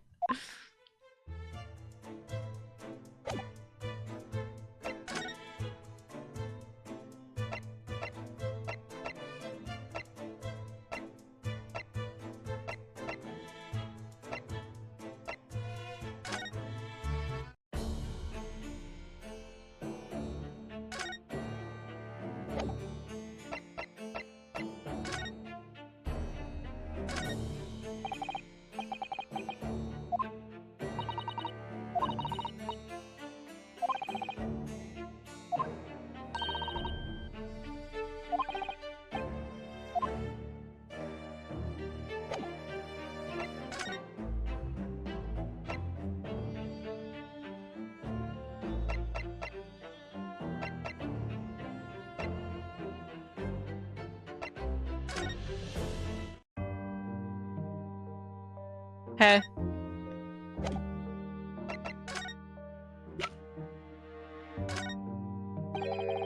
What's that? That's something I hope I ask your opinion on. Serious crime for this attempt to extract information. Hey, come on, you really don't want to see anything about the Asugi papers? You have nothing to say about that? Here, how about this? Look how happy we are.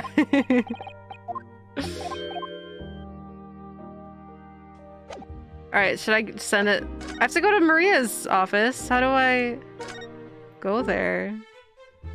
I'm done talking to you, aren't I?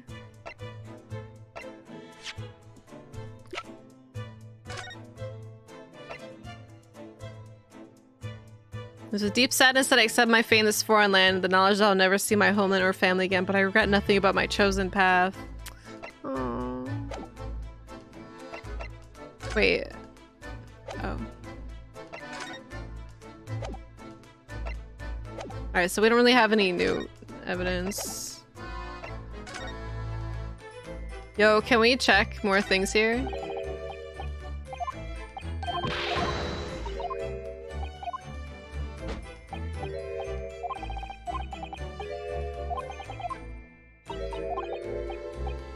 So many blip bloops happening. Hey, we can actually inspect. Alright, you got any more evidence in there? How do you get the papers? He just gave it to us. So Vigil lied. And I can't go to Vigil. Or I can't talk to Vigil.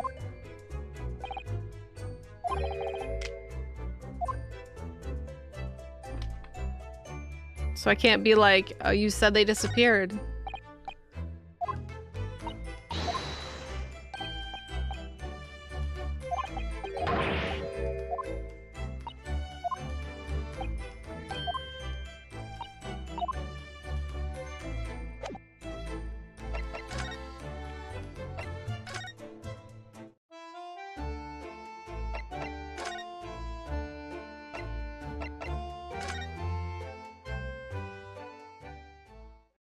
Aha! Alright, I can give him the papers, probably. No arguments, Prosecutor Asugi. You will continue with the trial exactly as I instructed. Is that clear? Perfectly. Kazuma-sama! Defying Lord Strongheart by the sound of it. He never did know when to back down. Oh my god, no, he's gonna be next! Prison song reminds you of something else? I don't know. Is it Sonic Adventure? On your way now, Asugi, my lord.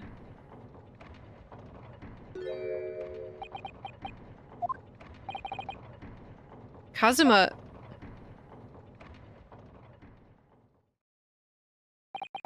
He left without saying a word. I know how to make him talk. Yes, what are you doing here? Oh, nothing, murderer. Just hoping to have a few questions if you wouldn't mind, psycho. I wanted Van Zeek's trial concluded today. Prosecutor Asugi's unwelcome inquiries are going to make it take longer than necessary. Unwelcome inquiries? As a result, I'm losing even more precious time. Currently 2 hours, 55 minutes, blah blah blah. Then we must resolve everything before 3 hours have passed, Mr. Naruhodo. Yes, please, I have a lot of stuff to do before I go to Canada tomorrow. In a miraculous not even 5 minutes.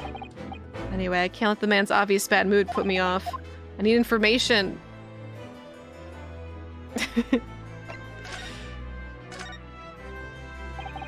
Does Prosecutor Asugi believe that Lord Van Zeeks is the Reaper?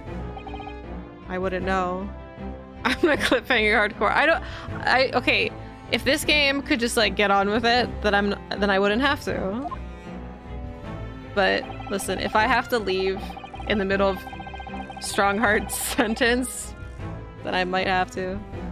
No, I'll stream for like another hour and a half or 2 hours or something. It was 10 years ago in that faithful close trial that Lord Van Zeeks made a name for himself among the judiciary. But the next trial he fought, he lost. It meant the ringleader of the criminal organization was acquitted thanks to the jurors being under duress. But that's awful. The man's freedom was short-lived. He lasted just 3 days. Yes, let me see. He died in a rock slide at his place of work, I believe. Correct. That was the inauguration of the Reaper of the Bailey. Yay, we'll all be able to watch the end of this, hopefully. I don't know how long it is. People believe Lord Van Zeeks was responsible.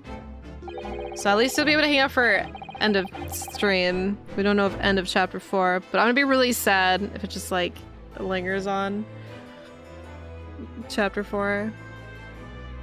But he was brought to trial himself, but it was shown to have been an accident. So he must have had a solid alibi then. Nevertheless, the mysterious death continued. In total, 16 persons perished in unusual circumstances, ostensibly at the hand of the Reaper. That's a long run of coincidences. Well, the Reaper's true identity may well be revealed by this trial. The impact that revelation would have on the British public cannot be understated.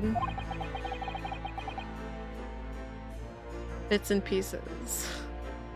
Is that why it's a closed trial? Precisely. Phoenix right for smash. Yeah, let's go.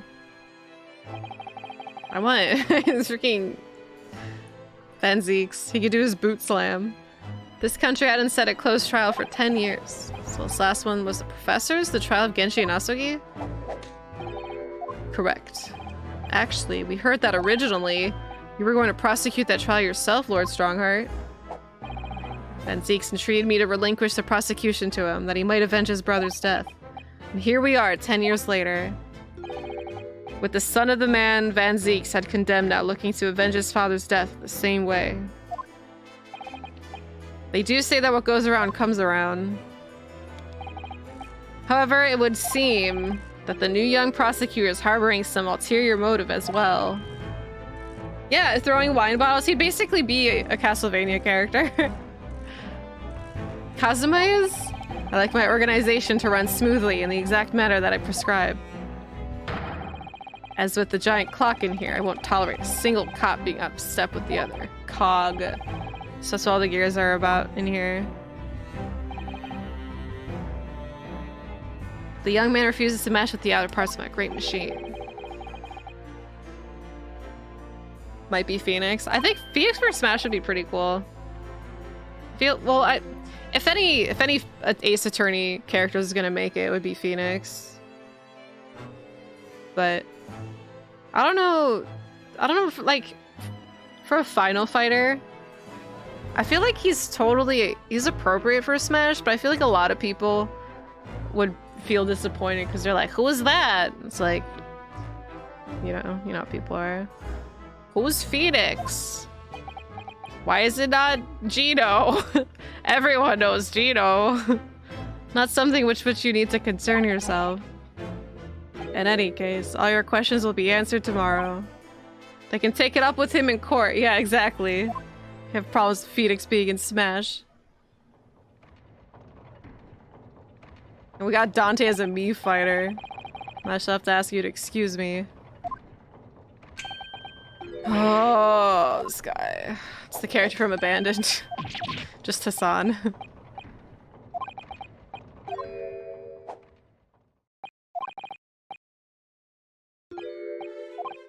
Ooh, shit!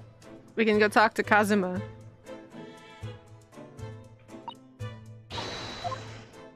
We can show him the papers!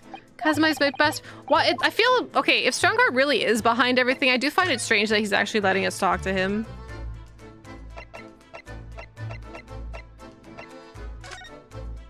Wait, so this is Kazuma's room now?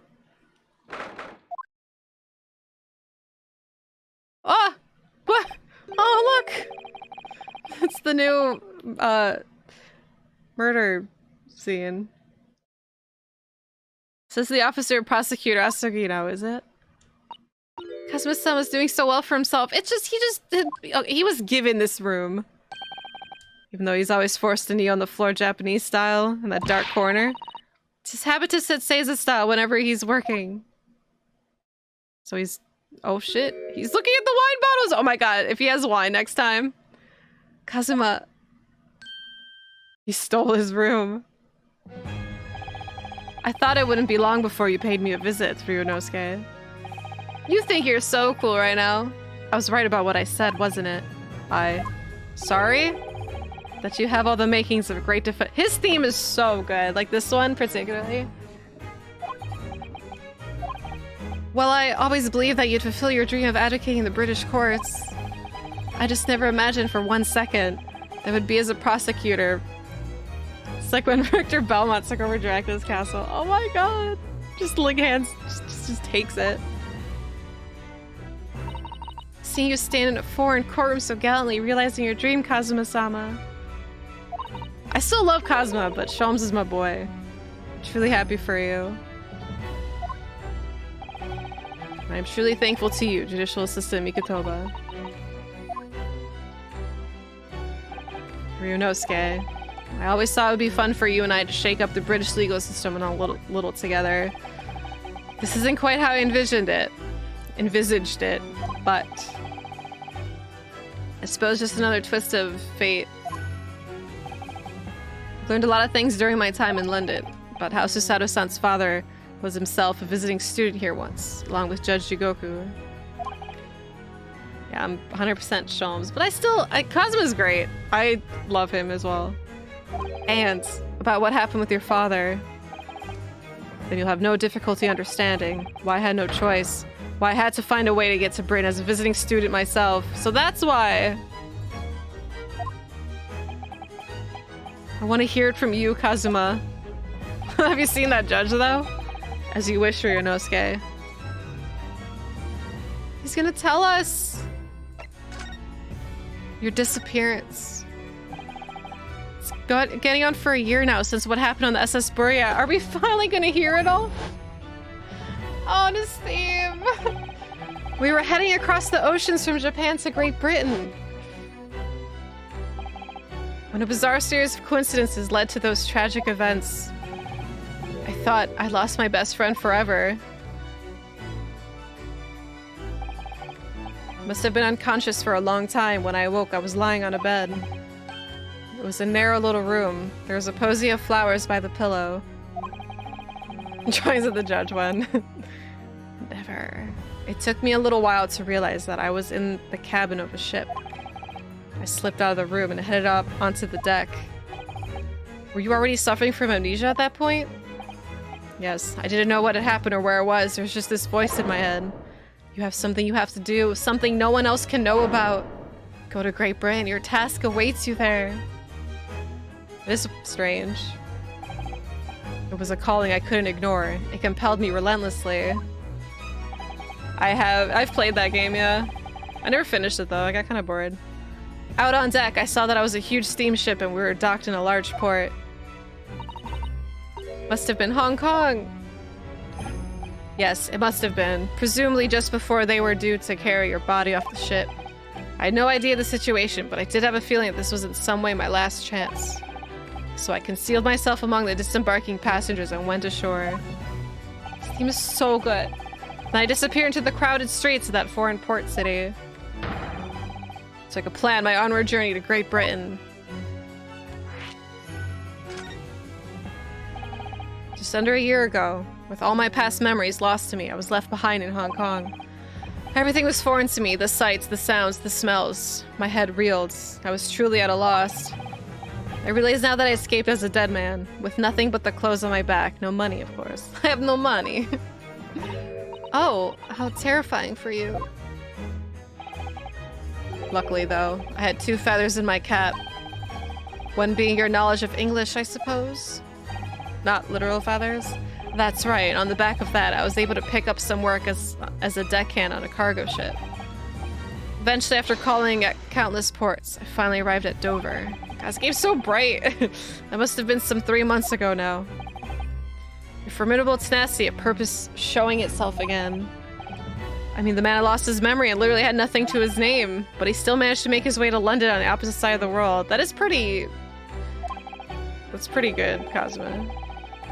Of course, I had no idea why I'd moved heaven and earth to get here at that point. So how did you end up becoming Lord Van Zieks' apprentice then? That can only be called an extraordinary stroke of luck, really. It's pretty Kazuma of him. You see, I was stopped at the border because I had no papers. They took me straight to Scotland Yard. By sheer coincidence, Lord Strongheart was there to attend the meeting.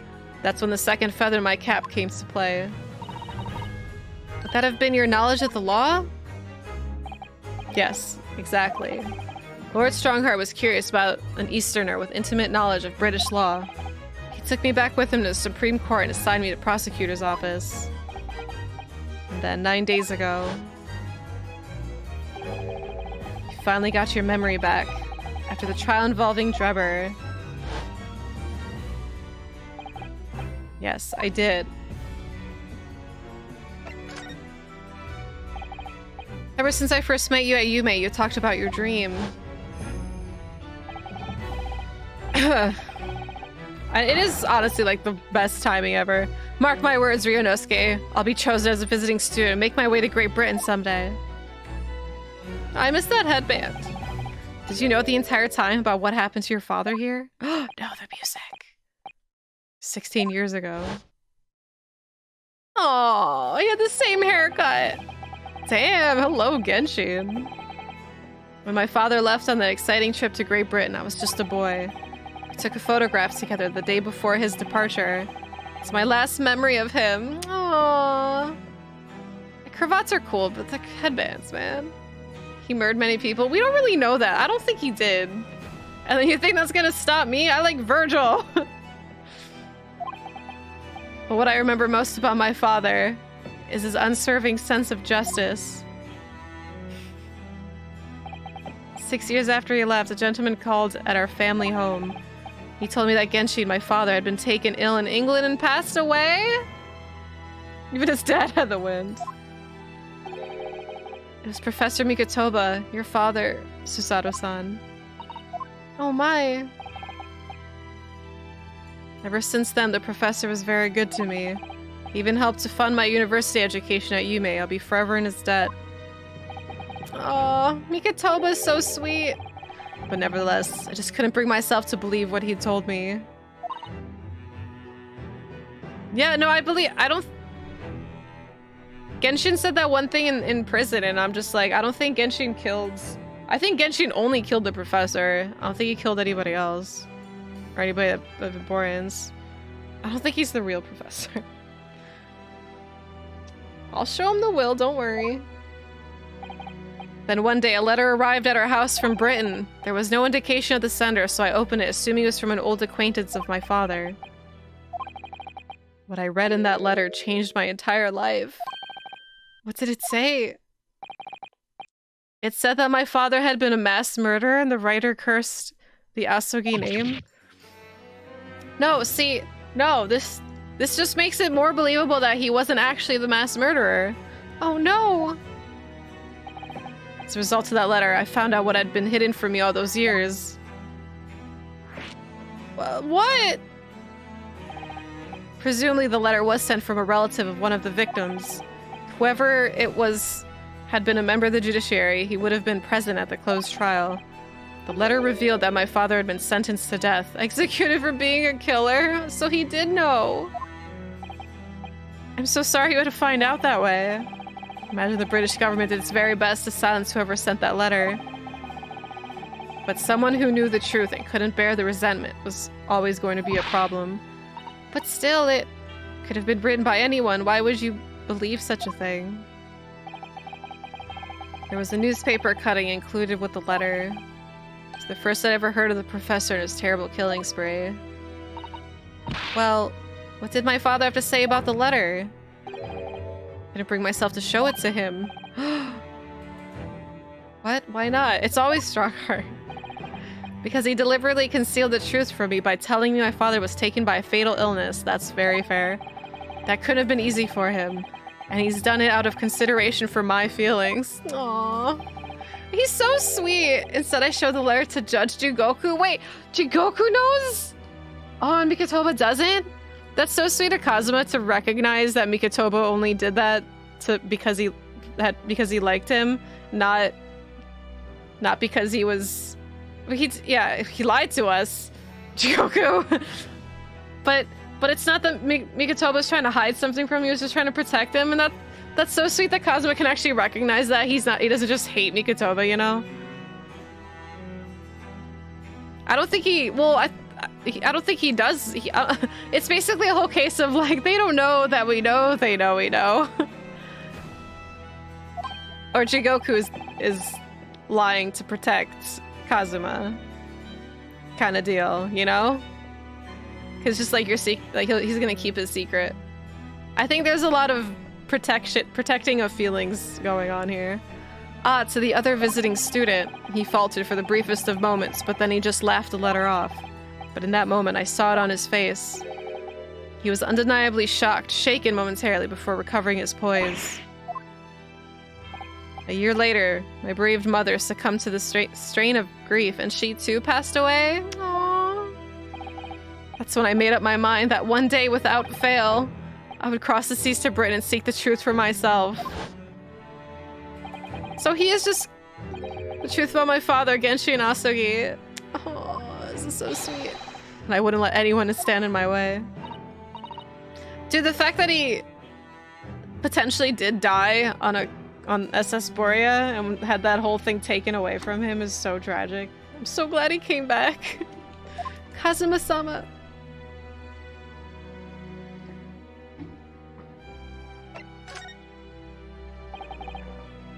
What we learned today in court turned things completely on their head. It was an impressive piece of lawyering, Ryunosuke Naruhodo.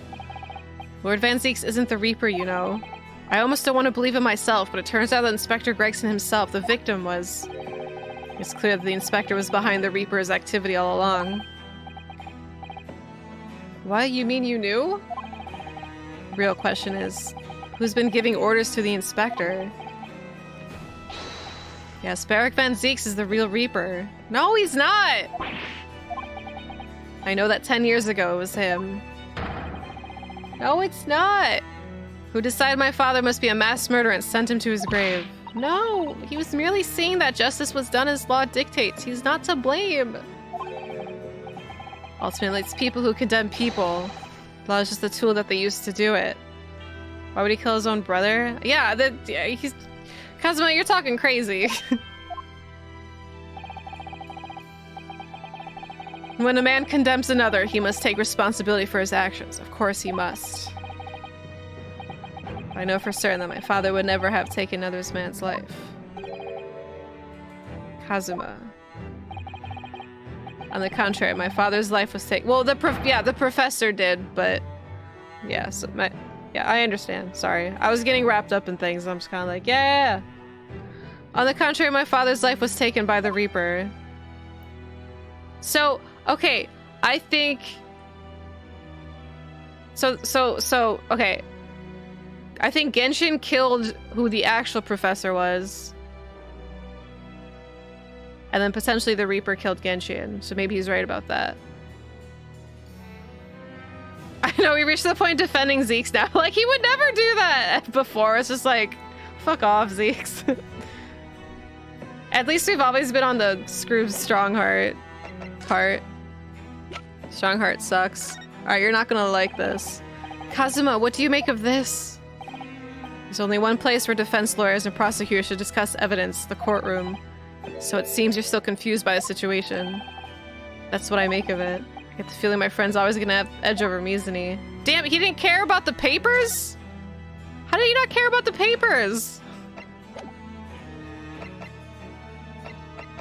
Okay, here, check this out.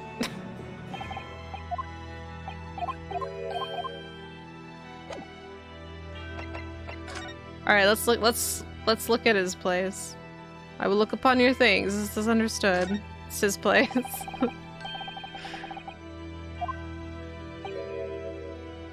It's not my style, though. No, I noticed you've been working at the little table on the floor. Kneeling down stays the style. That was kind of punishment set up by Lord Van Zieks when I first saw it. And the most comfortable way to work. I can't do it. After a couple minutes of sitting with my legs folded under me, they start to go tingly. Same. I can't sit like that for too long. Aw, don't exaggerate. So we both know you can't even manage a minute. Oh, friendly banter. Friendly banter. Freaking burn. What the? It's a scale model of the crime scene. Oh yeah, I realized that. Prosecution office make the model of the scene of every single case? Apparently so. It's a little fucked up. Sometimes it helps to visualize things better, notice things you hadn't spotted before.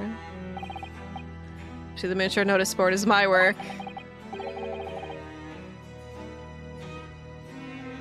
I like sitting cross-legged. It's just I can't like sit Seiza style.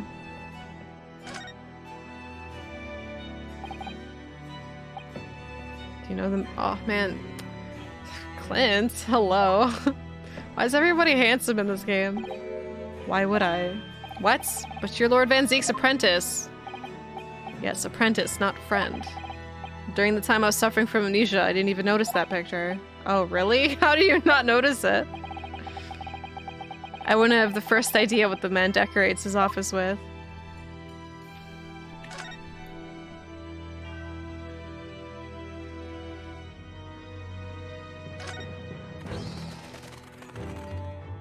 Say something about the bats, Cosmo, please. Wah! You disturbed the bats, did you? Fitting companions of Lord Van Zeeks, wouldn't you say? Actually, I've seen things flying in Lord Strongheart's office too. Doves, I think. Perhaps you have to like birds to attain rank in the judiciary here. Although bats aren't birds, of course. How about a sparrow for you? What's that supposed to mean? Oh, nothing. Sorry, just thinking out loud. Sparrow, he would fit. Sparrows fit him.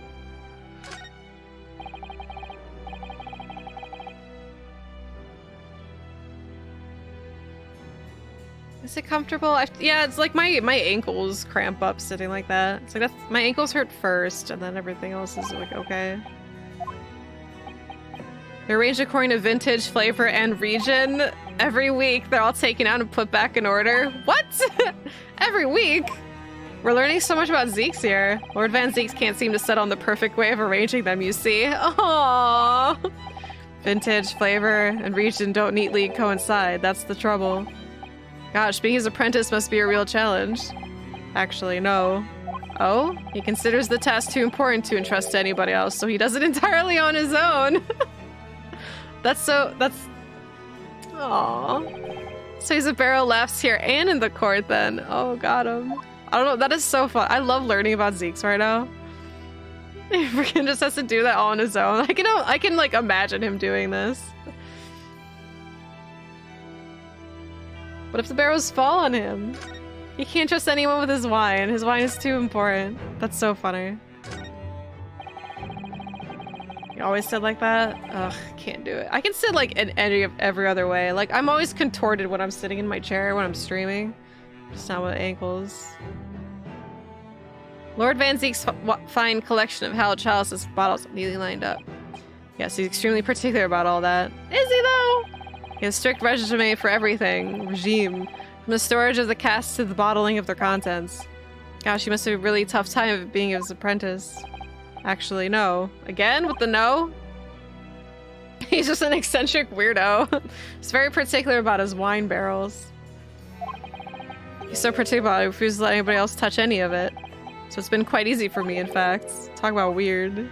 He's pretty weird, so nobody's allowed to touch his wine or his barrels, and only Zeeks likes to organize it. God, I imagine Zeeks over here now, just like muttering to himself about like what wine, which wine is what, and like where he thinks it should go. And if he like can't find one, he gets mad.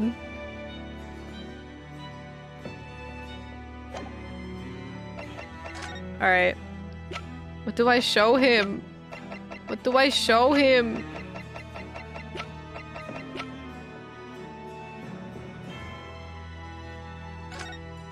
All right, Simon.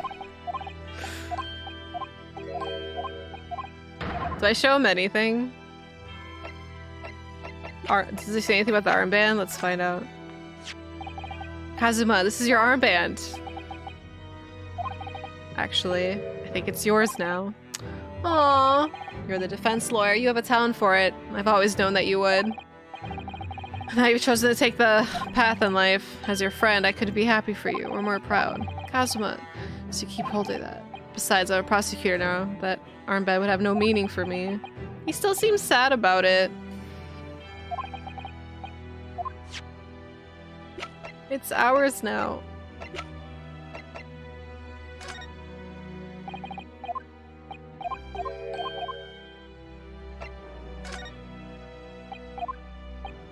When in doubt. Ah, oops. I'm still holding B. Some unexpected turns in the courtroom earlier. The suggestion you came up with certainly took everyone by surprise.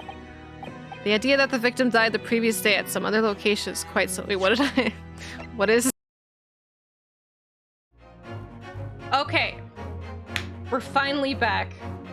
After all these... After like weeks.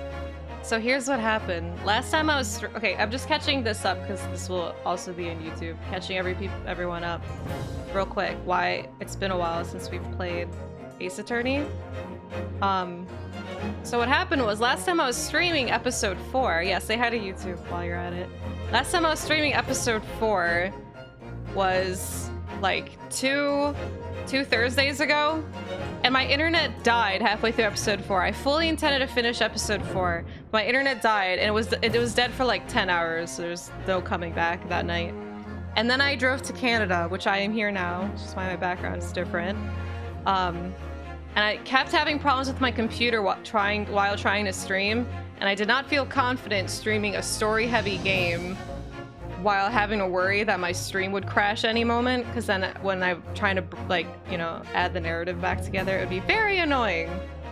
So anyway, so now I feel comfortable because my PC's fixed. We've had solid streams. I'm confident. I'm confident we can do it. And when I say my stream died mid episode 4, I mean like mid sentence, by the way. I can't wait to continue and see just exactly where it stopped.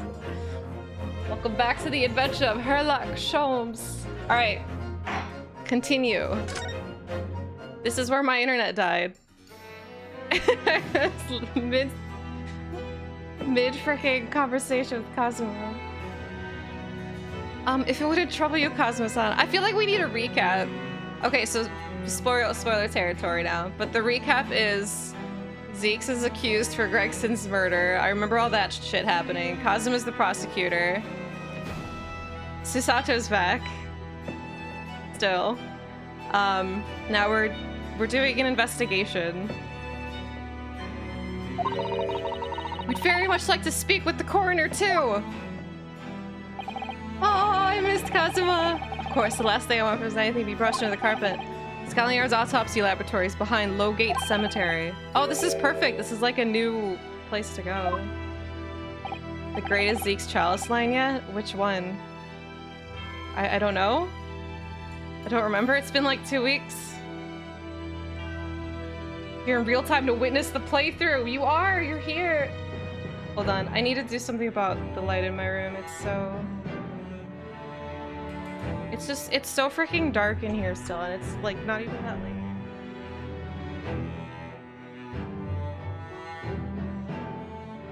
Okay, how does this look? Is it too bright? It's too bright. God, this is what I hate about my stream room. It's just like so dark. It's either too dark or too freaking bright. Open a window? Did you not just see what happened when I opened a window?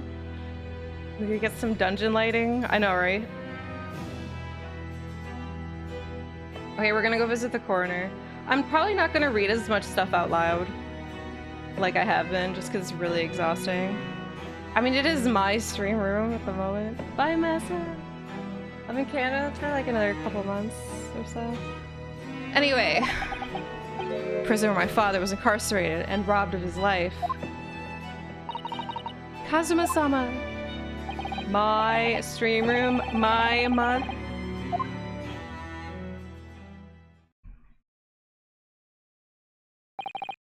Ryunosuke. I want to thank you. What for? For keeping Karuma safe? Oh, I miss this game. I miss this game so much. I'm so happy we're back. Hold on.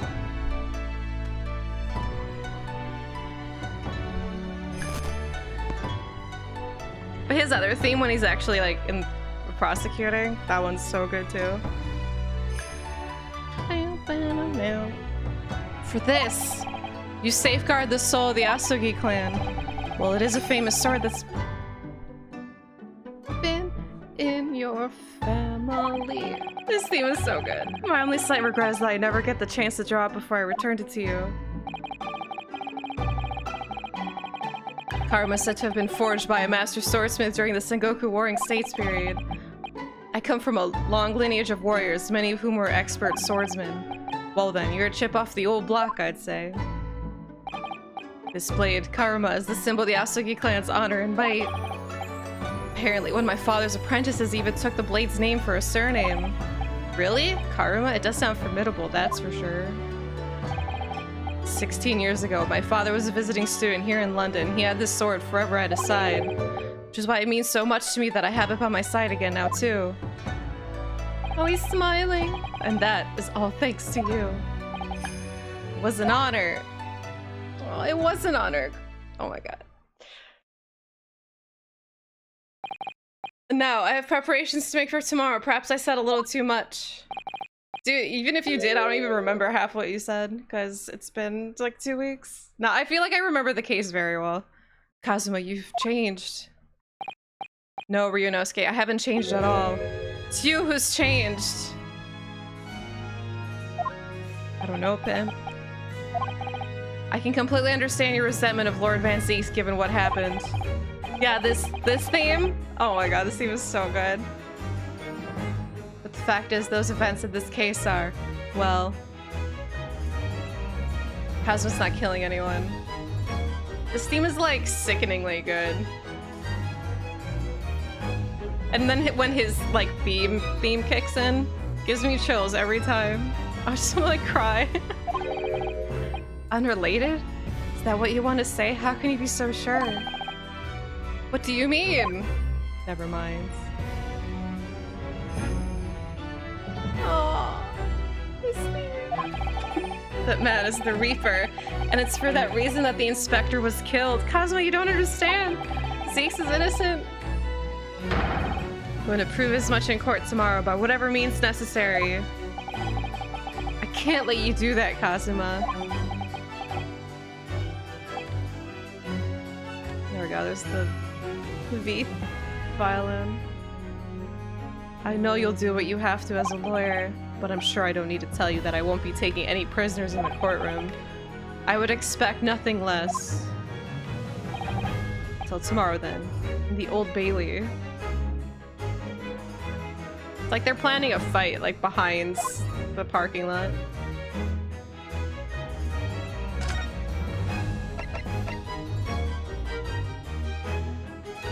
For the most part, each chapter is a new case. It seems like episode 4 and 5 are the same case, but they split it. But we're still on 4. One court case, so I have to spare to play with you. It is about friendship after all. Okay, just wait for a scene to kick in and then I'll leave. Oh, it's so sweet. Why is this game so good? Okay, so we have to go to the forensics lab. By Kazuma's theme and Kazuma. Oh god, this looks way different than it did before. 2nd November, forensics laboratory. This place, look! Pimp, it's your girl. This place really is creepy, isn't it? Well, being a dead room, it's probably full of spirits of the dissected.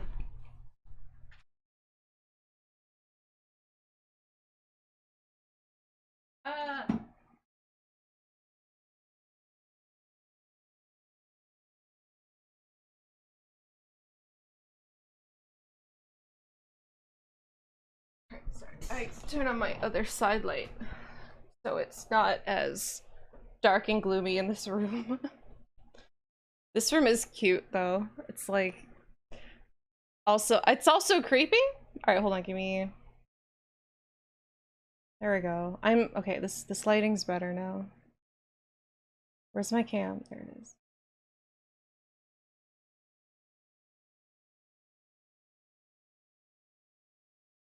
All right, it's cozier now. I'm gonna explode once I see Sholmes. I feel like I'm not gonna see him for like for the rest of the case. Well, being a dead room, it's probably full of spirits of the dissected. But actually, there's a rather pleasing scent of roses in the air. Well, being a dead room, the coroner probably needs a bold scent like that to mask the odor of death. Iris, do you think we could change the subject? Shink, shink, shink, shink. So, wait, what's her- well, fuck, what's her name? It was super... Maria Gori, I think? It was just super, like, on the nose. There she is! She's the daughter of someone named Scythe. Dr. Gori? Is she gonna take her mask off? What? That noise before. I was sharpening my tools. I'd be dead meat if I didn't keep a perfectly keen edge on them. What? Right. Hi, Polly. Now this room has an aesthetic, right? When following the collagen fibers in the dermis, an expertly sharpened scalpel cuts like cheese. Would you like a demonstration? Oh, yes, please. I'd love to see. Then I think you'll do nicely.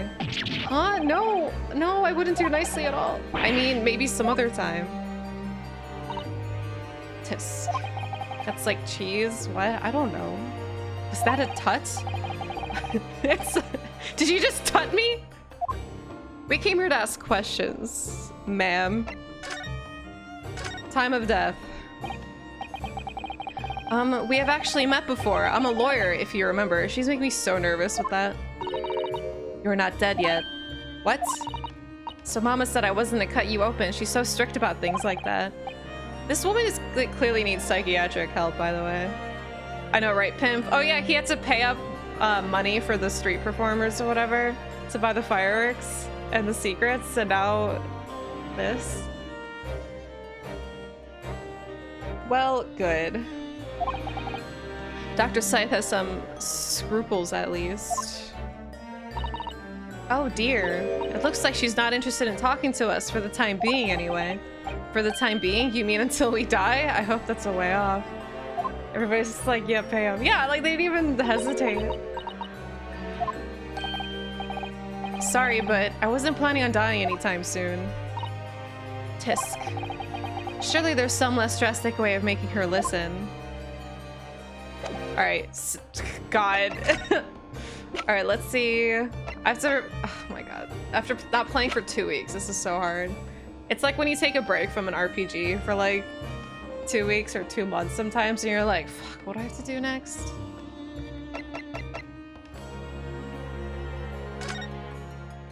Okay, probably this one. Dr. Gory, we actually came here to ask you about this. He was very good. Good? Or 2 years. Took a year break from Tales of Vesperia, worst mistake of your life. Yeah, it's like, do you just start over at that point, or do you like try to remember? I did that with The Last Remnant so many times. I never finished that game because I kept just like taking a break and having to restart and then forgetting. I love that game though. I think they added it again, didn't they? Because yeah, I remember that. What the hell does this thing skill do? Yeah, just like, and like just getting into the muscle memory of games like that. His skin didn't snag my blade once, and very little mess. Don't talk about Gregson this way. His joints dislocated easily and his muscle tissue was a pleasure to work with. We can skip those. I don't want to hear that about Gregson. But there's one thing about the report that's caught my attention. You don't seem to have recorded a time of death. Oh, shit. Why is that? Don't talk about Gregsy like that. You think Iris is like throwing up? Oh my god, I'm in love. That's not my fault. Oh, that made me jump. Then please tell us what happened. Oh my, hello indeed. So, why doesn't this autopsy report include the victim's time of death then?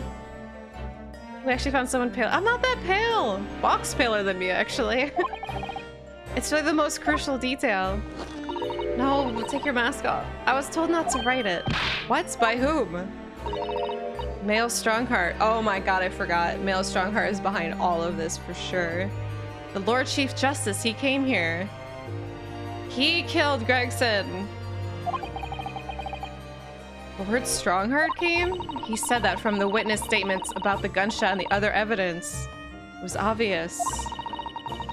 Roseanne Diaz? It's always Strongheart. The man clearly died at 5 p.m. on 1st November when the gunshot was heard. But that's not the time of death you wrote in the report. You didn't write anything. Was there some reason you didn't include it?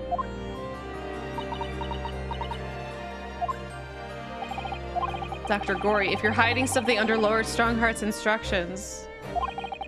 Fucking Strongheart put that wall there. Strongheart's the reason my computer didn't work. Aha! I figured it out!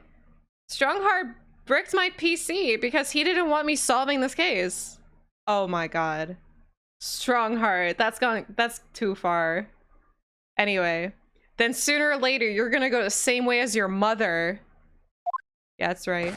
Tell her. Give it here then. It worked! Hmm? Yeah, Rio was just like, listen here, bitch. she took the bait. Was she scribbling so furiously? There. You've written? But just like that? What? What's she written? Tell us! Indeterminate? Okay. What doesn't... But... According to the coroner, Dr. Gory, an accurate estimation of the time of death is not possible. Details of the autopsy have been updated.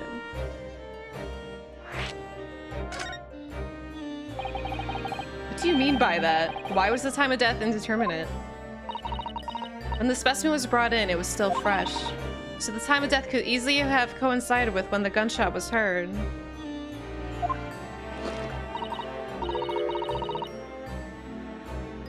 But there was one small discrepancy. What discrepancy? There was some fried fish in the pocket of the specimen's overcoat. Oh, Gregsy. And that fish had started to rot. What? The victim liked fried fish. He presumably liked to eat it before it went off.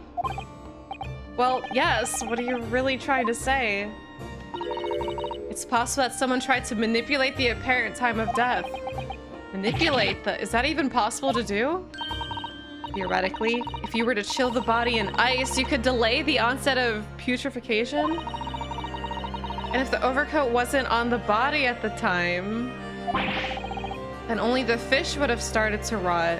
So they took the coat off, froze him, and then put the coat back on him later? With the rotting fish in his pocket, would they not have smelled the fish? With today's science, it's not yet possible to determine if the body was chilled or not. Today's science is advanced enough to let you freeze a corpse, it seems. I mean...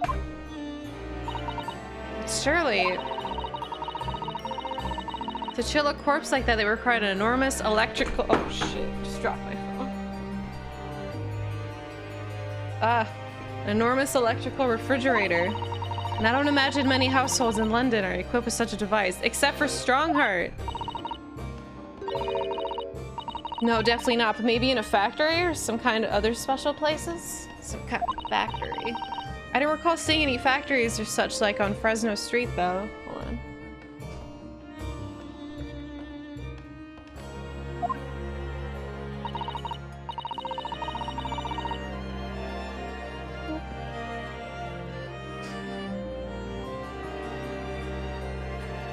I wonder if the inspector's body had been chilled somehow. What might the actual time of death have been? Couldn't say for sure. But at the moment, it might have been a day earlier. Well, we already knew that. I remember already knowing that. In other words, it would corroborate your previous deduction, Mr. Naruhodo. Inspector Gregson was killed a day before his body was discovered at a different location. Did you inform Lord Strongheart of this possibility? He simply said that there were no electrical refrigerators of that size in the vicinity. Bye, what is it, man? Bye, Toasty. Have a good gym day. Yo, Maria is... Hello, miss. Oh yes, one other thing. It's something the governor of Barclay Prison told us. He said that your mother, Dr. Scythe, was responsible for confirming the death of the professor after his execution. The professor. Apparently, you always enjoyed listening to your mother's stories about her work, so we were wondering if you might know something about what happened 10 years ago. That's not all Mama did. Sorry? My mama carried out the autopsy of Clint Van Zeeks as well. What? Really? There's all these connections. There's seriously like 20 people in this universe. They're all intertwined. Holy shit, that is so loud. Oh, Massa, thank you for the gift sub to Gathis. Thank you. Okay, bye, Massa. The brother of Lord Van Zeeks, the professor's final victim. The idea of carrying out autopsy on a member of the aristocracy was completely unthinkable back then. But the detective in charge of the investigation insisted and was miraculously authorized. That detective being Inspector Gregson, of course. Quite an accomplishment for one man. That autopsy provided the vital clue needed to arrest the killer. And Mama was there for that historic event. What does this all mean? You know, that amazing autopsy happened right here in this very room. Professor and Clint Van Zieks. They both spent their final moments before their marriage. But this dissection table there. So this lab, Mama's lab, was instrumental in some of the country's most important events. She really is proud of her mother. I wonder if you'd tell us more about exactly what happened back then, Dr. Gory.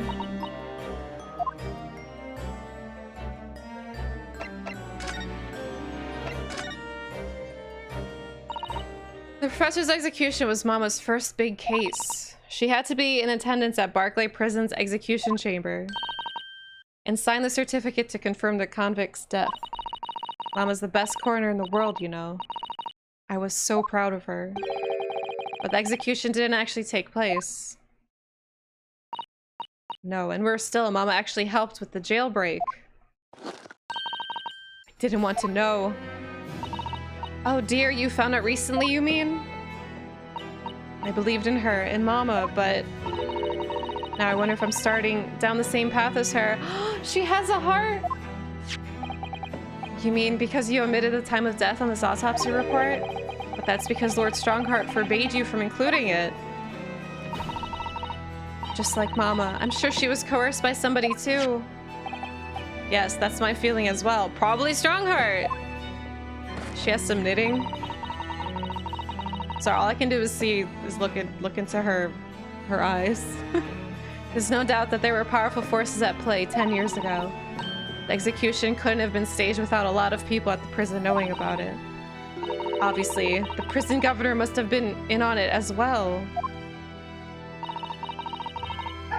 Oliver! Oliver, nobody asked you. Oliver, it's okay. Big Mouth the little handcuffs according to what he told us. Oliver!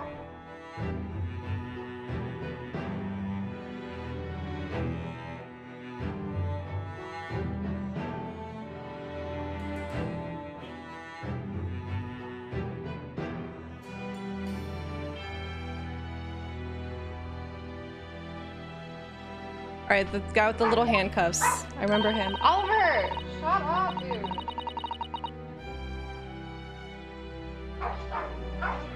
Oliver, come here.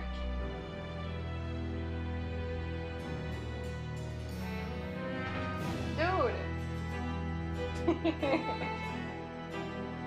Wait, can I...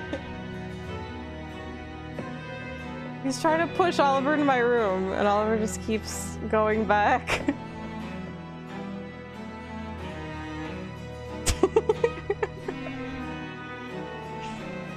Oliver, did you give up? Did you take the hint that you're supposed to be in here?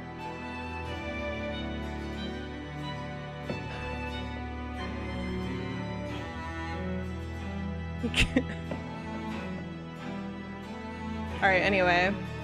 It's such an intense fight, I know, just a lot of pushing. Well, there goes Oliver. Alright. He was tricked by the chief warder. He says he knew nothing about it. Of course he said that. I'd say the same thing. Just who was behind that jailbreak all those years ago? It was definitely Strongheart. Like, I don't know why this is any question in like from these people. It's obviously Strongheart. It's like anytime there's something suspicious going on, Strongheart's name comes up. Oh, I wonder what the connection is. Those two best friends being buds. No, Oliver hates him. Oh, he's gone. Alright, Clint's autopsy. You mentioned the autopsy of Clint Van Zieks. Was at a time when carrying out autopsies of murder victims was very unusual. It's still not a practice that observed in our country even now. It turned out that he was the professor's final victim, and when the autopsy was performed, Mama was present, although only as a secondary assistant. The person leading the procedure was called Dr. John H. Wilson? Oh my god. Wait a minute. So that's the guy who died in the very first case of the first game, and he was in the Japanese telegram. He was one of the names. Oh my god, we're finally getting a connection to the first guy. Giselle Brett killed him, and now she's dead. Oh my god. That's right, my daddy. There was one other person present, the primary assistant. He was a visiting student from the Far East. Oh no. Yeah, oh, someone random in the universe who we've heard of. Wait, who's the visiting student? It's... Must have been my father. Oh, okay. Yujin Mikotoba. I had no idea Professor Mikotoba had been involved in something so important. I thought they were gonna try to connect, Dad, again. Daddy Kazuma. Spooky month. Hi, Lurking Jay. It is the best month. And October. Oh, October's my favorite month. If only that reporter didn't kill her, Brett could be a big help in this case. Or honestly, she could have done worse, but maybe. He probably did do us a favor by killing her. What do all these people have in common? The judge. Get the, like, Pepe Sylvia board. By October, because Halloween! Halloween's my favorite. But the outcome of the historic autopsy was the discovery of a vital piece of evidence that led to the capture of the professor. Type in exclamation schedule. Click on the link in the command that pops up, and you'll see a list of games I have planned for the rest of the year. It doesn't cover everything though, it just kind of gives you like an idea. I just made it yesterday, so it's still new. Anyway, so that's how they came to identify Genshin Asugi as the infamous mass murderer. I'll have to add the Bone Zone one, Edward. Same, Polly. Do you happen to know anything about that piece of evidence? Can you tell us any more? God, freaking sorry, the fan is blowing in my face and like strands of my hair like itching my face. Yo, Matador.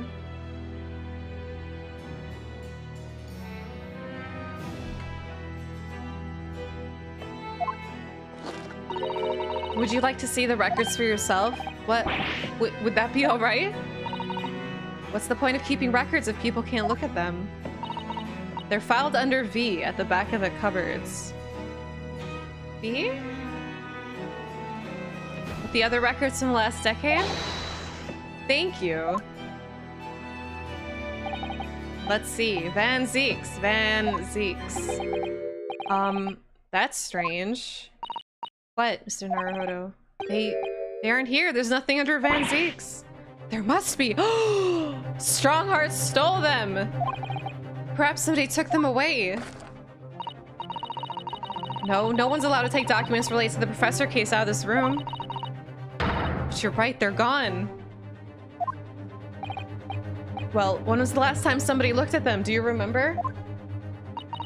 It was. Oh yes, I remember now. It was 2 years ago. A consulting detective came one day saying he'd like to see the records. No, you don't mean... Herlock Sholmes was his name. Deep down, I knew that was coming. I didn't! Do you think he stole the records? Okay, well, he obviously has a good reason to. Hi, Redcorn. No, he had a good reason to, you guys. Oh no, surely not. Iris, that can't be, can it? No, come on. He has a reason to. It's fine. Iris?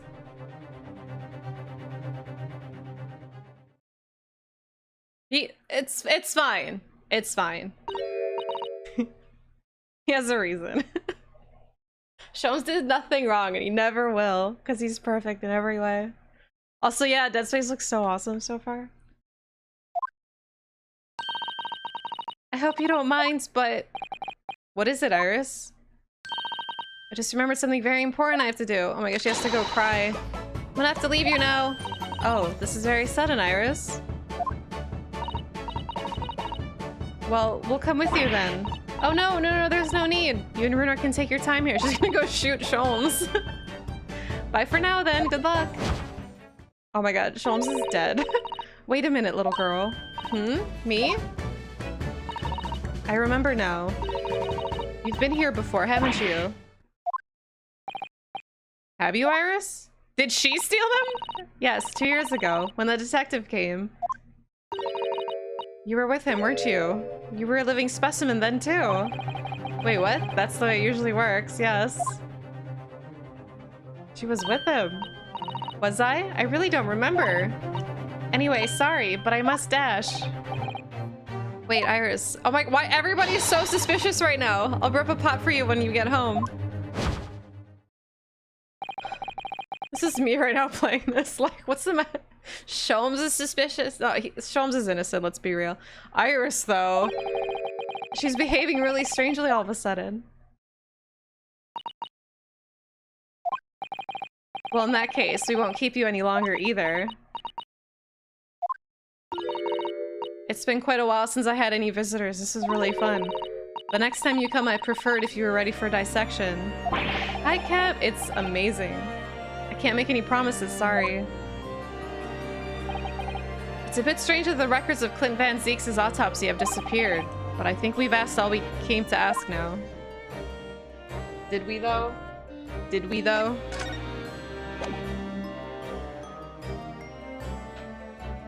Did we, though? She's a bioweapon.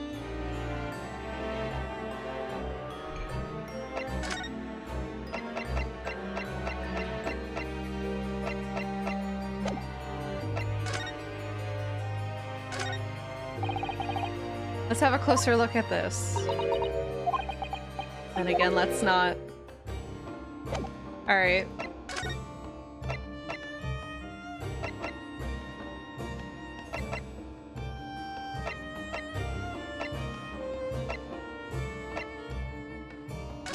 So Strongheart. He's not here. All right, I'm just gonna go down the line because I don't really know what.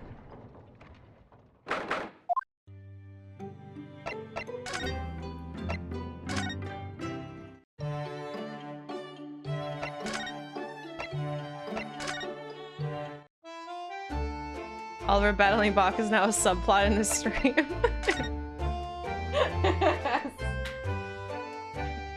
He walked by and he heard me say that. Oh, Oliver's chasing after him. Oh yeah, this place, the guy with the handcuffs. Oh. It's not. God, you know those scenes in Scooby-Doo when you see like the Scooby-Doo squad chasing the killer, whatever, from like right to left, and then they go from left to right. That's how it is with Bach and Oliver when I look in the doorway. Oliver's always chasing him. Hi, Casey. Quickie work break. How's work going?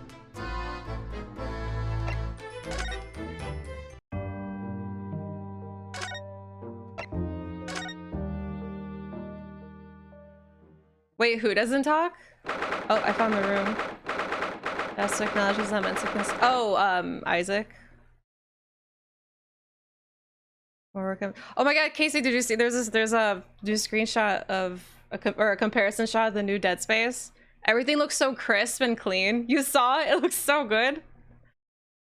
I like how there's like one screenshot and everyone's suddenly just like people that were like, I don't know about a Dead Space remake. You see one image and they're like, all right, I'm on board. It looks so good so far.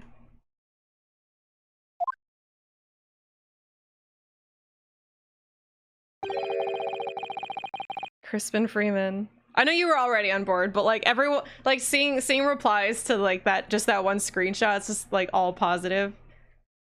It does look really nice.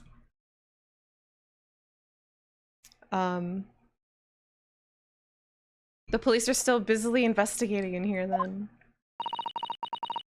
But Gina's nowhere to be seen. Where is she? Yes, it has been blissfully quiet, hasn't it? Perhaps she's out investigating on her own, practicing what her boss taught her. High alert! You missed. Sholmes is supposedly Suspicious. Iris is suspicious. Strongheart is still suspicious. We met Maria Gori and she's cool.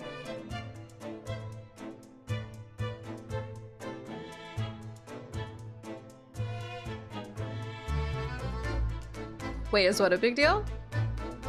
Oh, do you mind if I play a missable bit of dialogue for a little bit later? It's not a spoiler, it's just a bit that most people won't see. I haven't seen it myself, just heard about it. Yeah, you can let me know.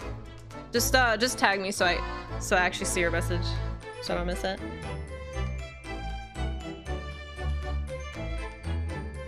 Don't be suspicious, don't be suspicious. They're all in on it, no one's telling me anything. Hi. Uh-oh. Uh-oh.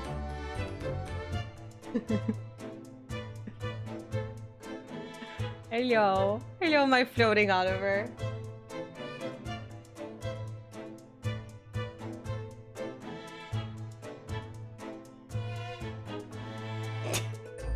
You done flying? Oliver, get him! Get him! Get him!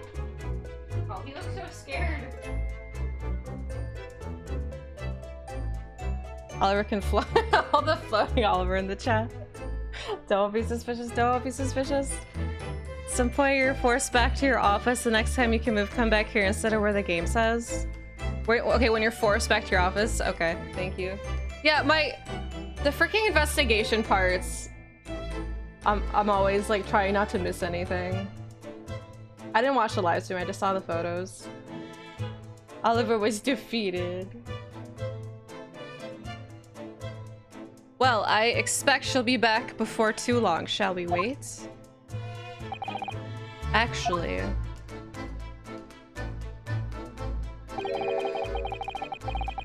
What, Oliver? There's something different about this room since the last time we were here, isn't there? We could always use the time to investigate more thoroughly.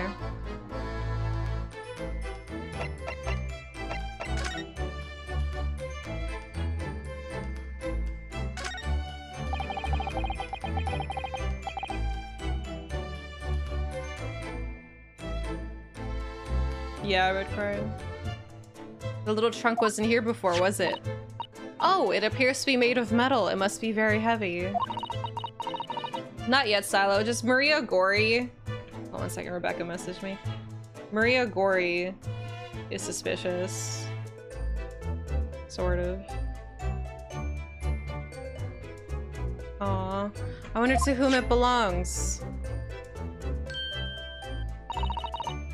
There's some initials on the outside. Look, TG. Okay, TG. Tail Grongheart.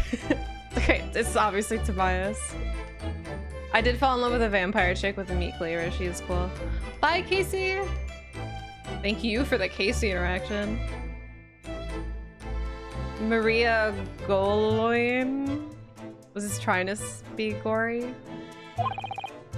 Let's ask one of the policemen if they know how it came to be here. Strong guards. Oi, what do you think you're doing? Is it, what's her name? It is. That's my trunk, that is. Hands off. Gina. Where were you hiding?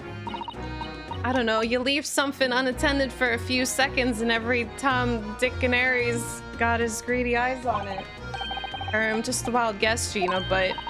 Well, spit it out, Odo. Is it fair to say that you've only owned that trunk since this morning's trial?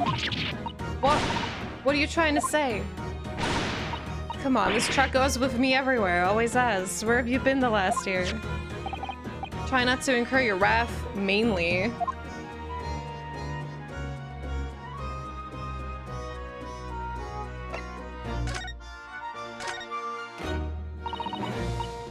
Should hear him talking at the yard now. They should be ashamed of those themselves. No, Ginny's not sus. I trust her.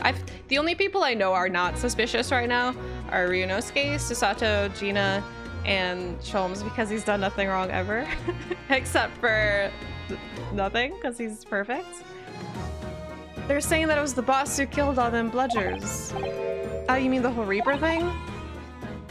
Yeah. I'm not in denial. Sholmes is perfect. Apparently the boss was investigating stuff that no one else at the yard... Oh, and Zeke's, because we know he didn't murder Gregson. He's not real. For the night, so half. So roughly half, yeah. Sholmes is not sus. You shut your mouth.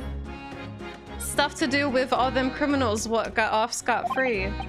Yes, the ones prosecuted by perfect Lord Van Zeeks who used bribery and corruption to evade conviction.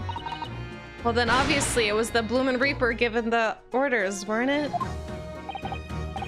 Are you Egyptian because you're in denial? Well, why would people be suspecting Inspector Gregson of being involved in the killings? Well, he was in the telegram. There was a notebook hidden in his office. Oh no, this doesn't sound good. So Gregson's suspicious even in death? It had details about the crimes that have been pegged as the Reaper's work. What?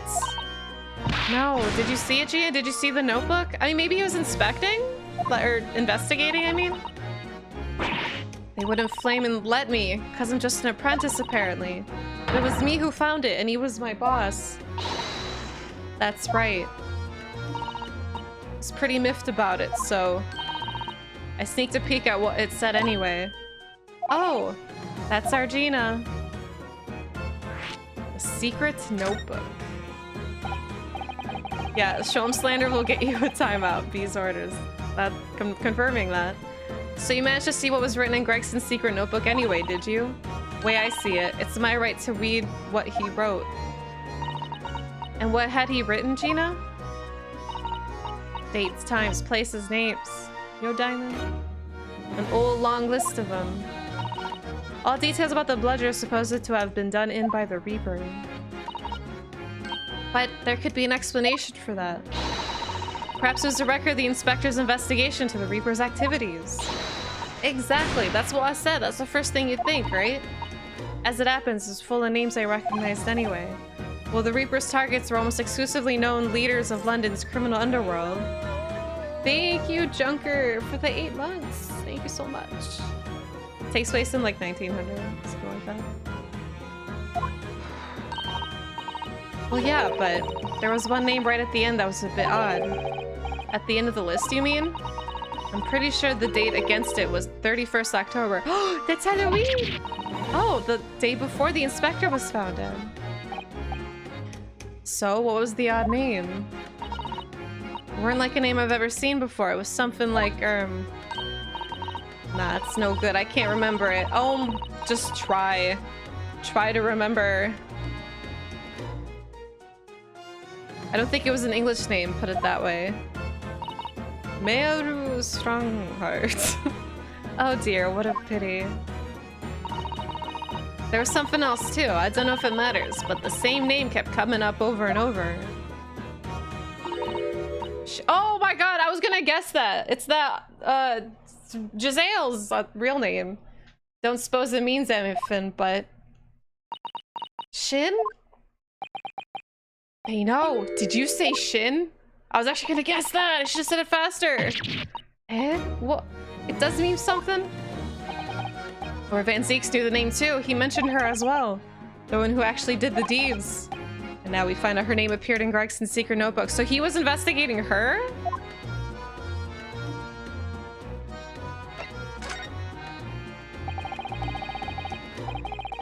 We haven't seen you for a little while, have we, Gina? Well, of course not. I've been busy, and I mean, I haven't seen you in like 2 weeks because my computer hasn't been working. That's true, Ghibli. She is a woman, so she's the murderer. They have a secret love affair? Oh no, I didn't even think of that! The lads at the yard are trying to trace the boss's movements the day before it happened. The day before. That would be the undercover investigation to the Red-Headed League, then. Only the boss didn't go, did he? You found some cove what was pretending to be him, didn't you, Odo? Oh yeah, that guy. It's Daily Vigil. It was Mr. Vigil who actually went to the park on Lime Street that day, posing as Gregson. Well anyway, you ain't the only one turning stuff up. You got my own ways of getting results. They don't! I forgot what they don't! They don't tell me! When me and my partner here get together, there's nothing we can't track down. He's gonna bork. Oh. Oh, ditto Toby! He's such a faithful friend. So, have you tracked anything down then? What'd you think, eh? Of course we have. Can't tell you though. Police business, innit? Aww. They're so cute! You forgot about Toby? I'd never forget about Toby. Oh goodness, little paws. Anyway, the point is, if your lot ever need any help, you know who to turn to, right? Being the L-hound here. Right, because he looks oh so hellish, honest. Oh, he'll grow up to be a hellhound. The Hellhound. Captain Toby, put a little hat on him. Gina, about your Hellhound here. Not picking back up. Chief Inspector Toby, he's the pride of the force, he is. In Japanese, police dog means something quite different, not altogether nice to those involved in crime. Oh. Here in Britain, it's a wonderful compliment, it seems, for a canine at least. Should be, after all. In the great exhibition case the other day, it was Toby here who managed to locate Drebber's workshop. Maybe it's time for another demonstration of what the super dog can do, eh? Speaking of, where's my Chief Inspector, Toby? Chief! Inspector! Right? They named it after Tobias? Jobby as Gina, and Toby as Oliver. Chief! I don't know where he is. Inspector Oliver? Chief Inspector Oliver? Do we have something the Chief Inspector could catch the scent of, I wonder? I don't know. Guy staring at the floor is mighty patient.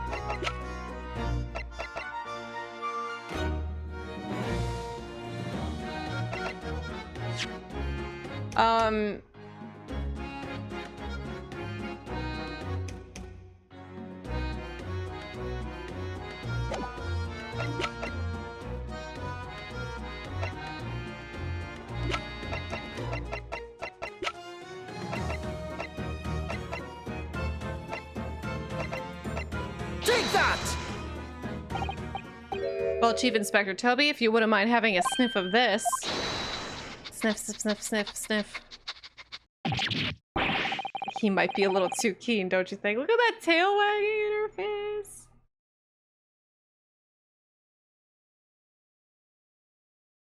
It wasn't a red flag to me. I was just like, oh, that's cute. And then there can only be one Toby in this universe. Oh shit, Toby's pissed! Chief Inspector made short work of Gina there. Woof. Ah, look what he got. Oh my, that trunk clearly still has a very strong scent of Inspector Gregson. In other words, it must have belonged to him. With the wig well, the trunk is his.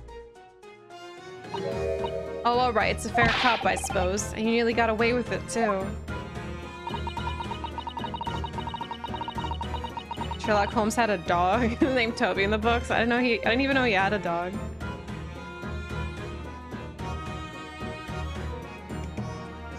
Or for those meddling kids. You always talk so proudly of Chief Inspector Toby's nose and what it can achieve. Did it not cross your mind that he might identify something that was right next to us? Yeah, that was a bit of a bloomer, weren't it? That's enough now then, Gina.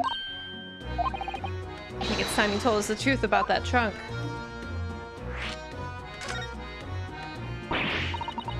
It weren't like that, it just weren't. What are you talking about? I know what's going through that head of yours, but that ain't what happens. Alright then, what did happen? Well, like I said before, we were trying to trace the boss's movements. So I let Toby here have a whiff of the boss's overcoat. And as soon as I'd done that, he went off like a shot. Straight to that sandwich. To a sandwich? A sandwich, not to a bag of chips? Mr. Naruhodo, I believe Gina means the witness. Oh, that sandwich. Yeah, he had it in between them wooden boards of his. The boss's trunk. Jill sandwich. You mean when they heard the sound like a gunshot and all piled in here? Exactly. He nabbed it from the scene. Goodness. Me and the Chief Inspector gave that sandwich a good grill, and you know what he said? God, these puns. I thought it might fetch a good price, and the chap wouldn't be needing it anymore, so... That's all I did, nothing more. Would you Adam and Eve the check of it, eh? Stealing the dead boss's stuff to flog? So Miss Venus wasn't the only one to meddle with the scene of the crime then. How could they? So anyway, that's how it happened. And it's a pretty decent truck, so I figured I might as well make use of it. Is there something wrong with that, eh? Well, maybe you and Mr. Sandwich should try to find the answer to that question together.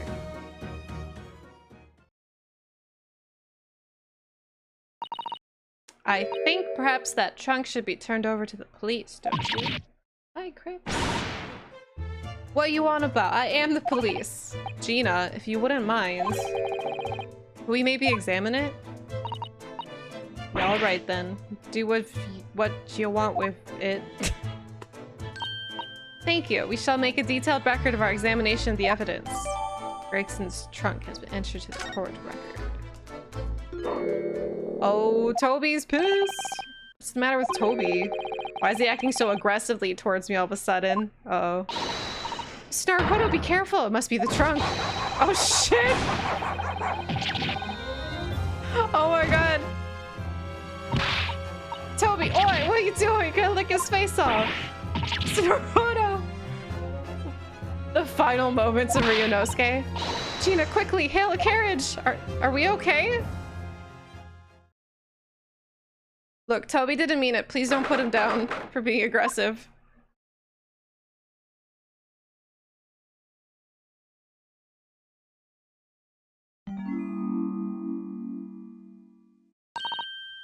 Oh, Mr. Naruhodo, are you alright? Miss Susato? You've been kicked back to the office? There's Jones! Wait, hold on. So I couldn't go back to the thing? Ah, conscious again at last. Oh, it's Jones. He was watching over us to make sure we're okay. A blessed relief, my dear fellow. After all, to drop dead after a moderate licking by a small terrier, most unseemly. Look at him. I missed him so much. Look, he fell into the table. What is or isn't seemly is irrelevant here, Mr. Sholmes. He's not sus. He's been here watching us, making sure we're okay. As soon as I can move again? Okay. I'm so glad there's no lasting damage. How are you feeling?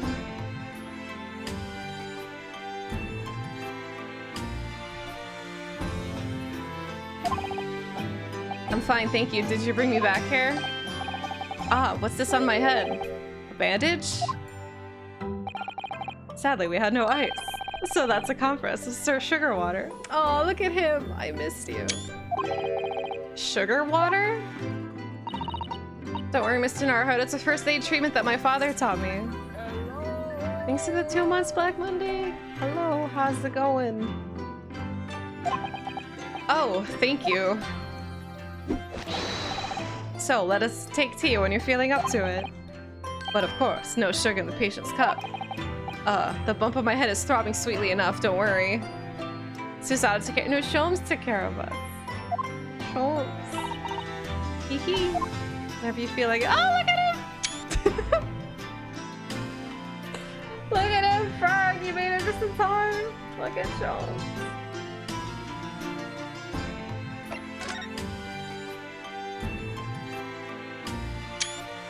He's just chilling in the room, striking that pose. He's like, they're looking at me. They're looking. Okay, so wait, to get a conversation, I have to go. Hold on, we'll talk to Sholmes in a sec. I just want to know what the secret conversation is. Okay, it doesn't look like I got it. Right?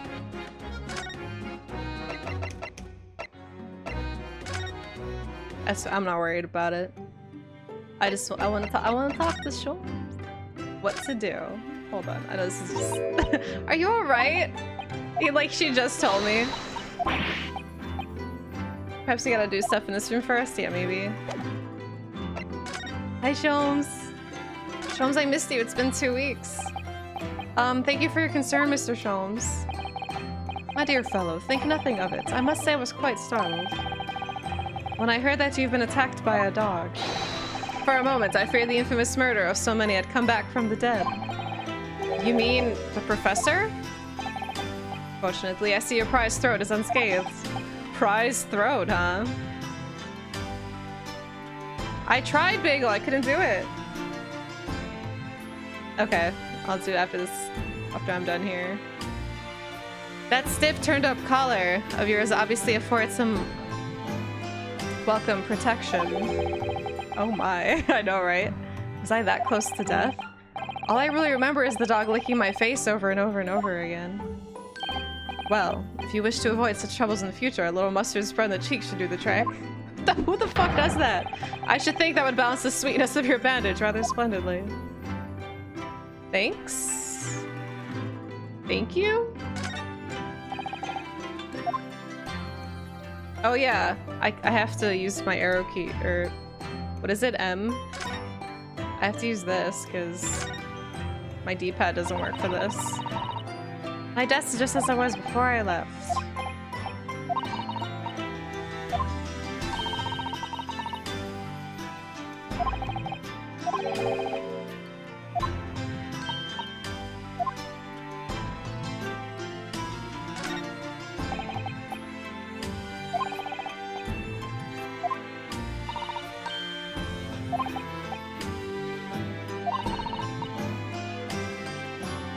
You can visit Mr. Sholmes in his room? Oh, believe me. Last time I did that, he tried to convince me to drink some strange concoction he'd mixed up. That's not weird, Sholmes. No, it's okay. This game doesn't seem to be very clear either. Whenever you serve me tea, it always takes me back to Japan. I have since forgotten the vampire woman. Because Sholmes is on screen now.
Strange reaction, huh? I like how he's just chilling in her room.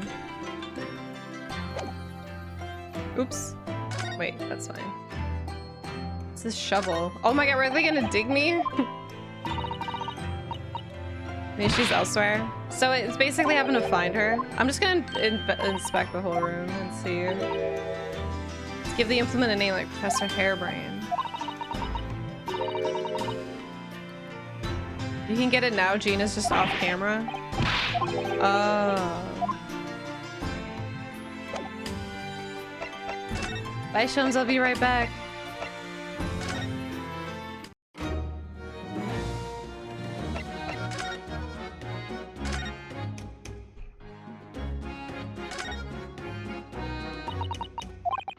Gina, I'm really sorry. Wait a minute. I got my face bitten off. Okay, thank you, Emerald. I got my face bitten off, and I'm supposed to be the sorry one? It snapped, and if you asked me a year ago, the cops could go hang for all I cared. Licked off, bit off, what's the difference? But gotta have police, ain't we, to catch the bludgers.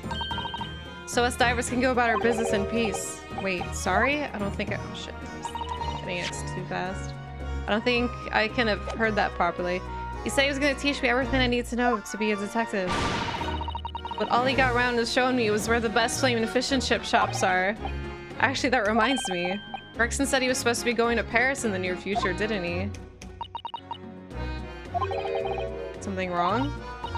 Oh no, I'm sure I'm reading too much into things. It's just that the timing seems very coincidental. You know, the boss was acting a bit strange recently. He was always in a rush. Hey, I got the achievement for best chips in town. Like he was always in a rush? Because he's suspicious. Alright, well that's cool. I don't want to investigate anymore. I want to go to Sholmes' suite.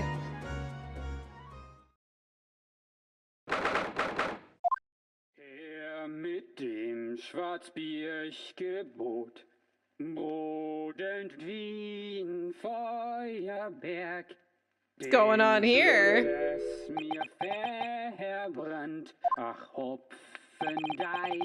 What on earth is going on? Me and Ryu don't scare like this. Am I having a bad dream? Oh, no. It's an old German folk song. Rather a fine rendition, I think. That's the least of my concerns. Iris? Iris, what's the matter?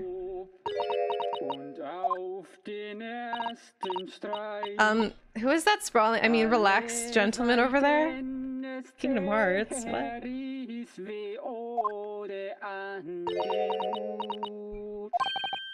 Iris? Is she even listening? Excuse me, sir. I do apologize for troubling you whilst you're singing so merrily, but I don't think that's him singing. Would you be kind enough to explain the situation? He looks pretty dead to me. Well, that worked. Grinning gentleman, a mute young girl, rather a tantalizing juxtaposition. And one that appears to have incited the gods of deduction within me to find their voices too. Oh, here we go!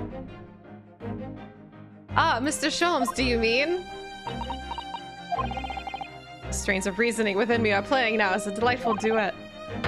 One melody sings of a reunion full of nostalgia, whilst the other, an amorous theme about the great secret you're trying so desperately to conceal, Iris.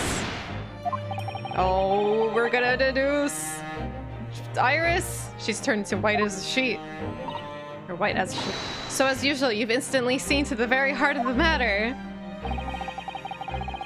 And by the time my own brief performance is over, I feel sure this gentleman's song will reach its finale. So then, to Music Land, where all is sweetness and delicacy and harmony. Pray, do enjoy Herlock Sholmes' latest logic and reasoning spectacular. I haven't seen one of these in weeks.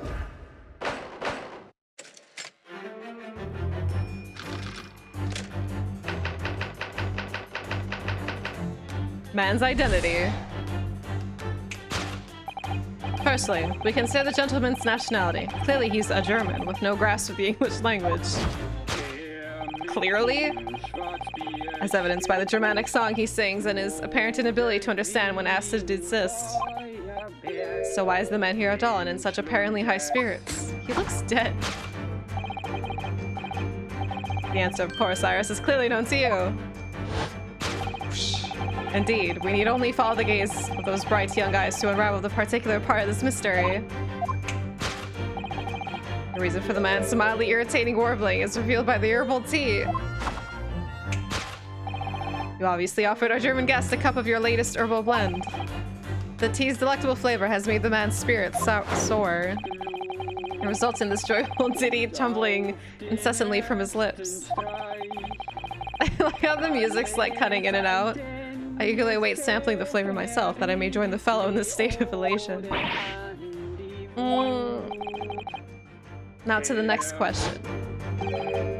Who exactly is this gentleman availing himself so thoroughly of the settee? Nailed it as always. I mean, he's spot on so far. You see, he got his, like, anti-gravity thing last time. That was right to me.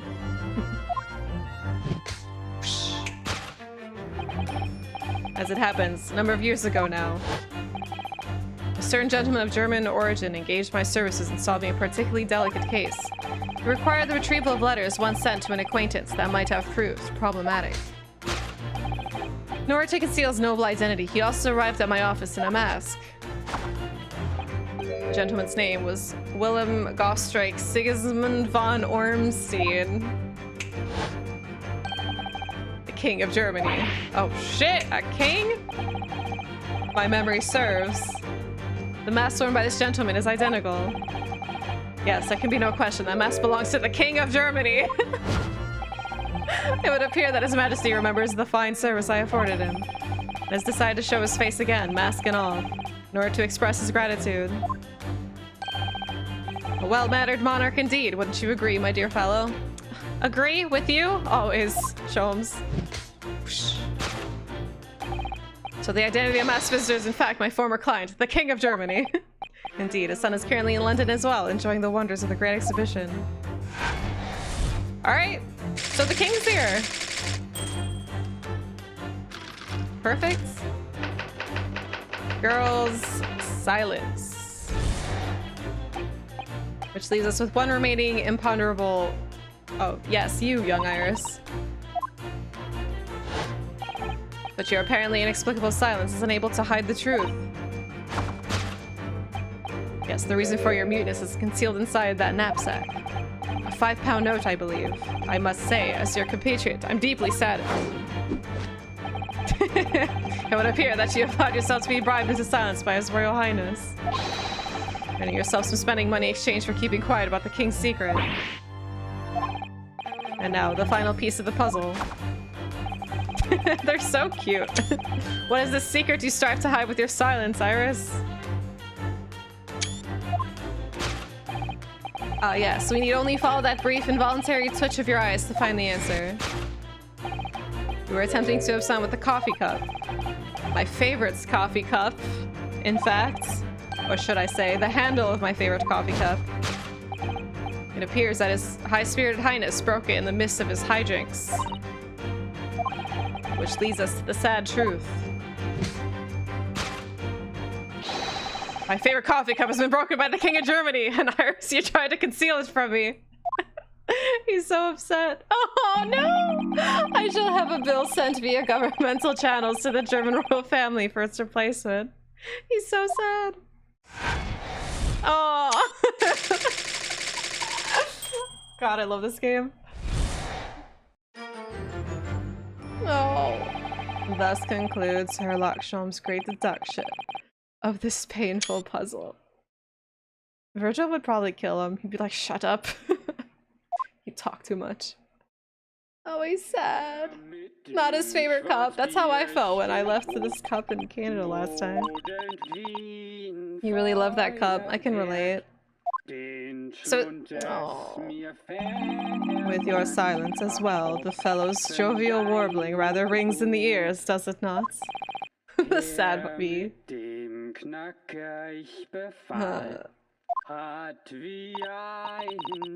Mr. Sholmes, I must say something does rather trouble me. Pray, Mrs. Sato, do tell. His Royal Highness doesn't appear to have moved a muscle since we arrived. Ah. Sholmes' odds are so good. And you haven't said a word either, Iris. Mr. Sholmes has it all right. You may as well own up to it now. Your reasoning isn't entirely without substance, I might admit. And one other thing, Mr. Sholmes. Yet another grievance, Mrs. Naruhodo? Surely not. Well, I actually read the story of that case recently, the one you were just describing. And according to that, at least, it wasn't the King of Germany, it was the King of Bohemia. Oh! The son! The son was in the trial last time. Goodness, was it? He doesn't even remember. Yes, that's quite true. Master Gotz, the prince, testified to that in court. In his words, I have come to see the Great Exhibition all the way from my home in Bohemia. Ah. I would ask you to keep that minor error to yourselves. It could easily become quite a scandal. I believe, Mr. Naruhodo. It's our turn now to make some corrections to a number of minor errors that may have slipped in. Yes, even Mr. Sholmes is willing to admit he might be slightly wide of the mark this time. Although it's clear that Iris is definitely hiding something. We need to find out the truth behind this mysterious scene. But one truth is incontrovertible. My favorite coffee cup is no more. No, Sholmes! I wish I could buy him a new one. So, shall we embark again? On a joint presentation of Herlock Sholmes' logic and reasoning spectacular. Bohemia part of Germany? I don't know. I mean, I don't know how things are in 1900, you know? Oh, hey! Demented Salad, thank you for the host. Personally, we consider the gentleman's nationality. Clearly, he's a German. No grasp of the English language. Alright, let's just wait for... Hi, son. How are you?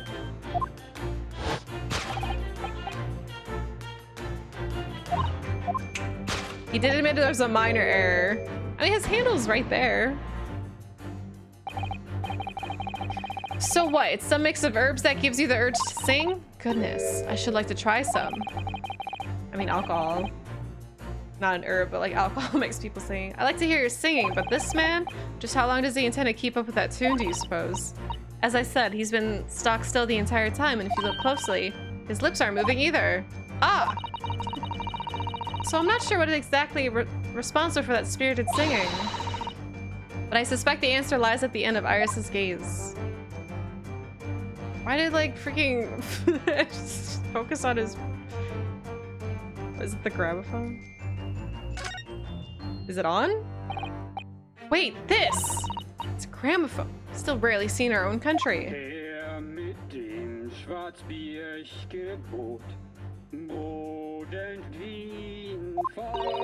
Sound certainly appears to be coming from the horn. But machine singing, that can't be right. Science and technology are changing the world rapidly, Mr. Naruto. What's right is changing too. Oh, this is new to him. Bum, bum, bum. Bohemia's Czech Republic. I see, I see. Well, at least we found our answer. Machines are singing! Take that! How do you mistake... Okay, how do you mistake a gramophone with a man singing, Sholmes? Come on, dude. Indeed, for no well-bred gentleman would break into an obscure folk song when making a social call. In other words, this gentleman isn't singing at all. In fact, it would appear that the fellow's unconscious.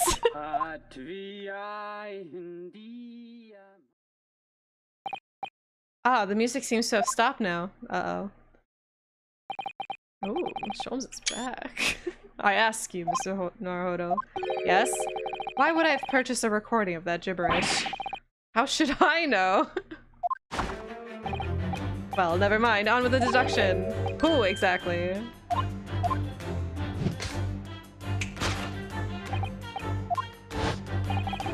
Thanks, Sholmes.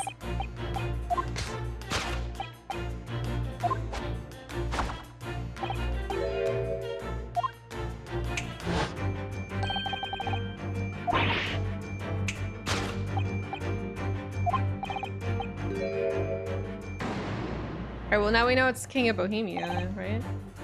Although we've already established that it was actually the King of Bohemia. It seems Mr. Sholmes intends to persist with his Germany theory for some reason.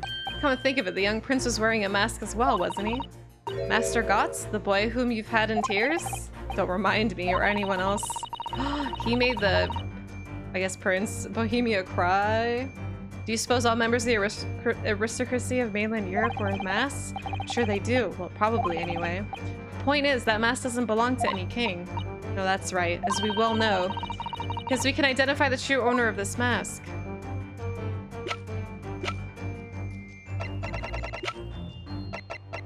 Wasn't it Kazuma's? Who was wearing this mask before? It was him. Take that! I don't remember what the mask looked like. Okay. Because I know he was wearing a mask, I just couldn't remember what it looked like because it's been so long. Yes, there's been no question. That mask belongs to Kazuma Asugi. In other words, my memory is sublimely unreliable. Only you could try to make that sound positive. Oh, I guess my Sholmes is the best. Kazuma's mask has been languishing on this metal chest for several days. Oh yeah, it was here. Though that doesn't explain why the gentleman is wearing it now. But it's now a simple matter to determine our guest's true identity. He finally admits it. After all, the gentleman is unconscious.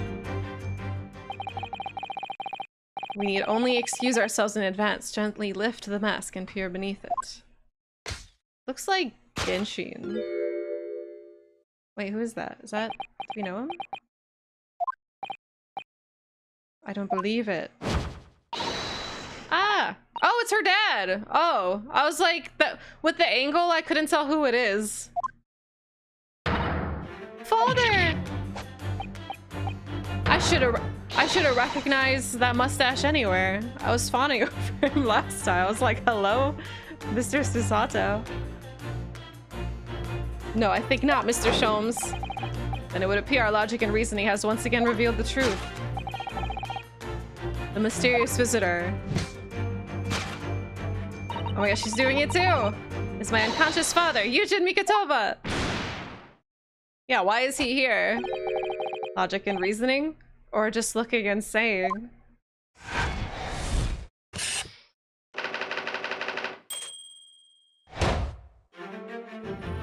So it wasn't the king of Germany, it was just Susato's dad. Okay, why is...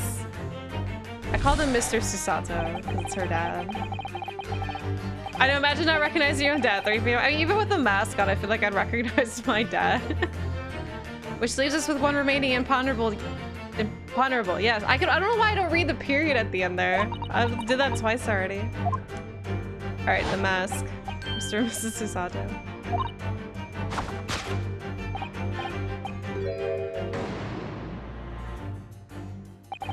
I know her last name isn't Susato, though I'm calling him Mr. Susato. People call my dad Mr. B sometimes. That's not... B is not our name. So that's a £5 note poking out from Iris's knapsack, is it? Oh dear, I can't be so sure. Most money we counter in coin form. Mr. Bean. God, Mr. Bean would be like the worst dad. It was constant. You just get arrested for stuff your dad does.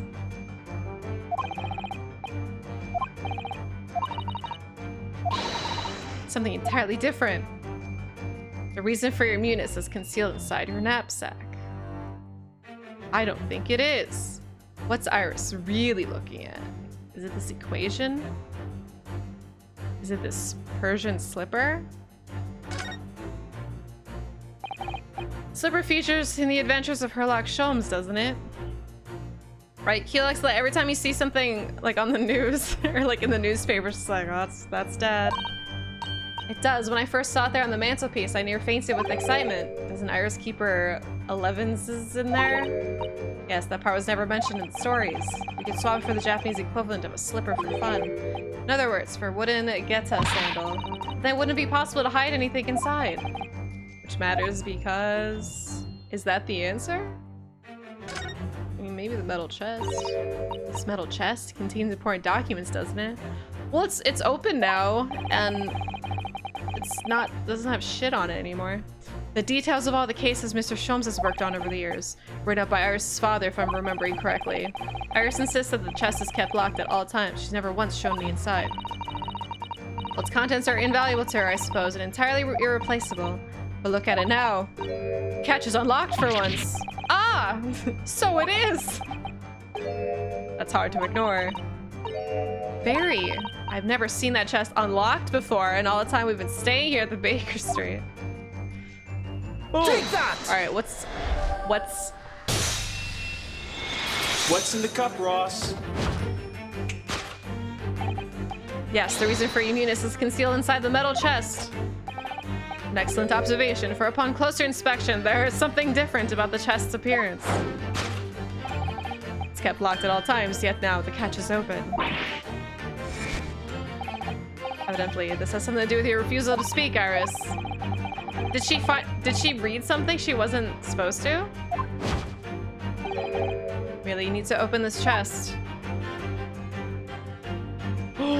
We get animation of Sholmes opening a chest! Here we go. Uh-oh. No! Hurley, don't! No! Oh! I see! Mr. Sholmes! Why the fuck is there a freaking Looney Tunes punching thing in the chest? He's dead. He's not dead. Never! I like how that's in the exact same position too. Hurley, I told you not to open it. I did you're right, I didn't screenshot that last one. Ah, so you found your voice now, Iris. Ah! In other words, that just happened clearly reveals the truth here. She's hiding Looney Tunes in there. This is somewhat different to the usual dance of deduction you perform, Mr. Sholmes, isn't it? You left me alone on the ballroom floor, so I'm gonna have to dance this next part solo. yeah, just can somebody else open it? Just keep piling it on. Anyway, I need to get to the bottom of this for my own peace of mind. Now then, Iris is usually the silent type, so... You mean you don't actually know your answer yet, despite that knowing pointing the finger before? Mrs. Sato. Sometimes a man needs to point his finger first and think later. That's like Sholmes' entire life. Oh, well, if you say so. I think we'd better examine Iris more closely and try to rescue the situation then. They're just like in the background. Aww. Oh, you're hurt. The real reason for your silence until now. She could be looking at anything. Oh my god, this is what the other side of the room looks like. Are you like looking at something? Why couldn't Iris open her mouth the whole time? Oh, she's... Oh, because she opened the key and she's guilty for him being knocked out. That's a key she's holding, look. I'm sure that wasn't in her hands before, was it? No, you're quite right. It's appeared as if by magic. That's strange. Big old iron key. Where did it materialize from? I don't know, but I'm gonna present it.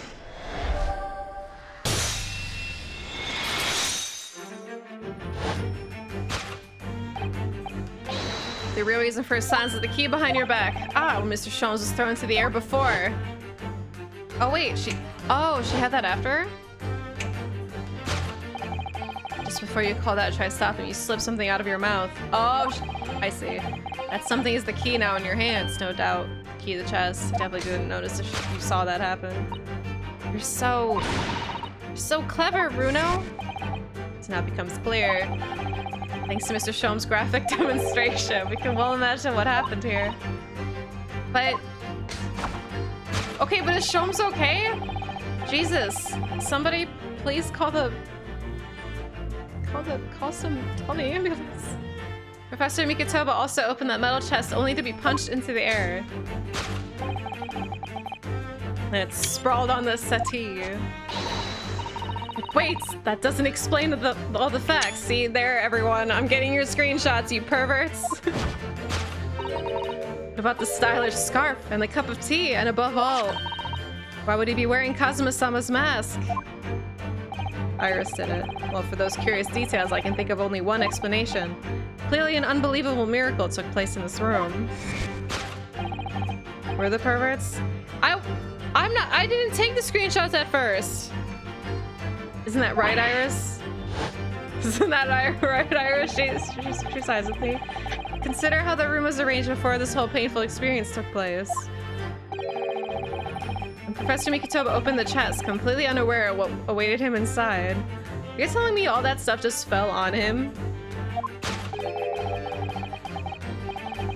The mask was flung into the air just as he was, only to land neatly on his face when it fell back down. The teacup's journey through the air ended when it caught the unconscious professor's finger. What? You mean to say the stylish scarf? It's actually just a tablecloth? Great detective's office, after all. Place of miraculous deductions. That seems like a good place. Hey, look, she's part of it! Oh, oh, shit! Oh, look at them, they're so cute. She gets her own little spin. Yes, you're right. It happened exactly as you said. Brilliant, Runo. Thus concludes Ryunosuke Naruto's great detection of this punchy puzzle. Look, he's turning into him. Aww, I love this game. So then, why don't I make a fresh pot of tea for us all? Objection! Oh, he's awake! He said objection. And I borrow performance, Mr. Naruto. But in the final act of the show there, you rather missed everything of importance. He was faking it! Mr. Sholmes! You would cast your mind back to my earlier deduction. The objection, I know! Iris, clearly you're hiding a great secret. She is, from the look on her face. Mr. Sholmes must be right. Whatever the great secret is, the cat isn't out of the bag yet. I totally got punched on purpose. You were attempting to absent with that coffee cup. Really is a shame about Mr. Sholmes' cup. Must have been smashed when Professor Mikitawa opened the chest. Oh dear, so many things seem to have been broken here.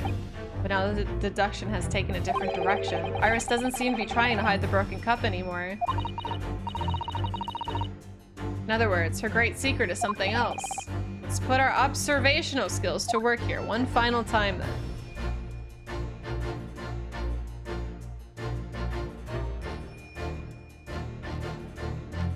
Oh, she looks so sad. Okay, well... Hold on. It's hard to move because I can see that. Okay. Hold on. So what about this? Mr. Sholmes' favorite cup, and what's left of it, just the handle. It's obviously hurled into the air along with Professor Mikitawa. If only it had been this cup that had caught in his finger before it hit the floor. Yes, but anyway, whatever Iris is trying to hide, it's clearly not this handle. It's not this handle, you guys. It's not this handle. It's not this handle. I see the violin. Is there anything in the back, I wonder? I wonder, like...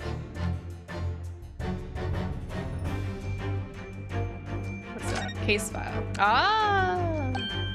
It's holding it. That's a small case file. Look there seems to be more papers there. Is Iris trying to hide them underneath the tray? The insignia, Mr. Naruhodo. It's an official Scotland Yard document. What? But why would Iris have it? You must ask her. Take that!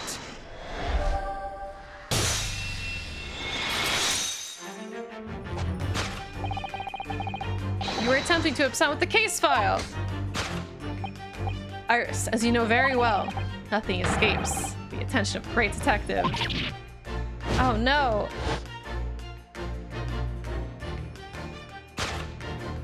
Yeah, it's the V one. We visited Scotland Yard Autopsy Laboratory earlier today. Dr. Gorey informed us the autopsy report Clint Van Zeeks had gone missing. See, I told you Sholmes is... Oh my god, look at these silhouettes. Oh my. Clint Van Zeeks. Yes, I do seem to recall. Some years ago, I asked to see the report in question. You were with me, weren't you, Iris?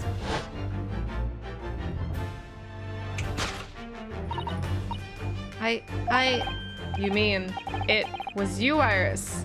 See, I knew it wasn't Sholmes. He's innocent. So those papers you have there are... I'm sorry. Forgive me. Aww, Iris. To hide the case file. Got a photo of her crying. Deduction complete. Okay, that's cool, but why? In truth, I would like to have thought I could have predicted the booby-trapped chest, but it caught me completely off guard. I was very nearly the late consulting detective Herlock Sholmes. We're so cool for making her cry. Oh, I'm sorry, Hurley. So you mean this autopsy report really is? Yes, I took it from the lab. So she was like 7 then? Even though I knew it was very important. Was there something in it that troubled you, Iris? Not exactly something that troubled me. Something I'd been looking for. When I saw this report, when I saw the writing in it, I knew it was Daddy's. Daddy's report? The writing? Your father's writing? What do you really mean? Iris? It must be something that's hard for her to talk about. Let's make her cry again. Forgive me for interrupting, my dear fellows. Mr. Sholmes, what is it? Is he waking up? Okay, those are the poor unconscious gentleman on the settee has been somewhat forgotten. His theme is so good. Oh, father! Oh my god, how could you forget your own dad? Perhaps we should find our guest somewhere more peaceful to rest. Naruhodo, yes? Would you be so kind to lend him your bed? We must do our very best to make him comfortable, I feel. Oh, yes, of course. I'll help you carry him up. So will I. No, I can manage alone, thank you. You have tea to enjoy. We wouldn't want Iris's brew to stew. No, best part of the song. Because there's no better way to make the professor comfortable than dragging him upstairs like a trunk. I wish I could have seen that. I wonder, perhaps that was deliberate. Maybe Mr. Sholmes is making himself scarce to give Iris a chance to talk more freely. We must use this opportunity to talk with Iris.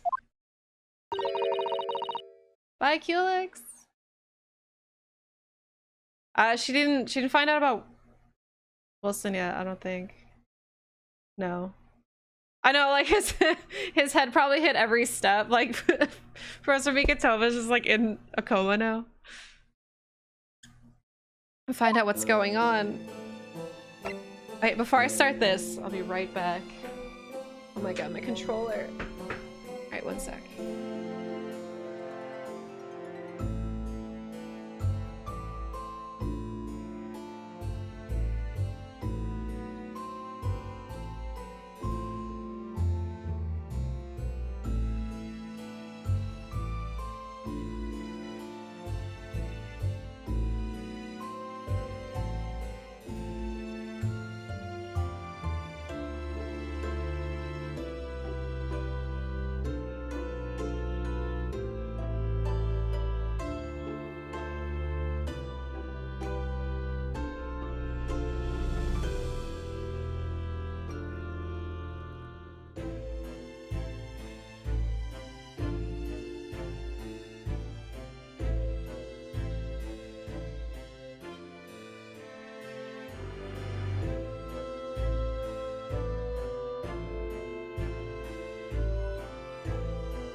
I'm back.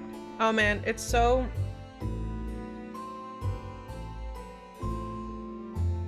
It's so hot in this room compared to the rest of this house, but I think this is the last hot day, so got that going for me. Hi, B.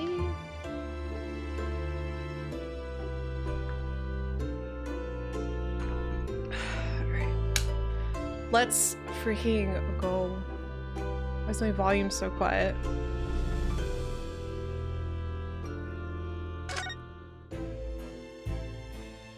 Alright, let's talk about her dad. Or like Steam room. It is. Would you like to tell us about it, Iris? About your father? How you doing, Reloaded? I'm sure I told you before, didn't I? That Daddy used to be Hurley's partner. Oh, yes, and that notes about all the cases they solved together and kept inside that metal chest. Yeah, Ace Attorney games are all really good. And/or amazing.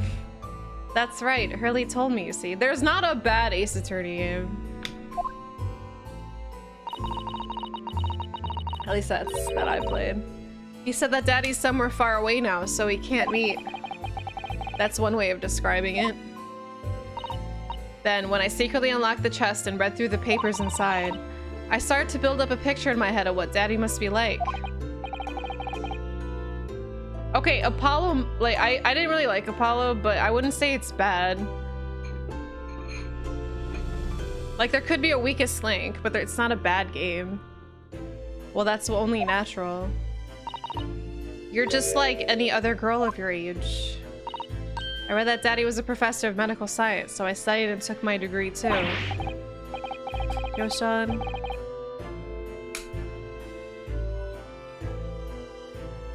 Switch said? Who's Switch? Oh, Twitch. Oh. Oh, that Twitch. Dark Souls 2 of the series? Possibly. Well, that's only natural, I suppose. In that respect, you're not quite like any other girl of your age, though.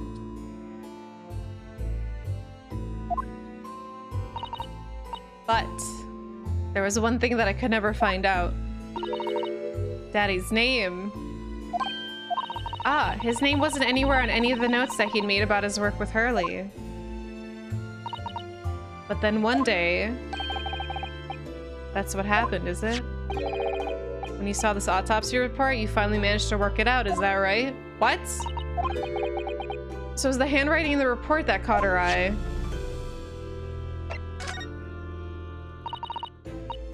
When I saw the writing on that report, I could hardly believe it. I know that handwriting, I thought to myself. Because it was the same as the writing you see in your father's case notes.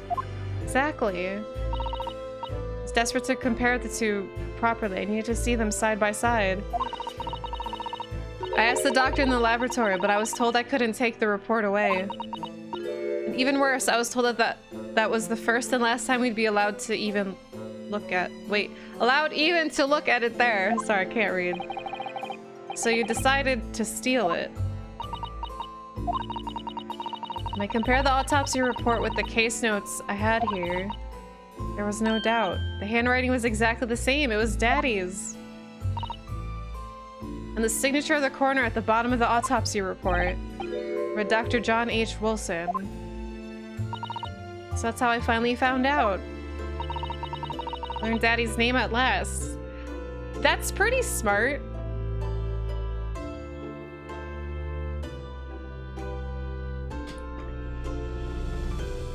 But that just makes me think it's not actually her dad now.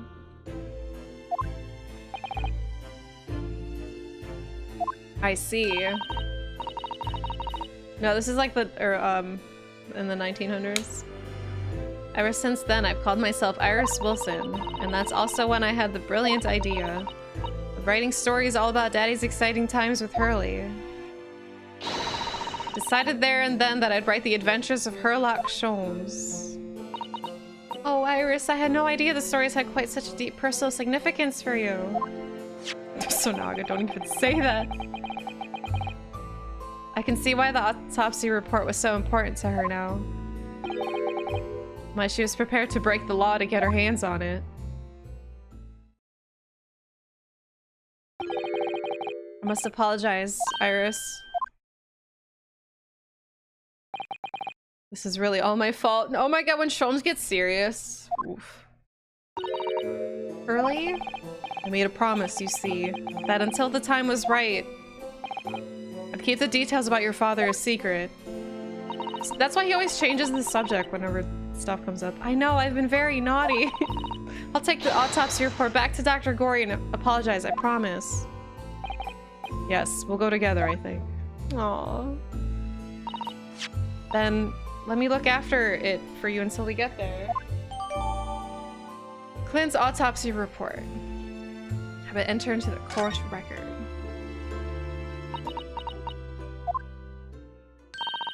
I must go and water my herbs, I think. I'll see you all later. Oh, she's gonna go cry. Nice cap, I'm jealous. Poor Iris, she must be feeling awful. I know Mr. Sholmes is here for her, but still. Ah! Oh my god, nobody told me my cursor was on the screen. What? How? What's the meaning of this, Mr. Sholmes? What? Mr. Sholmes? Oh, dear me. So, you've noticed, I see. But that would mean... What on earth's the matter, Mrs. Sato? You've turned as white as a sheet.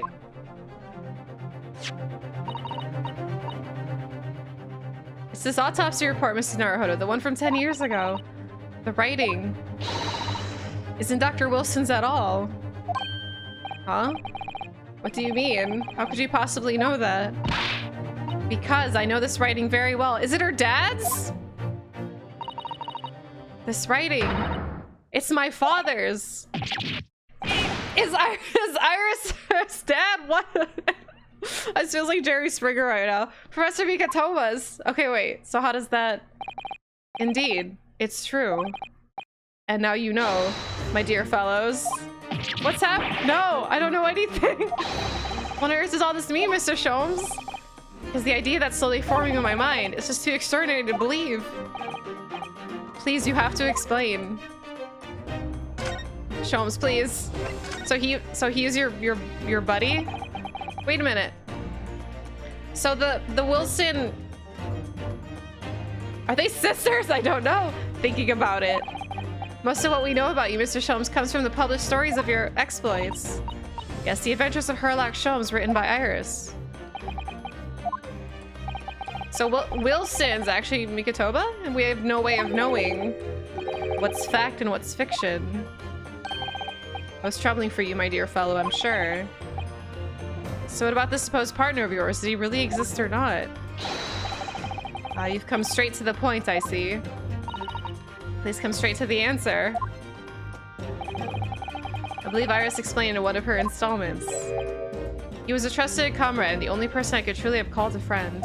Aww. Did this partner of yours truly make a record of all your cases? Are his notes really stored inside that metal chest? Absolutely, my dear madam. Absolutely. So where's your partner now? We rarely meet. You see, he lives on the other side of the world. It is Mikatoba. But if this autopsy report and the records of all your old cases were penned by the same hand, and if the autopsy report was written, though not signed, by your famous partner, there would be only one logical conclusion. Pray, impress. Okay, I'm starting to... Okay, I think I get it. Hold on. I'm gonna let this conversation pan out and then I'll tell you what I think. Pray, impress me. Your partner would have to be Yujin Mikatoba. In other words, Mr. Sato's father. So we thought it was Wilson that died and that was his friend, and we're like, oh, Mr. Sholmes' best friend died, but it's Wilson? Or Mikatoba? His best friend's alive. Upon my word, Mr. Naruhodo. Yes? You are coming along wonderfully. You have hit upon the method at last. You finally grasped the art of deduction. You mean to say? Allow me to introduce you. It's my great friend and partner, Mikatoba. Oh, they're best friends! That's so cute! Professor Mikatoba! Hey, he's up. Look who decided to show up. Sholmes and Mikitova. Oh my god, it's freaking two whole ass games to get to a revelation of who Sholmes' best friend is. That's crazy. But remember what I said about the fact that Iris had to do all that stuff to find out who her dad is? And then I'm like, I'm starting to think Wilson isn't actually her dad. And now it's revealed to be Mikitoba, but I still think that. I don't think that Mikitoba's her dad. Yeah. I don't think so at all. And now I really don't, especially knowing it's Mikitoba. Oh shit.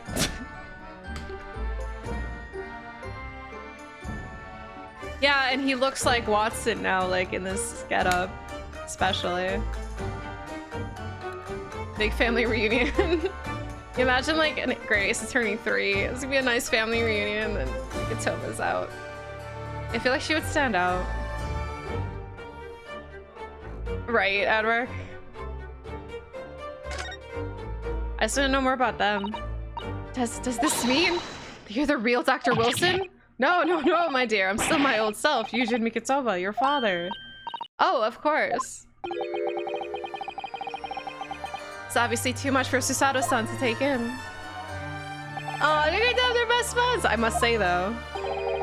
How my old friend has attained worldwide celebrity as a great mystery solver. This is the greatest mystery of all. Hey, I still remember the first time we met. Ah, pray remind me. When was it again, Mikitova? 16 years ago, Sholmes. Ah yes, quite. 16 years ago. I just arrived from Japan with Seishiro and Genshin. I was in search of lodgings close to the hospital. Some comfortable rooms at a reasonable price. The rents are devilishly high in that particular area. That's right, so I decided I needed someone to share lodgings and the expense.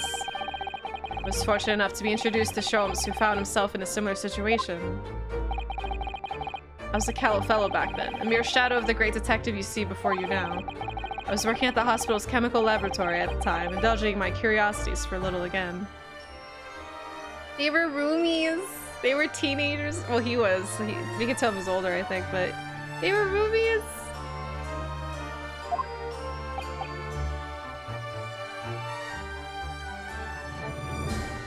Yujin means friends in Japanese, just what Holmes always refers to Watson as. Aww. I know, age as old as time is like freaking, the rent is too damn high, even in 1900. And the situation of our cohabitation led us to pursuing cases together, you see.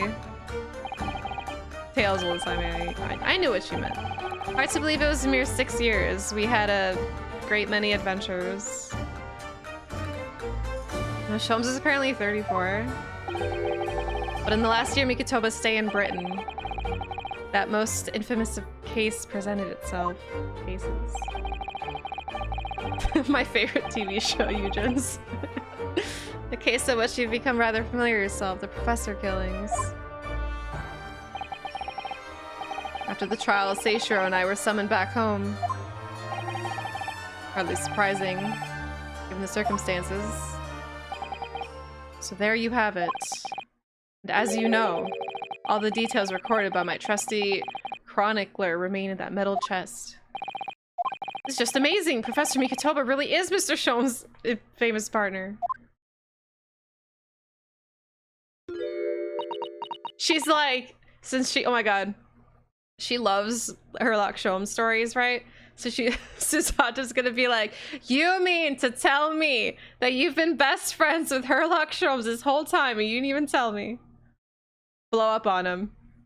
Blow up on him! Let's go. Father. Goodness, my dear. What a cutting look. As your daughter, I'm very proud to learn that you're a great detective's great partner. But nevertheless, there's another mystery I really must ask you to explain now. Oh, okay, she's not gonna blow. I would have blown up. Like if my dad was best friends with somebody I admired for like if my dad was best friends with John Carpenter for 16 years and he fucking told me like way later, I'd be like, excuse me? You've been best friends with John Carpenter, you never told me? Or Dan Southworth, jeez. Oh, she's probably gonna ask about Iris. Maybe. And that is, you know very well what it is. The unresolved matter of Iris's father. Ah, of course. I'd almost forgotten about that one. Going on adventures for 16 years with your idol. No, yeah, my dad comes out of nowhere, just like, oh, you know, that reminds me of my best friend's movie that he directed some time ago. There's like an Arctic base. There's like this shape-shifting monster. It was really cool. I'll be like, what, Dad? Excuse me? Of course, I was forgotten. I should have seen this coming, I suppose. I really don't care about the writing because I'm into like the characters right now. Iris told us that all the notes about the great detective's adventures that are in the middle chest. Best friends with Virgil for 6 years. I'd be so upset. Were written by her father. Isn't that correct, Mr. Sholmes? That is indeed what I told young Iris. But what he told her, but it's not true. But if you're Mr. Sholmes' partner father and you wrote all those case notes, then Iris's father must be you. Ah. Upon my word, Mrs. Sato. You are coming along wonderfully as well. You too have hit upon the method at last. You finally grasped the art of deduction. What? Mikito was like, I'm not leaving you out of this. What you've always told me, father, is that my mother died when I was born 16 years ago. Oh god. And you left me in grandmother's care whilst you embarked on your study tour of Britain. And I've always accepted that. But all this about Iris. Oh, there it is. Susato-san's ice-cold stare. Now hold on a minute. It was very complicated. I mean, it's really not what you think. And perhaps you'd like to explain exactly what it is. Oh shit, Yujin, look out. There it is! Now the eyes go from ice cold to red hot just before she... No, really? You've got the wrong end of the stick! Show him, say something, man! Sholmes is just like... Yeah, he's like literally fanning the flames. Show him, say something! Or anyway, back about the writing. So anyway, this autopsy report was actually penned by Professor Mikitoba then? That makes no sense. It's not possible, surely. Not possible? My dear fellow, pray, take a deep breath and think again. Yes, you're right. In some ways, it actually makes a great deal of sense. It does? 10 years ago is when Father returned to Japan after his extended study tour in Britain. And prior to his return, where was Dr. Mikitoba engaged? Ah, of course. He was an assistant in Dr. Wilson's laboratory, learning about forensic science. And as an assistant, he would have aided with the dissection work, making detailed notes, which would be assembled into the full autopsy report. Once the work was complete, the head coroner would check the contents and put his signature on the document. In other words, the only writing of Dr. Wilson's in the report would be his signature on the end. I see. So Iris got the wrong end of the stick, you mean? Saw that and assumed the whole report had been written by Dr. John H. Wilson. Which is very understandable, of course, but it complicates the situation. Details of Clint's autopsy report have been updated.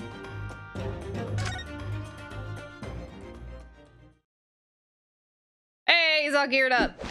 Wait a minute. That's quite enough, my fiery fellows. Oh, so this is him interrupting the Susato takedown. Mr. Sholmes, when did he get all dressed up?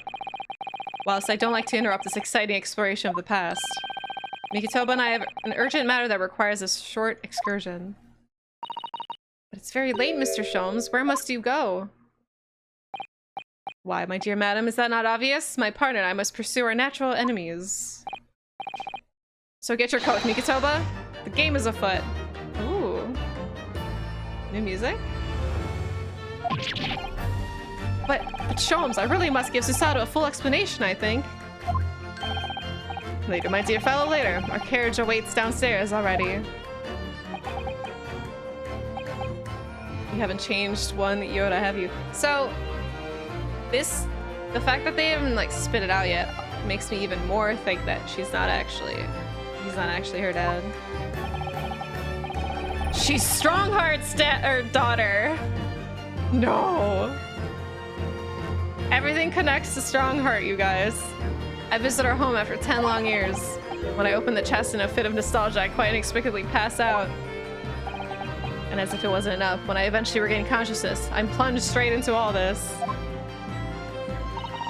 Father, please! Go with Mr. Sholmes now. What?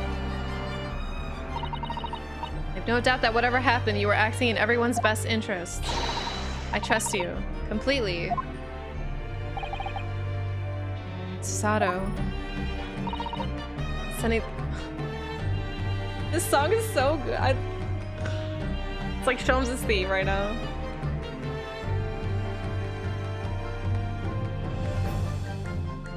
Dude, everybody gets remixed themes. This is so sick. I just want to listen to this for the rest of my life. Yeah, Sholmes and Mikotoba's like together. That's so sweet. And sending out a great detective and his great partner off of renewed adventures together. It's more than I could have hoped for in my wildest dreams. Very well then, we'll speak again later. Look at them! So, I believe your own work is done for the day. It's Watson and Sholmes, or Holmes. I wish you the best of luck for tomorrow. Yes, Naruhodo. Good luck in battle. And reaching a decision. Damn it! I'm trying to get it before the text bubble comes up. Decision about whether to go back to Japan, I suppose. Got it. Got it! Look at them reunited. So much happened that day that I barely knew what to do with myself. It would only be later that I'd come to realize how amidst the chaos I'd unleashed were all the clues I needed to finally unearth the truth. And that all the turmoil was necessary.